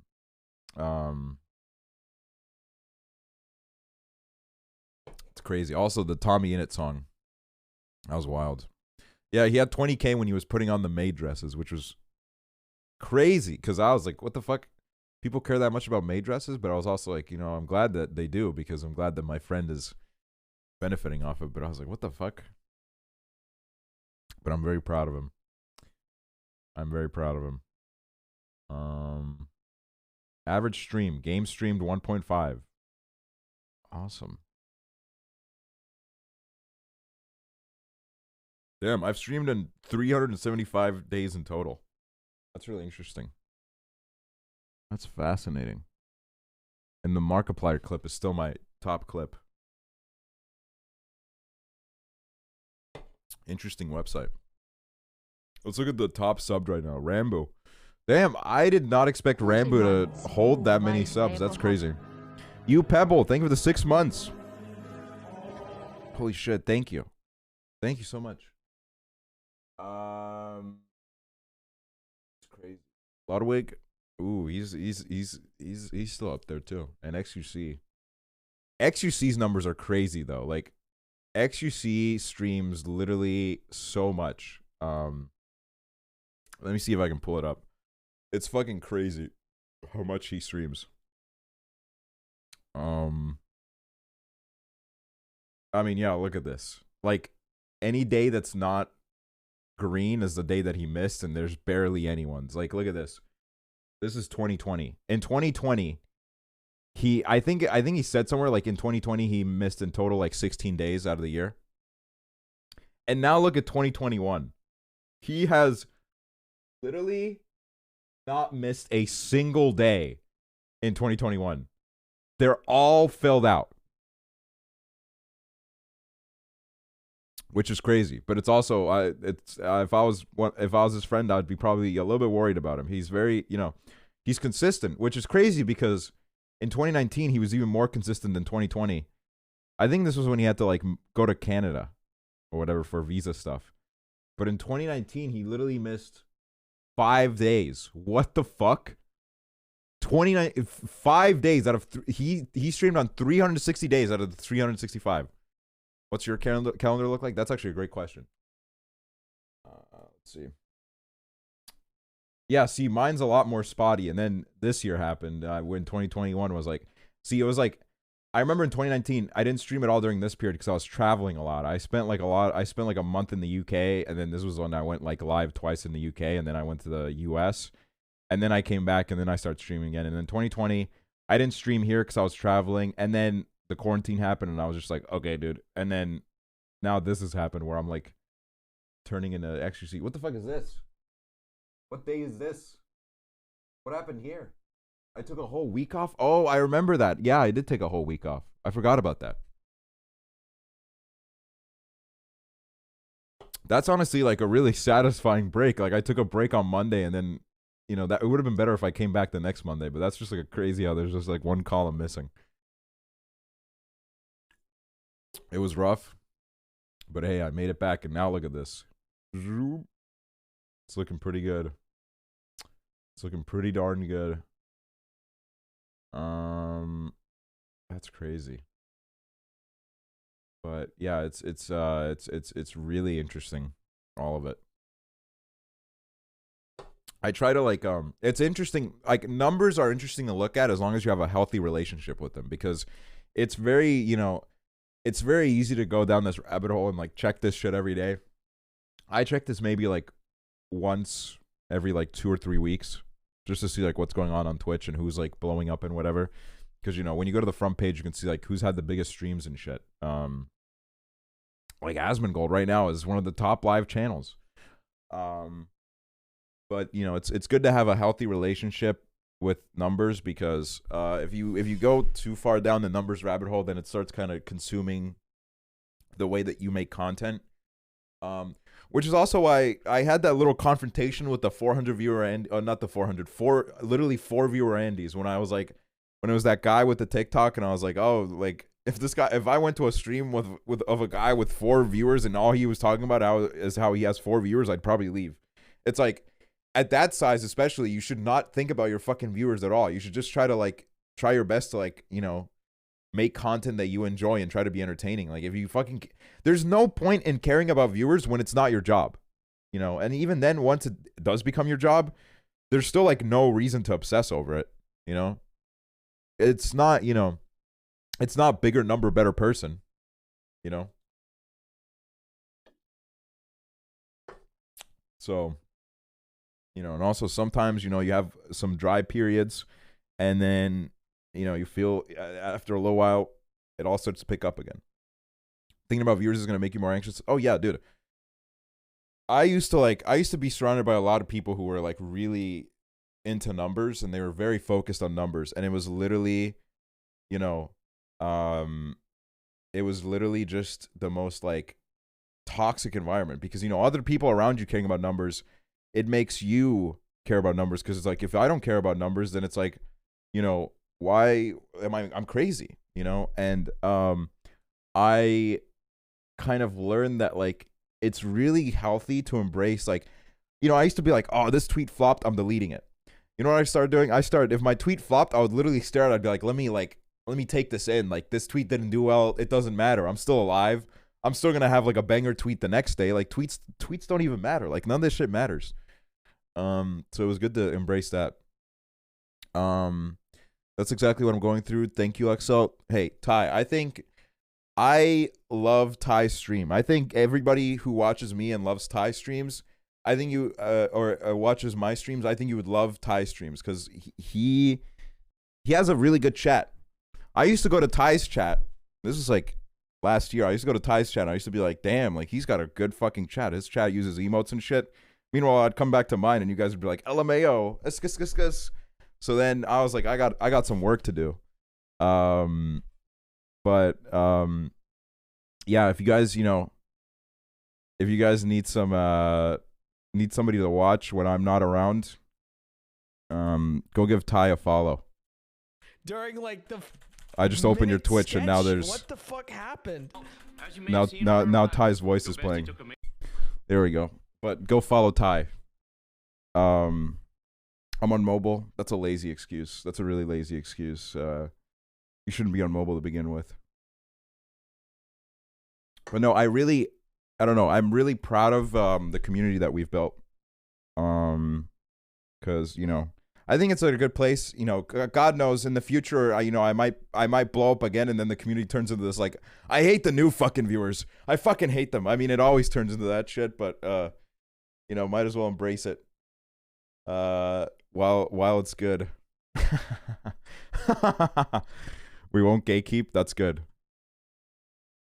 Unless I start wearing maid dresses, then you're honestly allowed to gatekeep. I don't know if I ever reach that level of just like, at that point it would have to be desperation.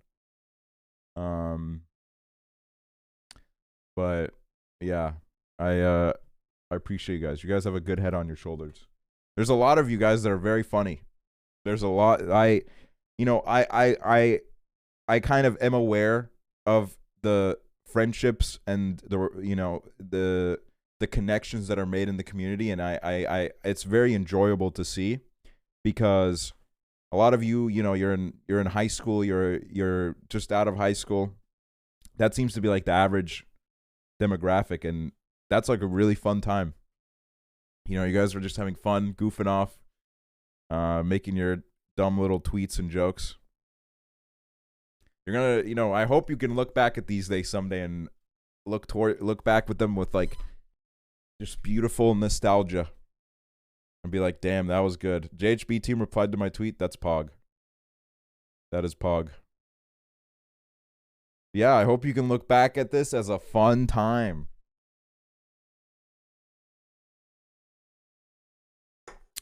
So, are you getting old? Yeah, I'm getting old.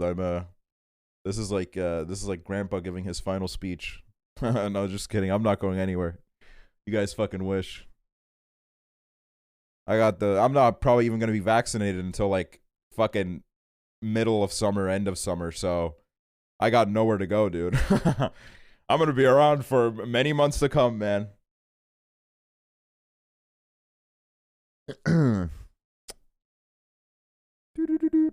I started watching you on freshman year, and now I'm about to graduate. That's fucking crazy.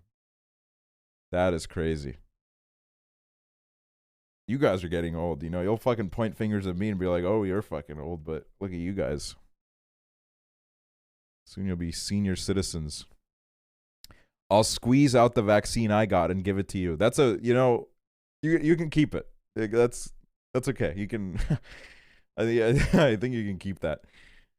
But it's a very sweet offer. Got hit by a bus, bro. For sure. I'm gonna look back on these days and wonder why some random dude named Aksually was my comfort streamer. Yeah, and then there's gonna be articles like former famous streamer actually is a landlord, and then you guys are gonna be like, he's a fucking landlord, and then you're gonna go on the next like social media and you're like, oh my god, I can't believe he's a landlord now. And then I'm gonna be like, guys, I didn't know about the immoral side of being a landlord, so I've sold my properties. And then it's going to be like a development arc where you guys all start watching me again because I'm no longer a landlord. I don't even know how I just came up with that. What the fuck's wrong with me? Well, it was literally just based off Tyler Oakley, but he's live right now. What the fuck? His stream says Fall Guys Ultimate, and then his title says First Play, in parentheses, gay and nervous. Is this his first time playing Fall Guys? If this is his first time playing Fall Guys, I gotta say, Tyler Oakley, you might be a little bit late. Just a little bit. You might have missed the bus by a couple months.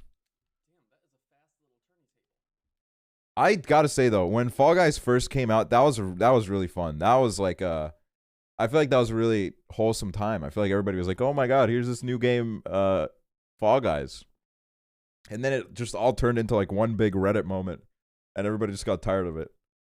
I mean, I don't know why the social media was pretty crazy. That was just the Reddit galore. It did fall off really fast because they didn't have they just took too long to release content. It was the same with Among Us kind of, but Among Us got like mods and shit, so that kind of saved it, I guess. But the last time I played Among Us, when we streamed it, I kind of did realize like, yeah, the magic's gone. Like I I was enjoying it, but I didn't enjoy it for Among Us. Like I enjoyed it because I was, you know, hanging out with a bunch of friends. But like, I don't know. I feel like the magic of Among Us has really disappeared. Among Us was so much like I think the big problem with Among Us was when, or is now, is the fact that everybody's like very familiar with the game.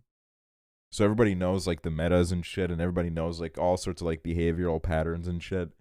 Everyone's become like a little bit too aware of everything, and I think Among Us was really fun when nobody had any idea what was going on, you know. Proximity chat was pretty fun. But I think my Among Us days are over.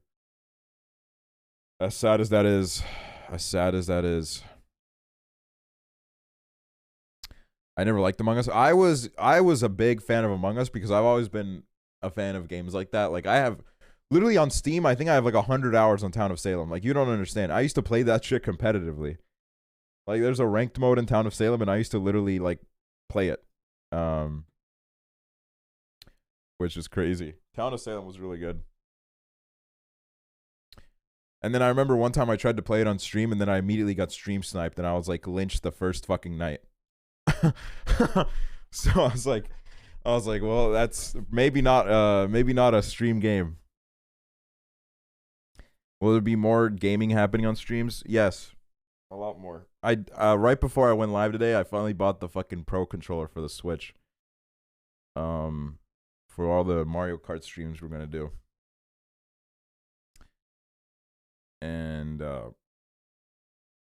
I'll probably play Stardew Valley soon. Because I need a game to play that's like I can play during like a chill stream. You know, Mario Kart, I get a little bit too into it.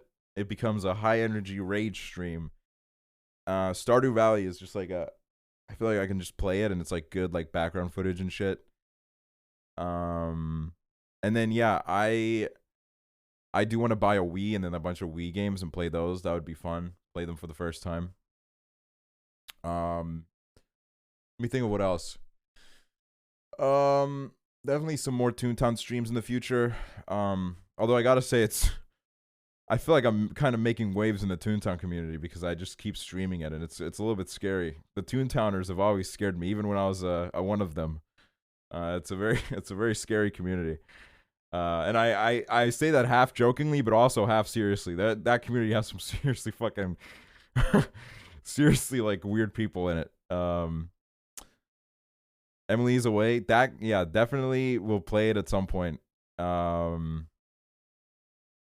That could be fun. Detroit Become Human is a game that I've also wanted to play, and I feel like now I have more of like a, you know, I feel like you guys give games more of a chance now, so I might, you know, play that. No Minecraft for a while, which is crazy to think that like this big like surge in viewers I've gotten has literally all been without Minecraft.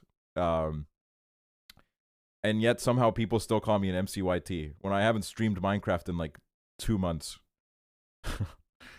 But you know, it is what it is. Resident Evil playthrough. I've never played a single Resident Evil game. Is the new one good? Should I give that one a go? Would love to see you play a story-based game. Yeah, I would love to do that as well. I think Life is Strange 2 would be fun because it's not from what I've understood, it's not even connected to the first one, so anybody that hasn't played the first one shouldn't have any problems following it along. And I feel like it's kind of an interesting game to play because I feel like it'd be a little bit cheesy, a little bit funny. The Last of Us, that could be interesting.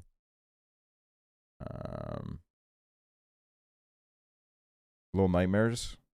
Ooh. That could also, I think I have a, hold on. I should have like a notes app thing of ideas for streams. Yeah, it's pretty out of date because one of the things is New Year's stream. So I started writing this, I think in December or November. So I've done that clearly. Art stream, I do want to get back into like drawing and stuff because I used to draw a lot when I was a kid. because my biological father was an artist, kind of. And because of that, I used to kind of draw a little bit. And Mario Party, that one's one that I want to do as well. Mario Party is really fun. See, okay, here's a frustrating thing, right? I can't do, like, something that I would love to do is a drinking game, right? And Mario Party would be really good for it, but I couldn't do it with Hoover, Weston, or Kalen because in the U.S. they're underage, and they've never drank alcohol before on it. Like, you know, you can't drink before you're 21. That's just illegal. But also on Twitch, it's against TOS, so I could not do it with them. So I would either have to wait, which Kalen's turning 21 in August, Hoover's turning 21 in January, and then Weston's turning 21 in like 5 years. So I guess that's like something for 2026. Or, I mean, yeah, I guess I would just have to find other people to do it with, like Jake maybe. Yeah, Jake's old. He could be an option. James Marriott, that would be funny. I love James.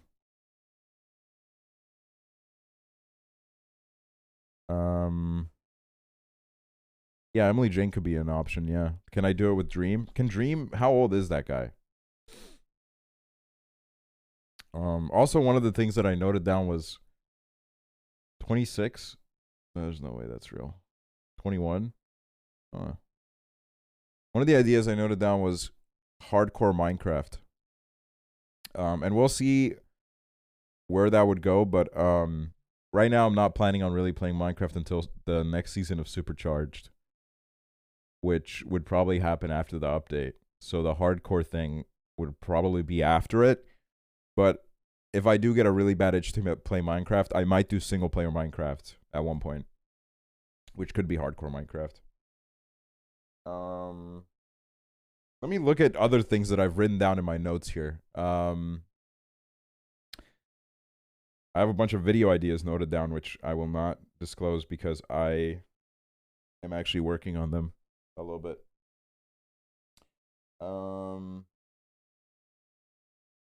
I have a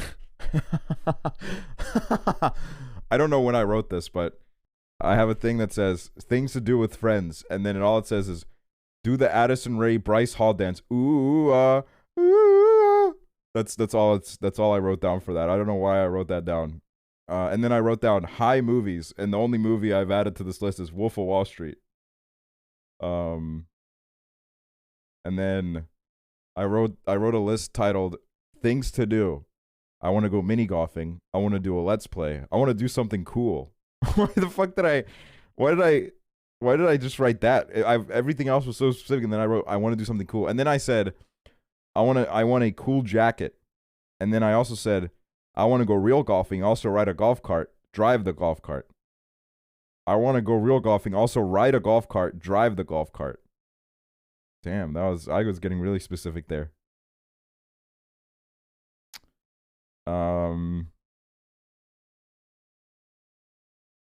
And then shopping stream for a cool jacket.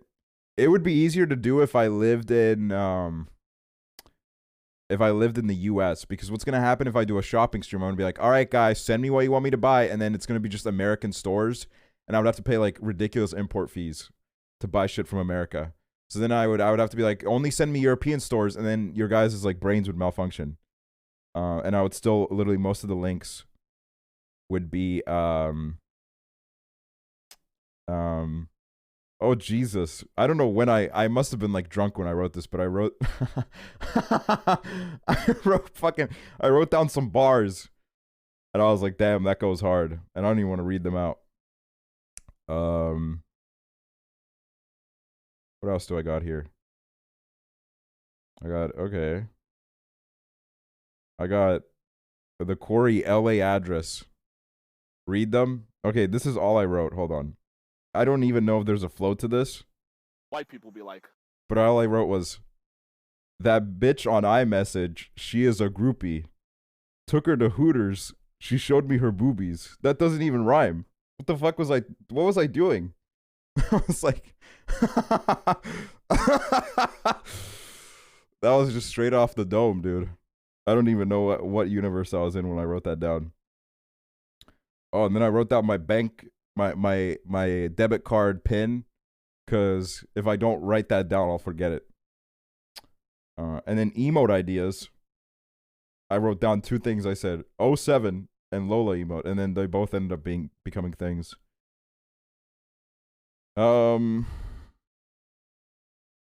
Yeah, that's pretty. That's my notes. I love noting those things down. I'm pretty crazy like that. It bout Tran, thank you for the prime. Welcome. Welcome to the doghouse.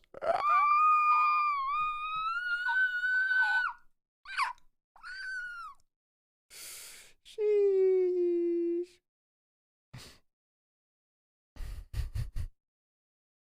Sheesh. Would I play scary games? Maybe. The thing about scary games is I enjoy them a lot. Like, I think they're good content, but I enjoy I myself enjoy playing them a lot more when it's with friends, like Phasmophobia and shit. But then Phasmophobia is another game that I realized where it was so much more fun when I was completely new to the game. Like, I realized, like, when I would stream Phasmophobia a lot, towards the end of that, like, Phasmophobia phase, I wasn't even getting scared anymore. Like, I would get jump scared and I literally would not even flinch. When I remember the first time I played it, I literally was scared to go inside the house. I became like, I played it too much and I became like too good at it. Shit. And Marsha, thank you for the 5 bomb. Thank you. Thank you very much for the 5 bomb. Also, I'm working on switching over to Stream Elements, and I really feel like I've become a total boomer when it comes to technology because I'm really having trouble with it. I don't know why. Everyone says it's so easy, and I'm just like, it's not easy for me, man. Everybody says the Switch is worth it, so I'm working on it. It's a lot more confusing than Streamlabs, but it looks a lot cooler and cleaner, so I'm gonna work on that. Slowly chip away at it. Streamlabs is definitely confusing. Yeah, it's like the way that they've built like the whole like overlay system and stuff. It's interesting, but yeah. Maybe with Stream Elements, the fucking custom alerts that I've set up, the random fucking things would actually be random for once, and it wouldn't just be the Justin Bieber clip over and over again.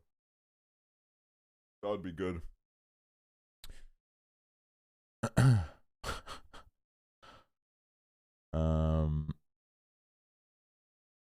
But yeah. Hello, Twitch user. Actually, I've joined. Welcome to the party. 4-hour Andy. That's crazy. And my ass was literally like, I'm gonna stream for an hour and I'm gonna like sleep. That did not happen. Sarah Pog, another 5 bomb. Holy shit. Holy shit. Thank you. Can we just go to 24 hours? Oh god. Am I streaming later? I was thinking about it. I was thinking about it during the stream, and I was like, I haven't hung out with I haven't called with Hoover in like 4 or 5 days, which is that's like abnormal. Like usually me and Hoover, we called like every day. And same with Jake. I might just like hang out with them. I'll see. But then probably what'll happen is they'll go to bed and then I'll go live like really late. And also I need to give Hoover a kick in the ass. He needs to fucking start streaming if he wants to move. Motherfucker said capitalist May and then streamed like twice.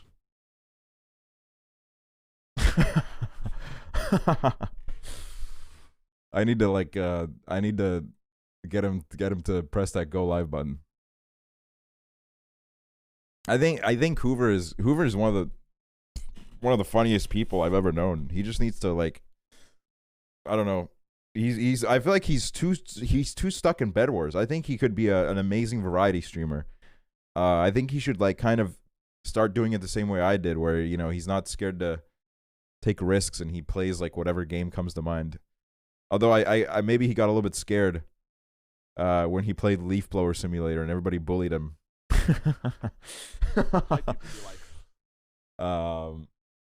But yeah, I don't know. I think his streams are gonna go to a whole new level once he goes to Austin. I think being around people is gonna do him a world of good.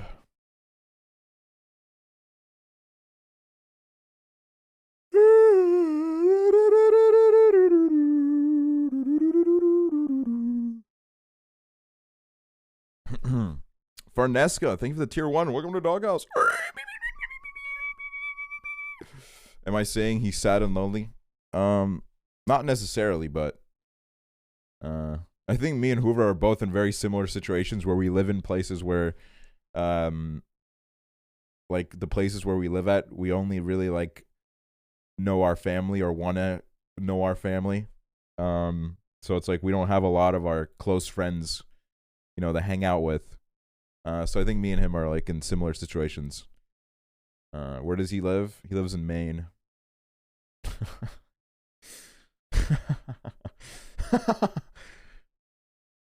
I just love saying that he lives in Maine, which he does. He does live in Maine. I just think it's I think it's funny that he lives in Maine. Very funny. Also, I wonder how's my TikTok doing? Let's do a TikTok check. Posted this TikTok right before I went live. It's been a few hours now. Let's check up on it. 22K views. I mean, not bad, honestly. For a video of me just eating Subway, I mean, that's pretty crazy. 7K likes. People are going crazy for it. I'm not gonna lie. I am trying to kind of farm some interactions off the fact that I'm eating corn on my Subway. And I feel like on TikTok, those motherfuckers would eat it up. So I was trying to kind of bait them into like going crazy about it. I mean, the comments are talking about it. They love it. Or, I mean, they hate it kind of, but it's I'm trying to get them invested. The corn that fell, yeah, it did fall, and it was magical. I'm going to give it a dislike. Yeah, you fucking wish. I remember when everybody was like, Facebook's going to implement a dislike button, and everybody was literally shitting their pants because it was like 2011, and Facebook was like literally everything that anyone used. Also, I think some streams that I'm going to do in the future are going to be like games where I revisit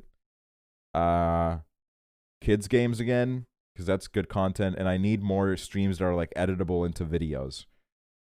Because I have a bunch. I'm working with a bunch of editors right now that are editing a bunch of VODs into videos, and I feel like those could be pretty good videos. Am I gonna do webkins? I would love to do webkins. I think that'd be pretty funny. And then what other games even are there anymore? I mean, Habbo, I guess, but I don't know what the fuck I do with Habbo. Habbo is just like, Habbo's a great game, but there's not much like content in it, I feel like. Animal Jam, didn't that shit close down? Or is Animal Jam still up? I thought it closed.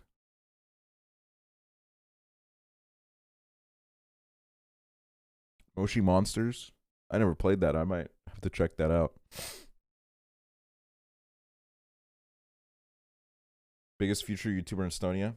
Yeah, I mean, I haven't uploaded for a year. I found this website that like tracks Estonian YouTubers, and it says I'm fifth most subbed, and I haven't uploaded in almost like I think a year and a half. So once I start uploading, it's over. It's over for them. I gave them a head start, made it a little bit easy for them, and then now I'm gonna.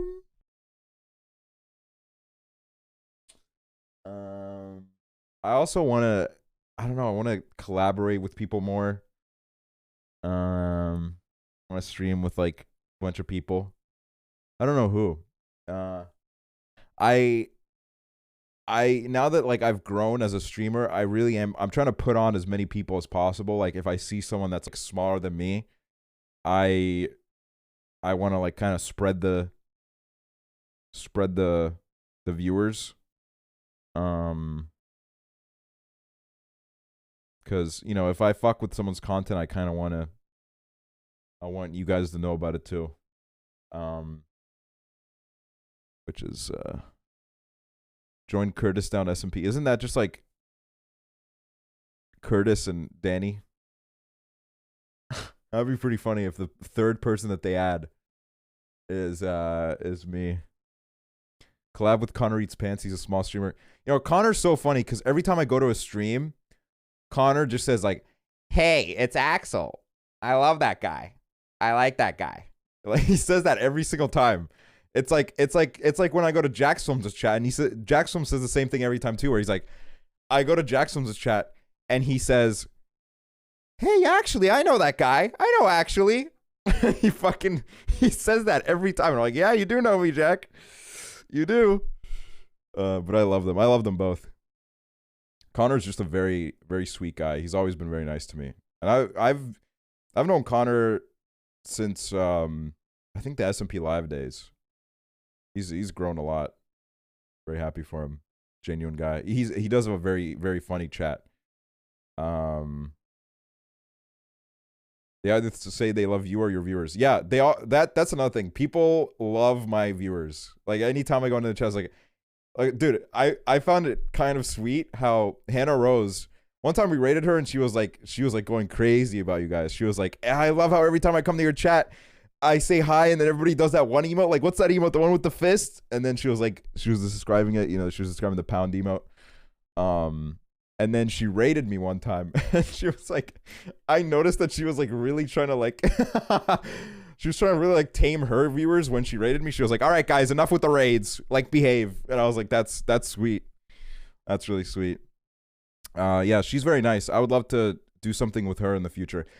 I think the worst part about me is like, I you know what? I'm going to share the blame here with, I think, most of my colleagues where I feel like with most streamers, the way it goes is, hey, we should do something. And then the other person's like, yeah, we should do something. And then 6 months passes and there's like not a single exchange. And then it's like, and next time you see, he's like, hey, man, we need to do something. And then it goes the same way every time. So there needs to be like, yeah, there literally needs to be like a fucking, somebody always needs to take the initiative. And I'm trying to more be the person that takes the initiative. Because I feel like sometimes it's like, if you don't take the initiative, then nobody will. Yeah, Ty, we need to run up some Mario Kart. Honestly, like, we could get a good fucking sesh going. I think Nick wants to play too. So we have a bunch of people that would be fucking down. It could be a good fucking hangout sesh. Good little sesh. But yeah, I don't know. There's a lot of, I don't know. There's just a lot of streamers that I think have a lot of potential. I think a lot of people that like that right now are like 100 or 200 viewer Andes that I think like in a year or two, God knows, the sky's the limit, man. I think sky might be the limit for some of these. Like whom? That's a great question. Now that you put me on the spot, I can't actually. You know, I think I genuinely think you have a lot of potential, Ty. I think you have a very positive presence. And I think you already have the foundations for what is a very good community in itself already, but I think you could someday you're gonna blow up. Also Hamza, I mean, he gets like 1,000 viewers, but I literally think if Hamza really gets into it, Hamza could literally fucking rule the world. Hamza's so funny. Prezzo is so funny. I love Prezzo. I think it's only a matter of time until Prezzo has his own fucking crazy audience. Yeah, Miss Taylor as well. Miss Taylor's somebody that literally like came out of fucking nowhere. She like rated me one time, I think. And then I think it was really weird. It was like Twitter knew that she rated me because she rated me, and then she showed up in my who to follow, and I was like, oh, I guess I'll follow her back because she rated me. And I think she has a lot of potential as well. Joko, yes. I love Joko. Joko, it's so funny. Me and Joko aren't like that close, but Joko is like one of the people that I've hung out with the most out of the internet people that I've known. Like I always just happen to be in like the same places as him. Because I met him at 2019 VidCon. We hung out there. Then I met him at TwitchCon. And then we happened to be in Florida at the same time. So we went bowling together. Oh yeah, Stonepaw too. Stonepaw already has like such a dedicated audience. And you know, Hoover Hoover is, you know, my friend, so you know, you can say I'm biased here, but I literally think if Hoover once Hoover's in Austin, I literally think there's no stopping him. I think Hoover literally has the potential to fucking do anything, man. I think he's so funny. I think the only reason why currently like I have more viewers than Hoover is because I just stream more. You know, Hoover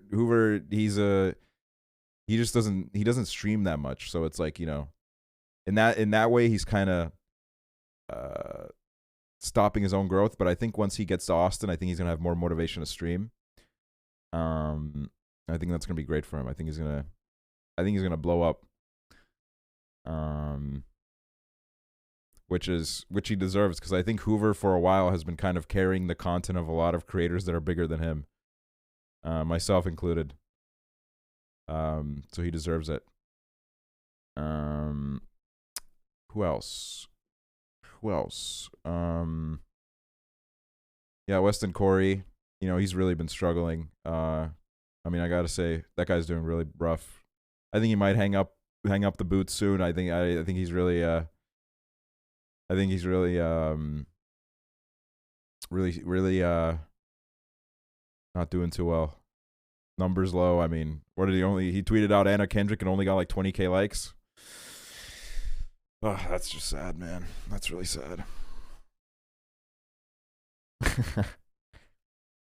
Tommy Innit. Yeah, Tommy Innit, you know, I really hope that kid can blow up someday and maybe make a job out of it. But White people be like, you know, I hope he doesn't get ahead of himself, because it's a rough industry, and you know, no one's guaranteed success. Philip, yeah, I do have to admit I'm not super familiar with Philip, but he seems very active, which is honestly one of the most necessary qualities.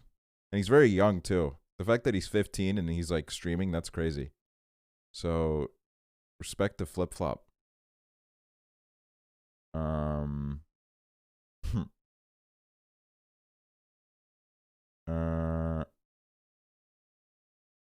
Boomer NA. I would say Boomer NA is already like bigger than me.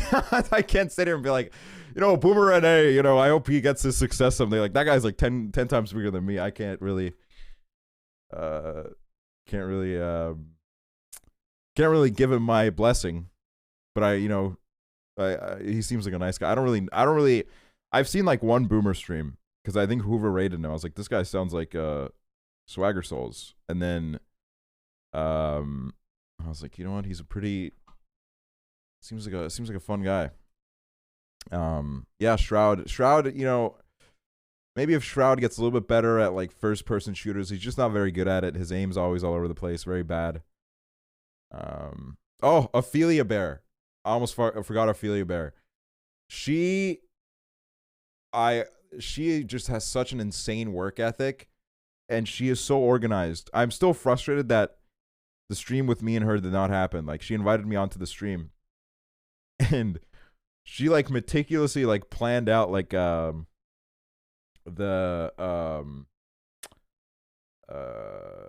like what's gonna happen on stream. She was like, okay, so the first like 20 minutes we're gonna do this, and then the last like for 30 minutes this is gonna happen, and then 45 minutes is gonna be this. And I was like, damn. But I think she has so much potential. Because she's very funny, and she's very outgoing. I'm trying to think of who else. I think something that I kind of want to use Supercharged for, you know, the SMP, is I would say that, you know, Supercharged started as like a Sinjin Drowning thing, but I would say it's kind of evolved into like a Core 4 thing, I guess. And I would kind of like, like, because we're thinking about like, you know, people who are gonna add, and I definitely want to vouch for like smaller streamers, because I think SMPs are like great for people, you know, getting like a little bit of a head start. So I think it would be good to get some of our buddies on there.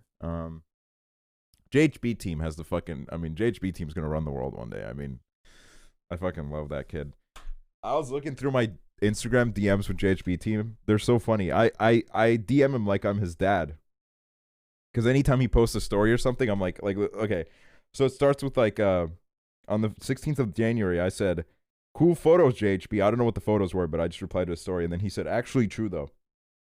And then 23rd of April, he posted some story and I said, let's go. And then a few days after, he posted more pictures and I said, living it up. And then he responded with, I am JHB team, which I don't know what that means, but that's what he said with. And then he posted a picture of his new haircut. And I said, love the new cut, Jay. And he said, thank you, actually. And then I said, let's game soon. And he said, totally down. And then I said, then he posted a story with his brother. And I said, your brother looks exactly like you, WTF. And he said, I have his genes. Which is true. And then earlier today, I DM'd him because he was watching Breaking Bad in his bed. And I said, looking cozy, JHB. Cozy autocorrected to soy first, meaning looking soy, JHB. And then he sent me a selfie. And I said, thanks for the pic, Jay. And he said, yes, sir. So I was like, those are funny DMs. Also, the other day I posted on my Instagram story, I hung up like one of my 2 play buttons, which I'm not even supposed to have 2. I'm only supposed to have 1, but YouTube like accidentally sent me 2. And I hung up one of them on the wall, and everybody started DMing me like, congrats, like, holy shit, man, like, that's huge. And I was like, I got these like 3 years ago. I never took them out of their fucking box. And I was like, that's so funny. White people be like, Epic 4 months. Holy shit, Leech Kid. Thank you. Thank you for the 4 months. Poopy Fairy, did I thank you for your Prime? I don't know if I did. Anyways, let me do it again. Poopy Fairy, thank you for the Prime. Welcome to Doghouse.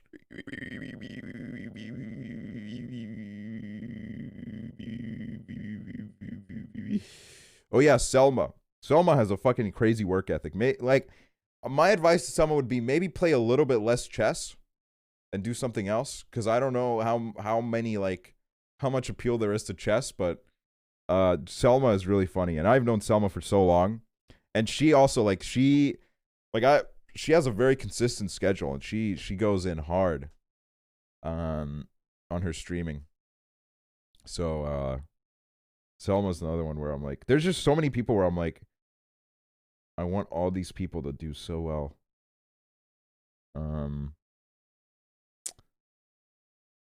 Her chat is a little bit scary. Her chatters scare me. They at one point they got mad at me, and I don't know why. Yeah.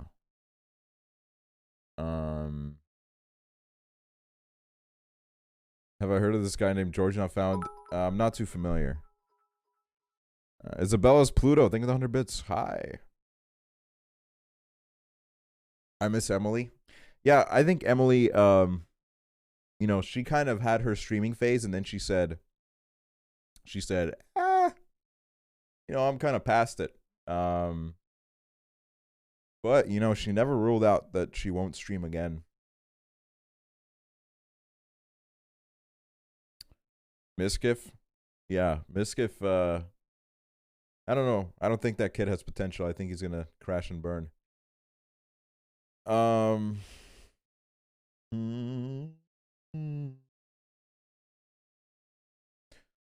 You know who I do like though? I like Simply. He followed me recently. So I was like, okay, Simply, hello. I got the Simply Mutual now. And also I think there's a lot of you guys that I've seen stream, and you guys know how to keep the conversation flowing. You know how to talk on stream, and that's already good enough. I think you guys have a lot of potential, some of you. Oh yeah, Daniel. I mean, you know I make fun of Daniel a lot, but Daniel was like the big catalyst for change as well in chat. Daniel was like one of the first people I saw using emotes, so I just modded him and hoped that he was not a prick. And turns out Daniel was actually a really good boy, who's been very helpful. So yeah, I think I like Daniel a lot. I think Daniel has a lot of potential if this was something that he wants to pursue. I mean, that motherfucker already goes live and gets like 50 viewers. So, you sound so old.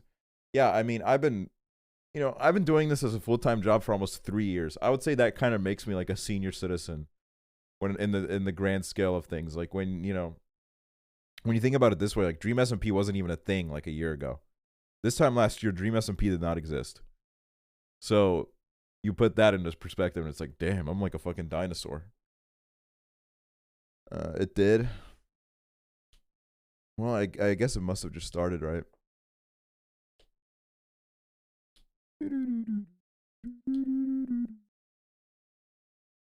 Back in the old Minecraft days. Yeah, I remember when like fucking SMP Live was like the big thing, and then like and then I remember SMP Earth, which by the way, I recently downloaded the map of SMP Earth and I looked cuz I was like, we stopped playing on it like a month in, and I was like, I wonder what happened to the stuff that we built.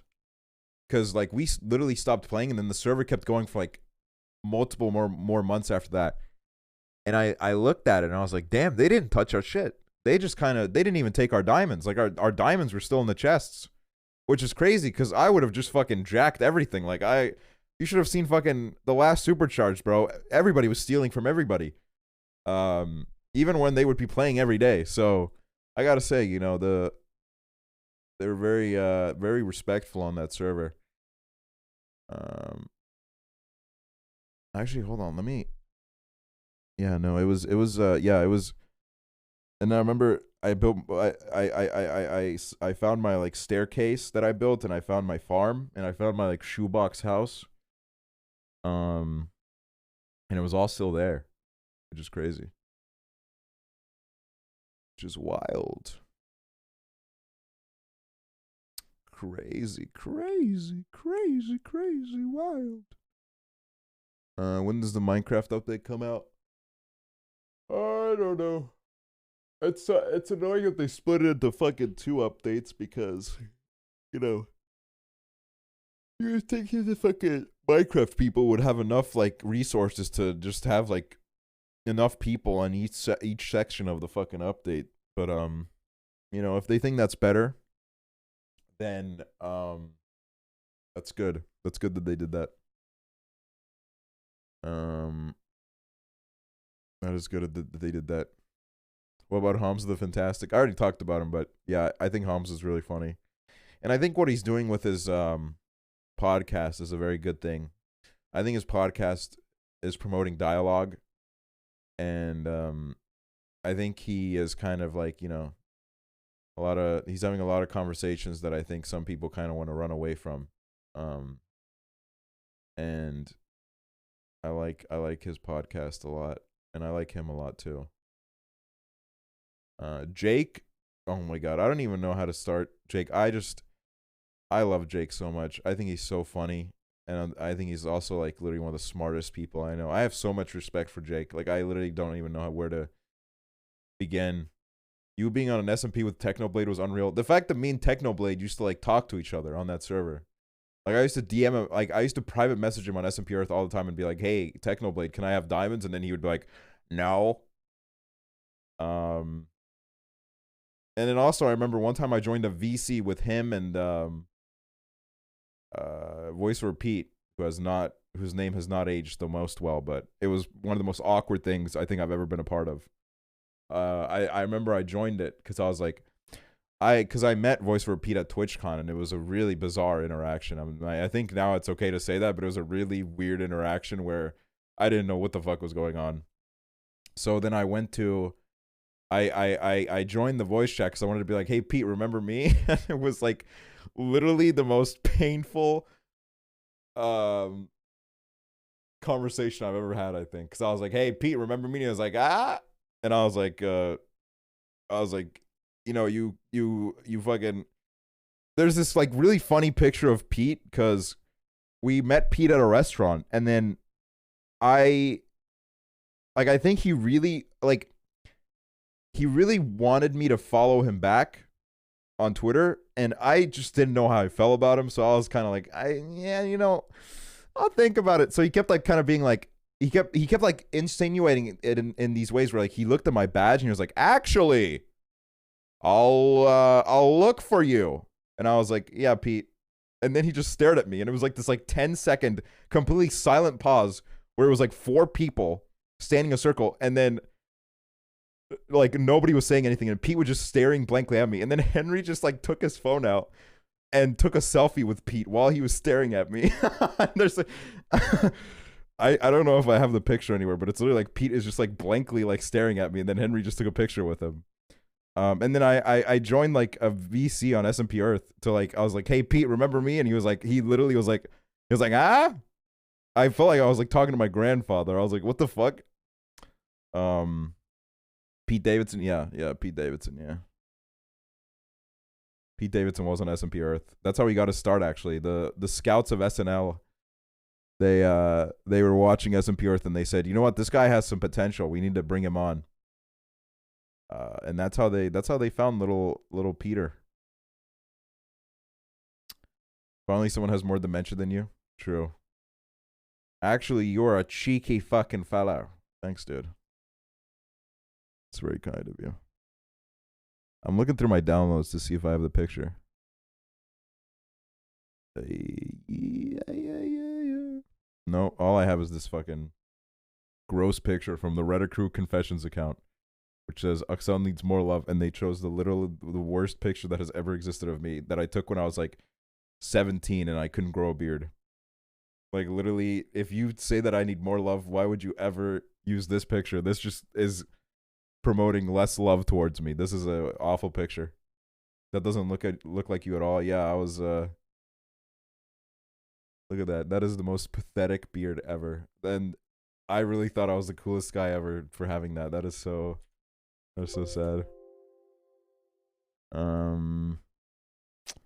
Yeah, I've always looked a little bit old. Let's see what else I have.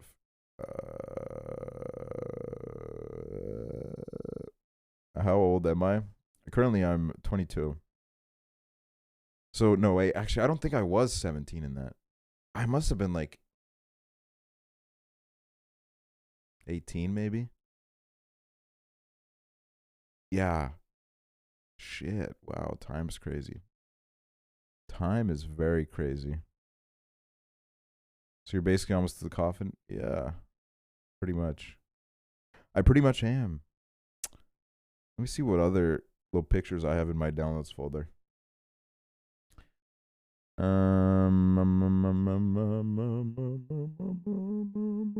I have this picture of Jay-Z that I just always have loved. Like, I don't even know how this picture came to be. Like, this is literally crazy. The first time I saw this picture, I think I was literally laughing at it for like an hour straight. Because I was literally just like, how do you get this close to Jay-Z where you take this like picture of him? And then I realized like it must have been like a paparazzi. Like this is literally the most unreal photograph of anybody ever. Which is just insane. Like that is actually crazy. The fact that there's like I don't know if anyone's face should ever be seen that up close. Like that's terrifying. Let's see what else I have. Oh, my Spotify profile picture. Is it gonna... Why can I not fucking... Okay, this doesn't want to show up on stream for some reason. What about this one? Wait, what the fuck? Why doesn't it... Why? Damn it, now my fucking things are broken and I can't fucking put pictures on the screen anymore. Why am I looking at a picture of Jay-Z? It's a good profile good picture. What is my Spotify profile picture? Okay, I'll just show it this way. I'll just pull up I'll just show my Spotify. Also, this is gonna expose me. This is gonna expose like my top artists and shit, but whatever, I don't fucking care. It's a picture of Justin Bieber. And then I think this part of the picture is just like num num num, and then like moments later, and then like he just, you know, it was like, I think it was an image that I found during when I was making the Justin Bieber video, because I was going through a bunch of old Justin Bieber memes. Yeah, look at my top artist this month. I don't know what happened. I just started listening to Jack Harlow on repeat. I was just laying in bed and I'd have Jack Harlow on repeat, which is just like peak white boy summer. But yeah, Bon Iver, Mad Villain. I've had some, and look at that. Would you look at that? Mitski's in here. Look at that. Bon Iver, Who Hurt You? I just fucking love Bon Iver. Also, my playlists and my recently played artists, Hamza the Fantastic. That's pretty good stuff, if you ask me. That's pretty good.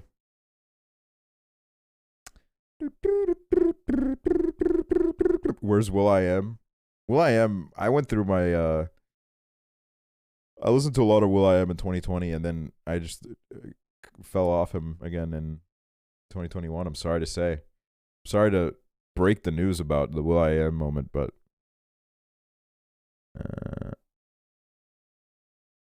what is this? Actually, birthday bash. Who coming? What the fuck? I don't even... Where did I get this from? What the fuck? Steph? Holy shit. Well, I've had it on my computer this entire time. I don't even know who it how I even found it. But there it is. There it is. Let's see what else I have on here. I'm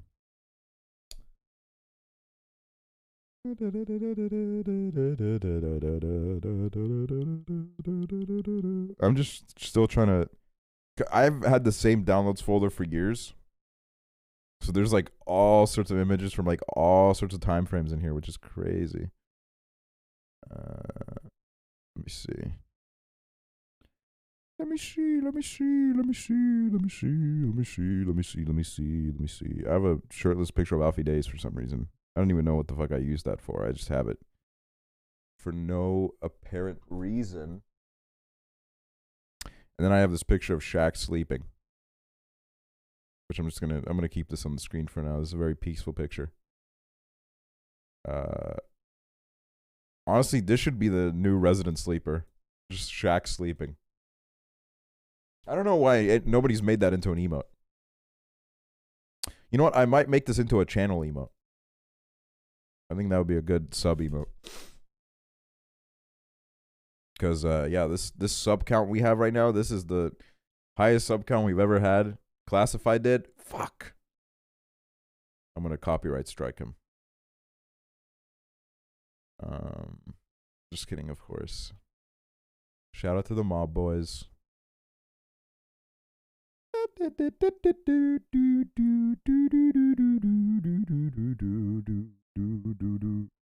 just want to find this one image, and then I'm finally going to go get some rest. And then I might stream later, but I don't know. We'll see. We'll see. Might spend some quality time with the ones who matter the most to me.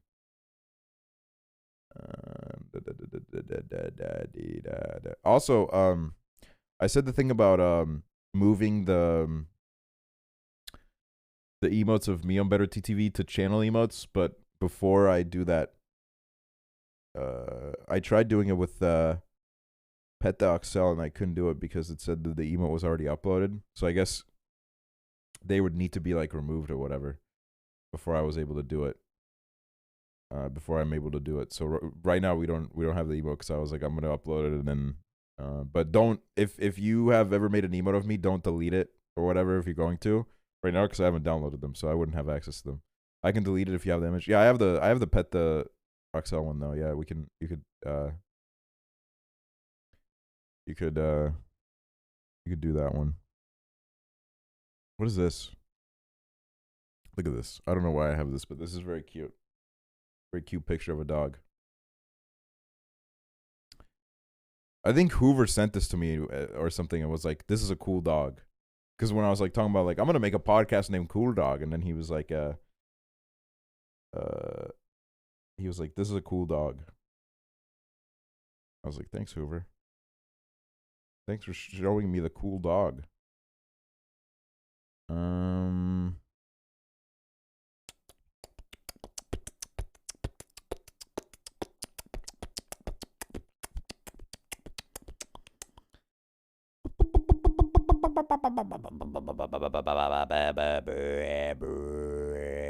Oh, here we go. I found the picture.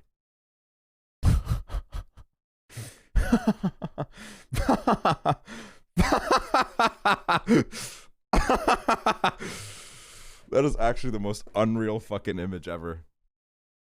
Like, that's just how he was staring at me. And I was like, oh my God, I'm fucking terrified. And then the fact that Henry just for no reason was like, I'm just gonna snap a pic. That's actually insane. Also, shout out to Henry as well. He is an OG. He's always been there for me. Basically, since like day one, I started doing YouTube full time. He's always been there. So shout out to Henry. He's also gonna be editing some of the videos for the channel. So I'm excited for that. Also, this is the picture that somebody took of me on the bus. The one where I was like, when I had just started doing YouTube, and then somebody saw me on the bus and they took a picture of me, and I was like, oh my God, you look so young. I think it's because I didn't have a beard. Also, you look so sad. Well, I was just sitting on a bus, you know. I wasn't thinking that there was an audience. So I was probably just looking out the window, kind of tired. I think I had just gotten my flu shot, so I felt really exhausted, and I had like a salad. Yeah, I had a salad. And this was when I was still going to like school and shit, so I was just kind of like, I was just going home. Where's my mask? Yeah, I was very I've always just been a stern anti-masker, clearly. Wait, let me see what else I have in this midst of images, and then I'll get out of here. Oh, this picture of me is fucked up. Like, what the fuck? What happened here? Look at my arm. How did I do that with my arm? My arm literally looks like it broke. Look at that. What the fuck? How did I do that? That doesn't look like my arm should be able to do that. Yeah, the Mike Wazowski sandwich. My fucking arm broke. That's fucking insane. How the fuck is that even... How does that even happen? But it happened. It happened. It happened. Let's see what else I have. Ooh, it's just a bunch of pictures of me being old. You know what? I'm gonna end it off with this old picture of me. This is my face when I see the booty. Very true. All right, let's see who we can raid. Let's see who we can hit with this raid.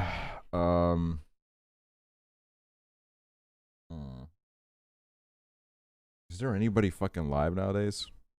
No, not nowadays, but like, I mean right now. Oh, Steven Suptic. I'm gonna rate him. I'm gonna rate Steven. Steve Suptic. Elani, thank you for the prime. Welcome to the doghouse. Stupid dog, you made me look bad.